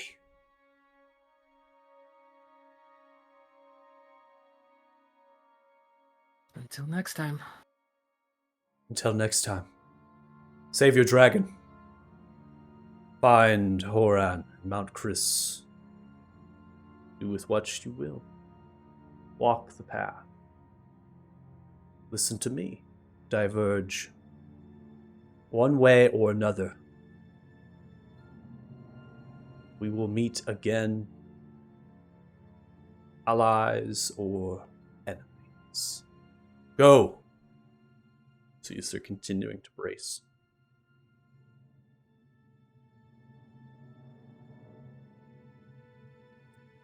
Costas, you don't have a harvester tool, do you? It's taking an hour to harvest it. I mean, it's more just like, can I grab a tentacle and go? But yeah. The tentacle is twice the size of your body, and extremely tonnage of heavy. You are not able to carry that. Okay. As I am walking around the far sides of the chambers, am I feeling any of the effects of the aging field? No, just you have to be within this ring where the runes are set, kind of this elevated position around here. Okay. And is there any chance that I can jump the gap from here to where that middle desk is, that other No. platform? Didn't think so. It's too far. Okay, in that case, I'm just gonna run back kind of by this desk. I'm grabbing papers, ledgers, anything that I can, just like grabbing random stuff, stuff it in the bag, Okay. grabbing something off the bookshelf, not even looking at it, stuffing it into the bag, picking up papers, stuffing them in the bag. Just looting. I don't know what's going on here. This is way beyond Joe's understanding of time Okay. arcana. Sure. I'm just trying to grab anything that looks interesting that maybe Athala could use later. Gotcha. Okay. And I'm gonna take a couple tentative steps up here. Do I notice any effects? You do know some effects, but you have a gift, good sir. You were preserved in life. So you can see the same thing with your two friends as upon you. Whether your choice was Okay. that or not. With that in mind, I was just gonna say, guys, I seem to be protected from the worst of it. I'm gonna go up to that far desk over there, grab anything that looks interesting. and then we can get the hells out of here. It looks Uh, like a bottomless void. Oh, Then same thing. I'm just anything that looks interesting, books, scrolls, gizmos, grabbing them. Okay. And then I'm gonna jump back across.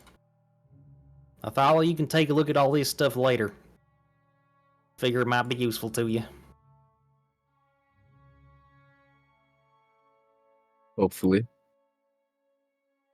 As far as this corpse, is it possible to let's see, kind of like disintegrate a piece and then telekinesis like a smaller piece? All right. So, as you'll want to loot, I understand you want to loot. Want to emphasize the presence of the force that Damodar is holding back here. I also want to emphasize the fact that Kit is actually unconscious. I know the condition was not relevant, but they actually were knocked down. Just FYI, Alden has stabilized them, and Alden is picking you up, Kit. I know you sent me a DM that said don't let the NPC pick me up, but Alden is not going to allow you to die. So question here: how many 6-second spans went during that whole conversation? as soon as the comment ended, Alden rushed over to you and was treating you. Oh, okay. He sounded disappointed. He's like, oh. So I mean, no, Dustin, to we be fair, talked about the character change. Yeah, I know. This is separate, right? This is not the same. No, I get it. It was more of people around me forgot me and worried about other things. The Redemption Paladin, and worried about looting, despite the fact Kit went over there and saved you during the fight. And I was just left. I thought you were at like 1 health. I didn't think you were unconscious. I thought you were at like I thought you were at like kind of low, but not unconscious. Last slam attack took him out. I'm pretty sure you could put your mouse icon over me and see I'm dead or unconscious.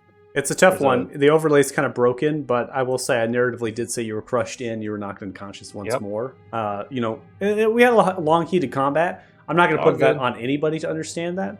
I'm just going to say that Alden will come to your help. Costas, if you're over by the construct, then Costas, you could retcon and say you come over for help if you did not know that they were down. I'm assuming your character would do that.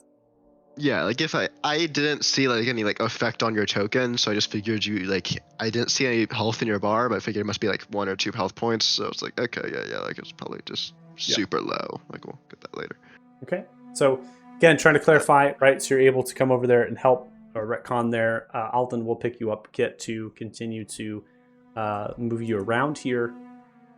Dirty Joe, you've grabbed anything and everything you can for loot, so we'll come to that at some point here. Probably not at the end of this session because we're pretty past the time. And then Istral, you say you want to telekinesis some part of the body of the construct? Yeah. Figure while Joe's grabbing other stuff, she'll do that. Okay.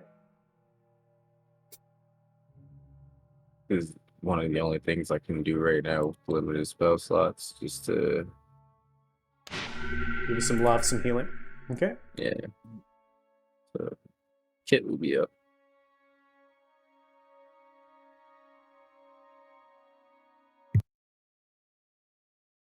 All right. Now, as we conclude our session,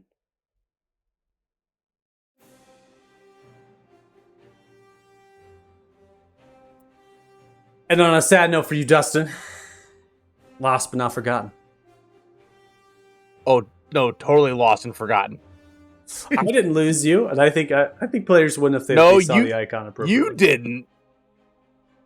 Just a Redemption Paladin. Hey, can I take a tentacle here? What's this bugbear doing here? All Get right. out of my way. So the Gold Paladin first, then Redemption. Okay, so because we're kind of reaching well past our, I know some people have to go, right? They have schedules and stuff. So I'm going to try to calculate experience points as best as I can, but a lot of things have died, a lot of things have happened. So you got to bear with me to calculate the experience points at that point, and also to close out narratively. As far as looting, as far as items, I'm not going to go into that tonight. We'll have to do that another time for that stuff. So what has just happened is Maldrim went over an alias known as the Tinkerer. Maldrim is a wizard of old. If you did some groundwork and you went through some of the stuff, you would actually reference that I have quoted who the wizard of old were once, and Maldrim being part of that. The wizard of old were those who had slayed Barry Thune. They're the ones who formed the sword, the Bane of Barry Thune. This is a character that might have traveled through different planes of existence. They are a very powerful wizard. Necromancy is what their talents were. And it seems that they have preserved their life beyond measure, and they were building the forces of these Blood Knights who were doing all these experimentations, such and such and such. Now, was there an alliance between Damodar or not? Does not seem like that is the case. It was a mutual agreement of non-destruction. Damodar does destroy them, Maldrim does not destroy Damodar. Allows the process to continue. And Damodar knew this place existed, came to your aid to use their gift given to them by Jeffrey to invoke the consumption and the absorption of the congruence so it does not otherworldly explode and destroy everything that you know around you and potentially end your adventure in this campaign as your characters. So, what we know information-wise, Maldrim had stated the actual name of Damodar, stating Damodar said the life once lived. Does anybody remember the name? Adrian. Hadrian. Who is Hadrian? It's the kid that It's the kid. hold personed on. Years Little ago, solid in terms of old sessions, it is the kid, Lady Sindar Elena. Was that real? Yeah. Feels real. We kind of attacked Damodar when he was a child. That happened, apparently. It happened. Rathala did. And Why? And Hadrian is talking about, like, how this path that you're on, like a fated path. They're mentioning chosen. Maldrim being a chosen. Maldrim actually said chosen by Magella, hinting at the fact that all the Wizards of Old potentially were chosen ones. And Magella was the one to gather them all and bring them together. Damodar is offering a path that is not by fate. They're offering for you to get to your destination, to get to what you need to become the saviors of this world, but not walk what is fated for you. Putting you on this path to destroy Damodar potentially is what it seems what was happening. Damodar poses something else, that there is a greater threat. But to save the world and everything you hold dear, you have to do what it is that is not fate, and you have to fight against it. They even gave you a gift, an offering. Now this is all phasing through. Regmore comes rolling back through. They're friends, right? What is happening here? Is Regmore even an enemy to you all now? Maybe Regmore was right. Who knows? But you have the last piece of silver gemstone. And it seems, according to Damodar, that reasons. Okay? Yes, Lucas. Don't they usually have like 4 pieces? Mm-hmm. That's correct. And that was the third. It was the third. Maybe it was It was the last already merged piece? with another. No. There's another piece that was given to you. But you don't know So it. he gave us 2 pieces. Your perception isn't high enough.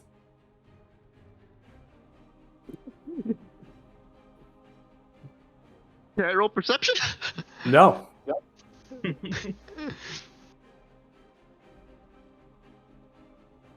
Cool. Do you know who gave it to you?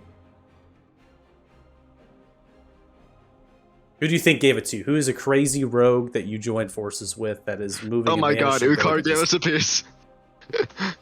Ukar fucking slipped a piece in my bag, Jinty. Yeah. Crazy fucking rogue. Okay.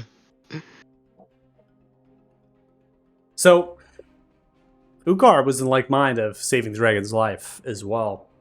Ukar is also has thousands of years of experience go invisible, and they're legendaries. They stealth around. They're rolling multiple modifiers. Your perception is not high enough. You do not know when, perhaps, they blended it with yours, but they did. And they know a lot about the stones, because they have one themselves. So, questions perhaps you have for Ukar. Can't answer them now for you at the end of the session. And he also just ran out of the room. Also trying out of the room. I was just like, here's your piece and bolt. It's like, Also curious about that ominous devourer. Oh, yeah. I have a feeling we may have already talked to him. All right, I'm going to go calculate experience points for you all. If you have any questions, you can ask as I calculate. do we level up?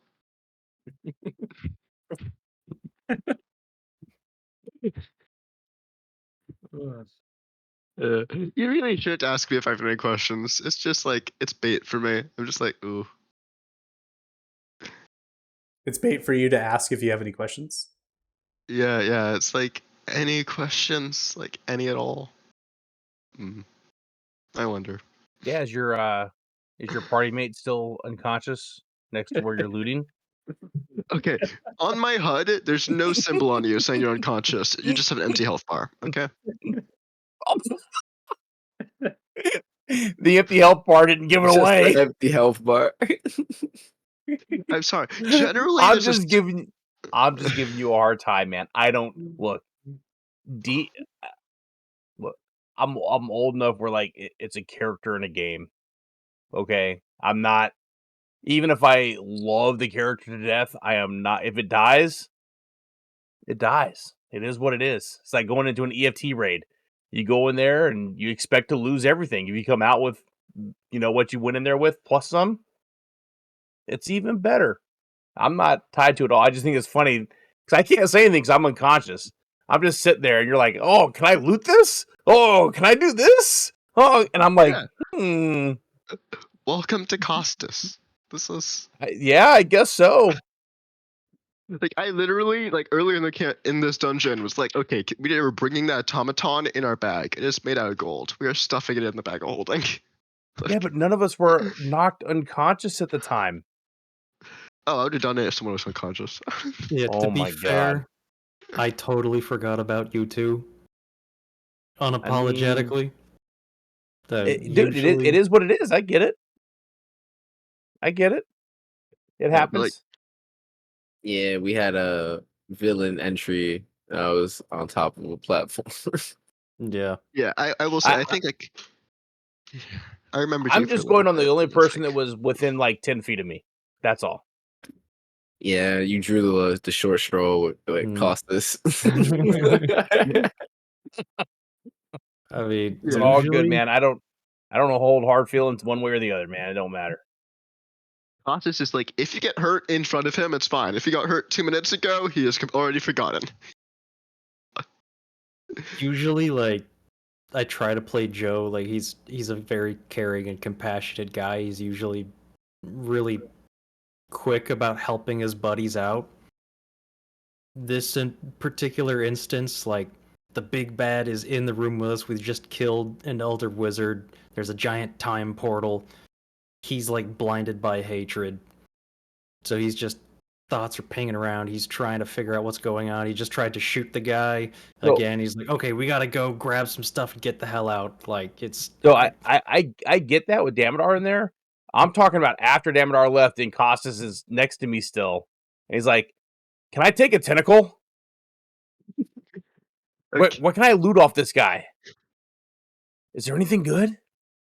And that was after, by the way, and the other thing is that was after, and Costas, I may be wrong. If I didn't give you that greater healing potion, I think you go down No, I have on that 46 health. attack. Yeah, because I healed you. You gave me What would 29 you- health. I have 46 left. still. That guy was throwing some crazy I'd numbers be way around. lower. I'd be He basically. was I'd be hitting. on the verge, but no. So I had just given him, I had used my action to give him my last greater healing potion. Took a regular healing potion for myself, and I was absorbing hits And he's like, "Can I get a tentacle?" I'm sorry, man. I All really good. thought you were at like 1 health by now. Like the fight has been over for so long. I figured you already like someone had already got you or something. Like it's just like Somebody, the guy standing next to me, We leveled up. somebody else had gotten you. All right, so for Just- session 70, it looks like 12,542 for everyone. And then for you, Kit, you have 27,441. Puts you at respective 120,413. Kit at 103,299. Kit, you'll be leveling up twice. Yes. Boy, And the rest of you level up once. 7th level spells. Here we go. All right, so as we end our session, I think we're an hour over here. The experience points rewarded to our party members. We will not be doing level ups. If you want to take the level ups on your own, you can. I'll leave the server open, but I will not be assisting with them. I'll be bouncing off as soon as the stream ends here. And as far as you watching, thanks so much. Really appreciate it. Enjoy it for the fight against Tinker Maldrum. Hopefully, check us out Saturdays at 4 p.m. PST. See you later. Bye. bye bye. Later.